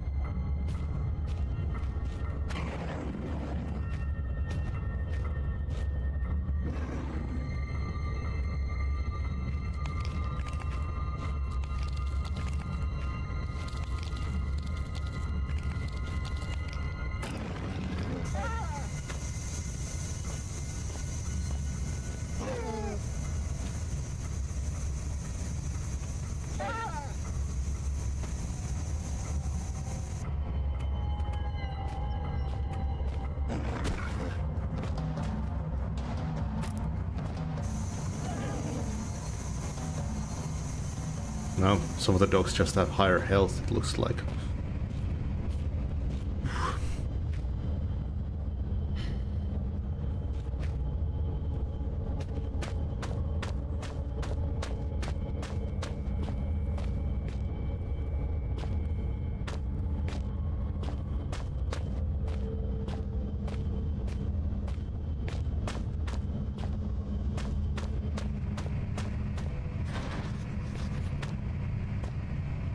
Need to find a crowbar or something.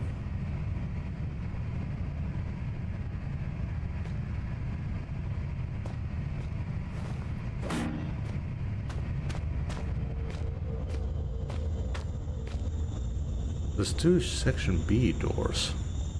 Came from that one. What about this one here?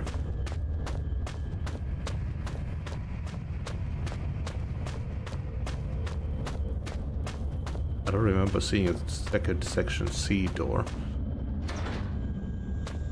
Oh yeah, that's the one that was stuck. Okay, incinerator is no go without the right tool, so Lake Utugawa is the other choice.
Will it smell that all the way here?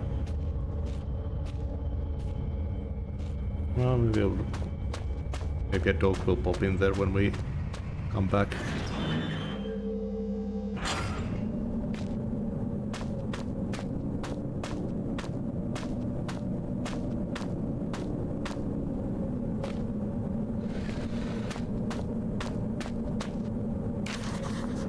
Last will and testament of Joe Freeman.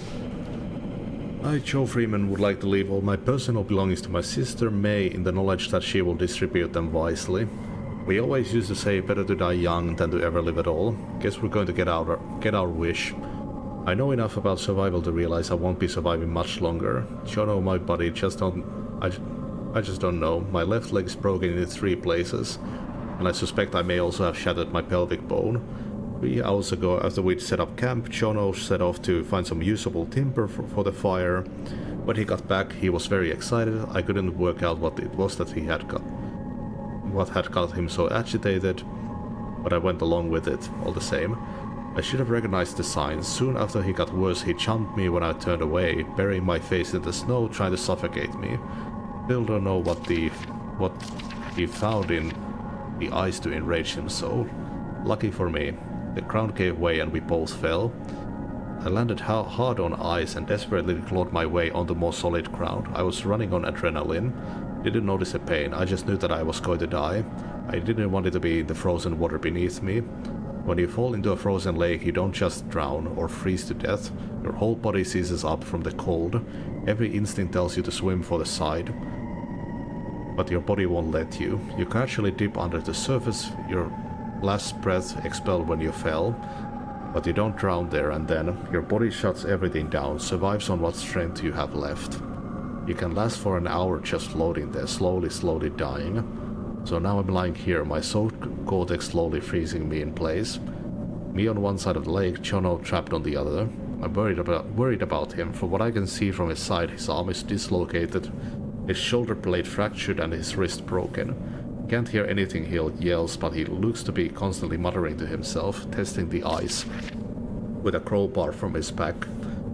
I don't know how he can stand the pain or where his strength is coming from. But at any rate, something strange happened to him. Fortunately for me, he can't cross the ice. It'll give way under his weight. The only way across would be to carefully spread your weight evenly across the surface, and he looks in too much of a rush for that. There's a lot of drugs in my system right now. I have another bottle of painkillers, but there's enough to finish the job. I always said I'd rather die pushing the boundaries than drift away in my sleep. I guess I didn't mean that after all. I'd rather gently slip away than die cold or bleeding.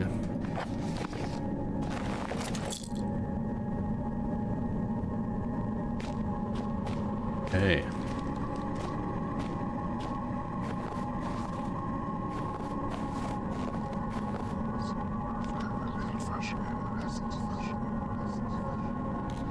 It's like there's a carbon copy of me inside the artifact, except that there's more than one, and they're not very good copies.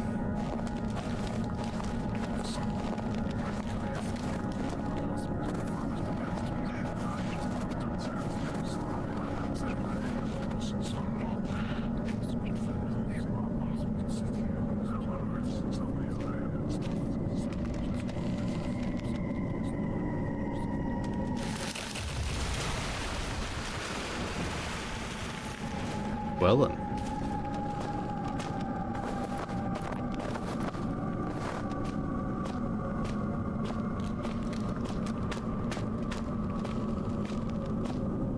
How the hell am I supposed to get across then?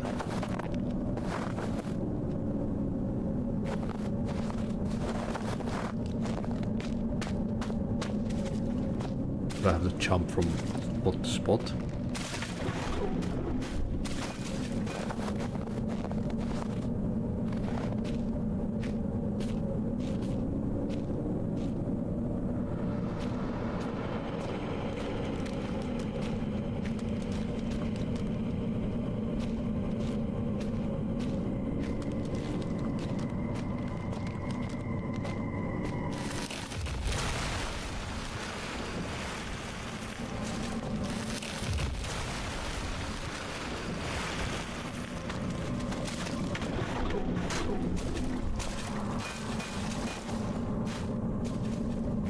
Gotta find the biggest pieces.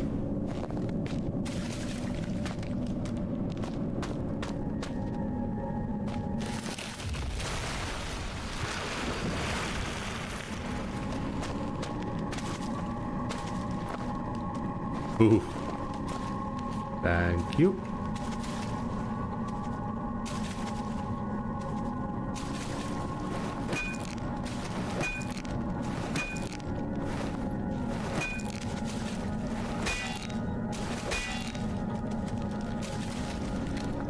Oh, is this what I used the chemical for? Ah! Come on, a bolt cutter would get through there. That works too. Didn't seem to have a hard grip on that after all.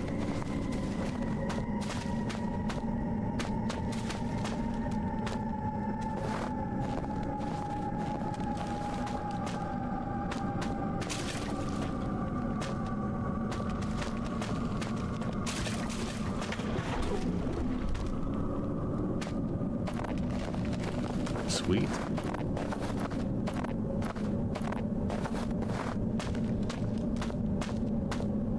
I thought that it was going to be more of a strategic sneaking through bit, but no, it's just a platforming bit.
we're in.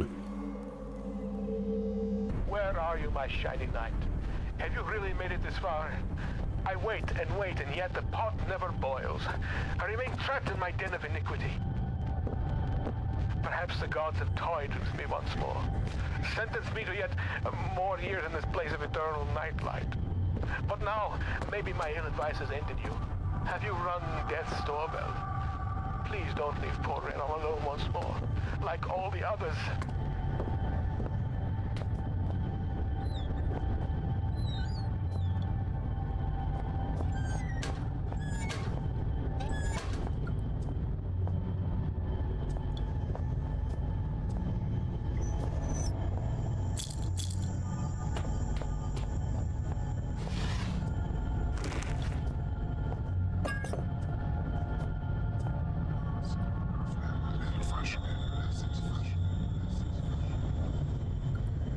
Never see another one of these things, I don't know. I don't like them, but at the same time I know I'm leaving a part of myself behind each time I go near them. And I just leave it here.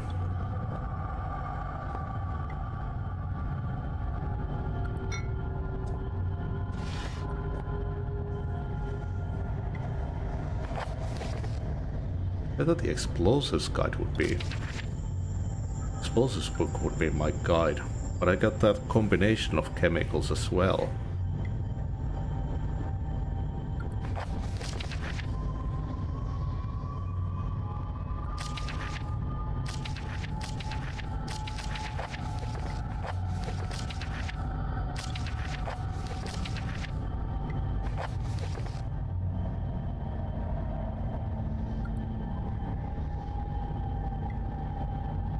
Oh, never mind, it's just to figure out what the chemicals are.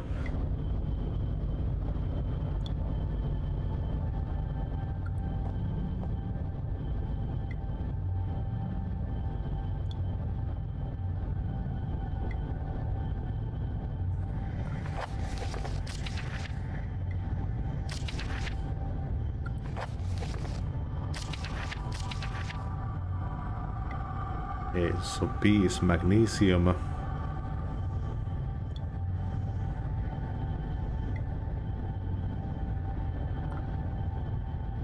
A is calcium.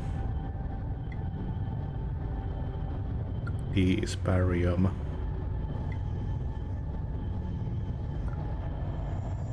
B is chloride.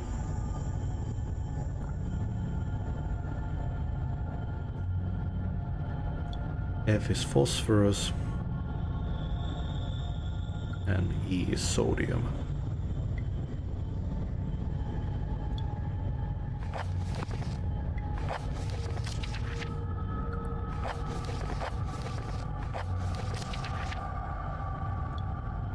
I made that stuff already.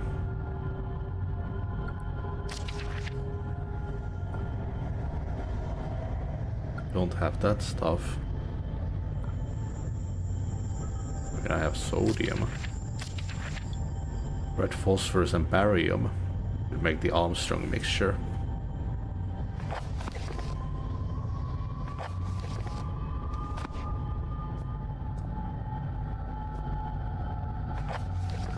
I'm not actually even quite sure what I'm making this for.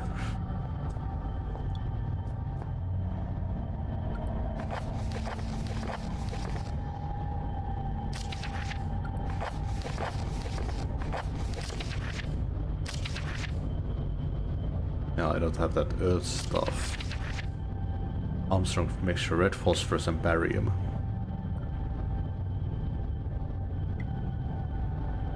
Sulfur would replace barium, but we don't have sulfur. So D and F.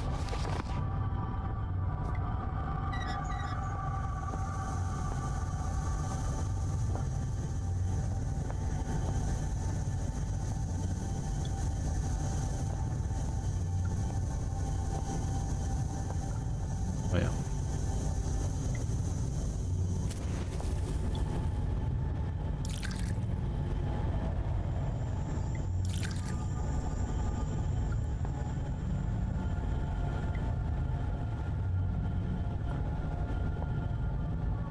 And they put the fucking platforming bit. Oh, those assholes.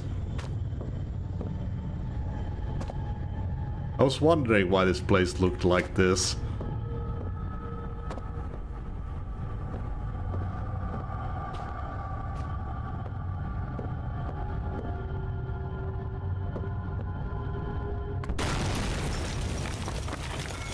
Okay, I can't jump there. Can't shake. Is it just quick movement too?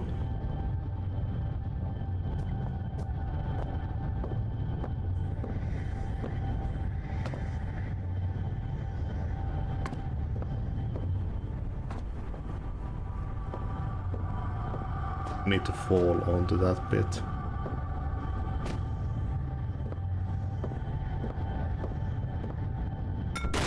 Whoop. Not quite. Can I have the flashlight on? Yeah.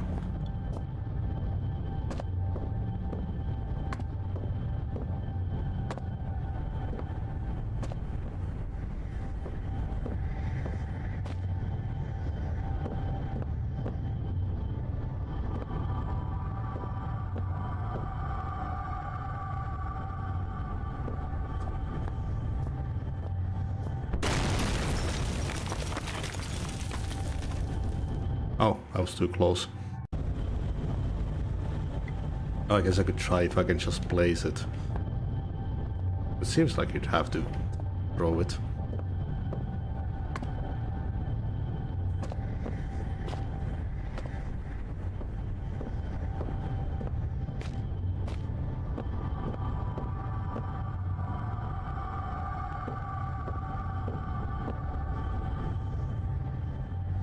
Need to round the corner.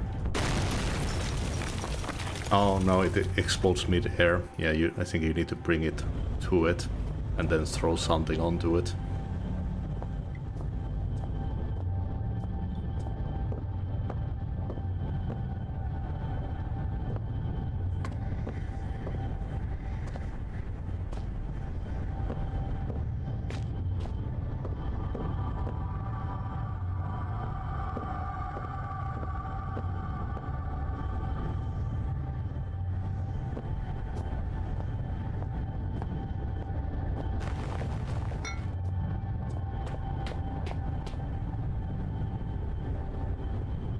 Oh yeah, I have the fuse, I forgot.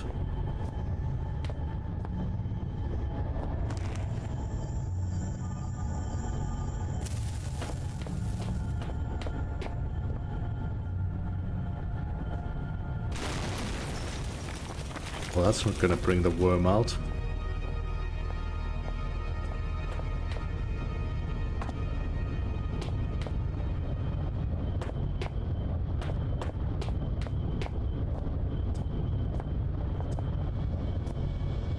So it's different, newer than all the others. This must be where Red's been leading me all this time.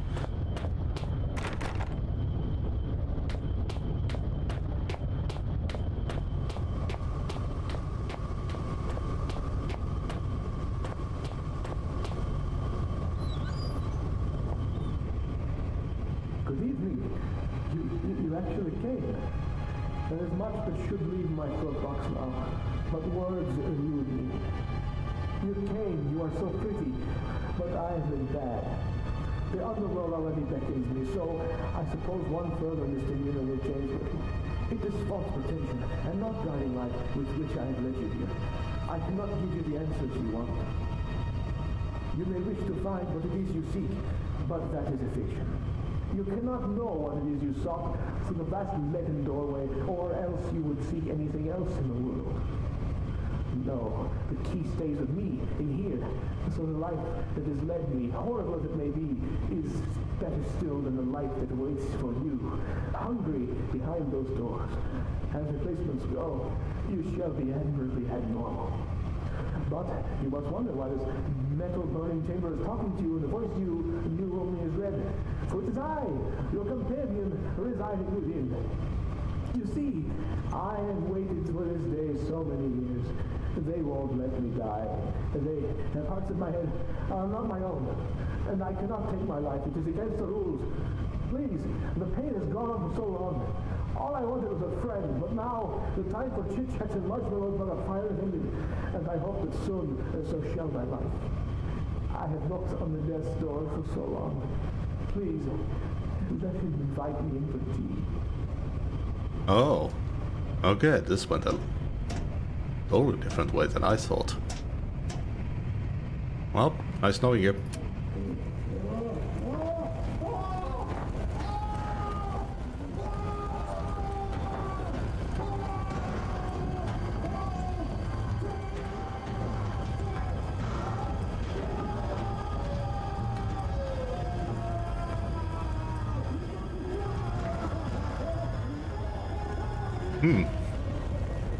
I think death by bird is a lot faster than that. I mean, kind of usually you choke or the smoke before you like fully burn. Whoop. I have known you for 3 hours, I'll miss you.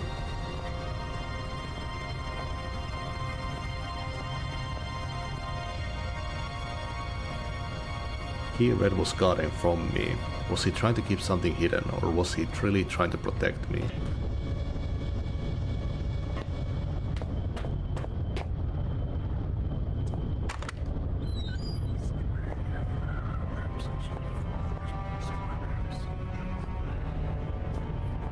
Red, liberty or death, let me die. Head is hurting, please. Red is dead, nobody to talk to.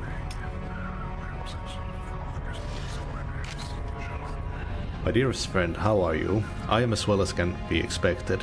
I have some sad news, though. A few days ago there was some kind of collapse and some of the ceiling of the cave fell in on me. What scares me is that I was in an off-limits part of the mine. They may not look for me here, but if they do and they find me, I'll be in so much trouble. But I don't think I'll have to worry about that because I'm not sure I'll be getting out of here. I don't mind so much. I've been working in the mine for about 3 weeks now and I'm really proud of that I can send money home, but it's pretty tough work, and so far you're the only person that's really been nice to me. Plus I have some nice company down here. There's some friendly kinda creepy crawlies, and some books I brought from home that I was taking to the rec room. If you think about it, I was really quite lucky I had all this stuff with me, otherwise I'd be bored stiff. As it is, I have Shakespeare, Bronte, Nietzsche. Perfect bedtime reading. Sure. Although I suppose I might be trapped here long enough that I have to read them twice.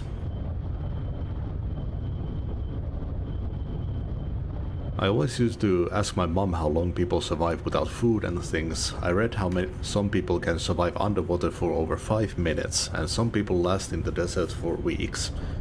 But she always said you had 3 minutes of air, 3 days of water, etc. I suppose I'll probably find out soon enough.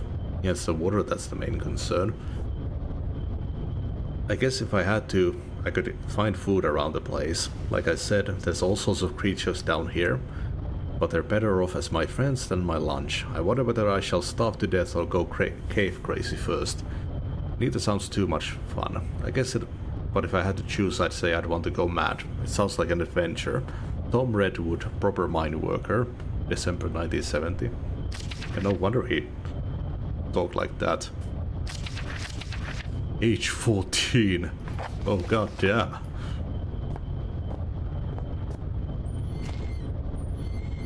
Meat.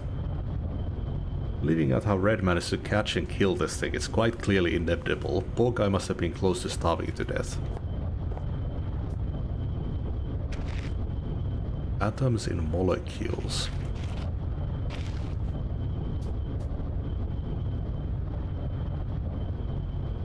I wonder if these are actual books. The chains on his arms are visible now. Not there out of choice. Father looks on aghast. He clutches some notes. Shaking hands, he knows. He knows what has come, what the man has released. The only one who could stop it, Howard knows the real fear. I never see.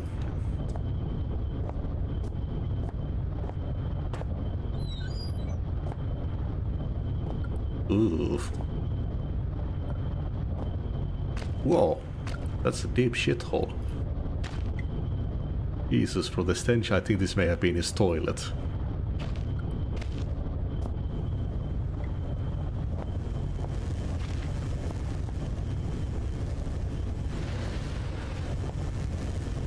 Electrical panel. Funny place to have one.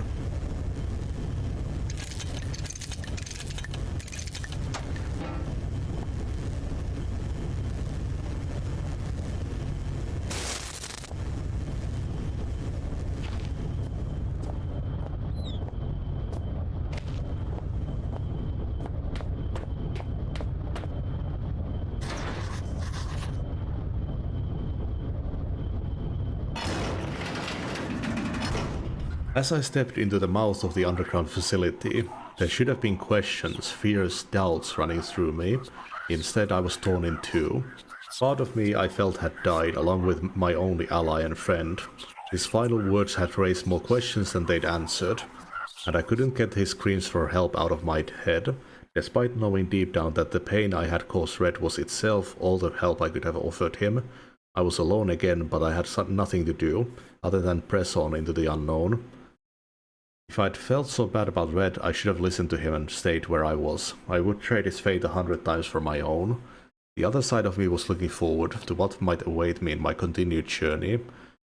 I felt sure that I would soon find some clue of others to my father's fate, and that he was inextricably linked to everything that was happening. I can never pronounce that word wrong. Right. I also couldn't help but suspect that everything I had seen up until that point was just symptomatic of whatever lay beyond the threshold. I know now I was right.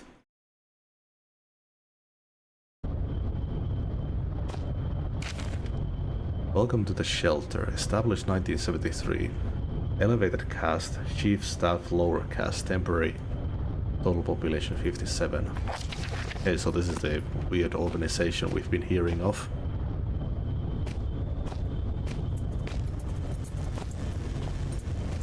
Seems like this is very similar, like story pieces to the later Frictional games, so I wonder if this cast is mentioned in anywhere. Oh.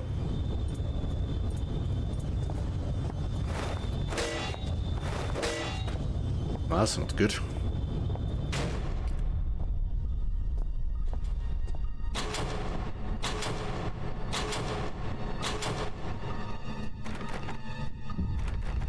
Of course.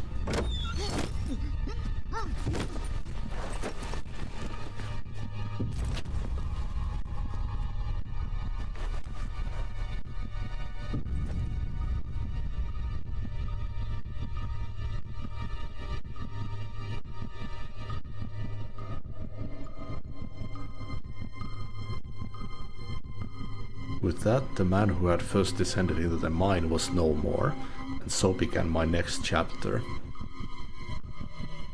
Oh shit. Okay, that was really cool. So nice to finally play this game. I really love Frictional's later games, so it's cool to return to the originals. I can't remember where Frictional is from. Is it a Swedish studio? I don't remember. Yeah.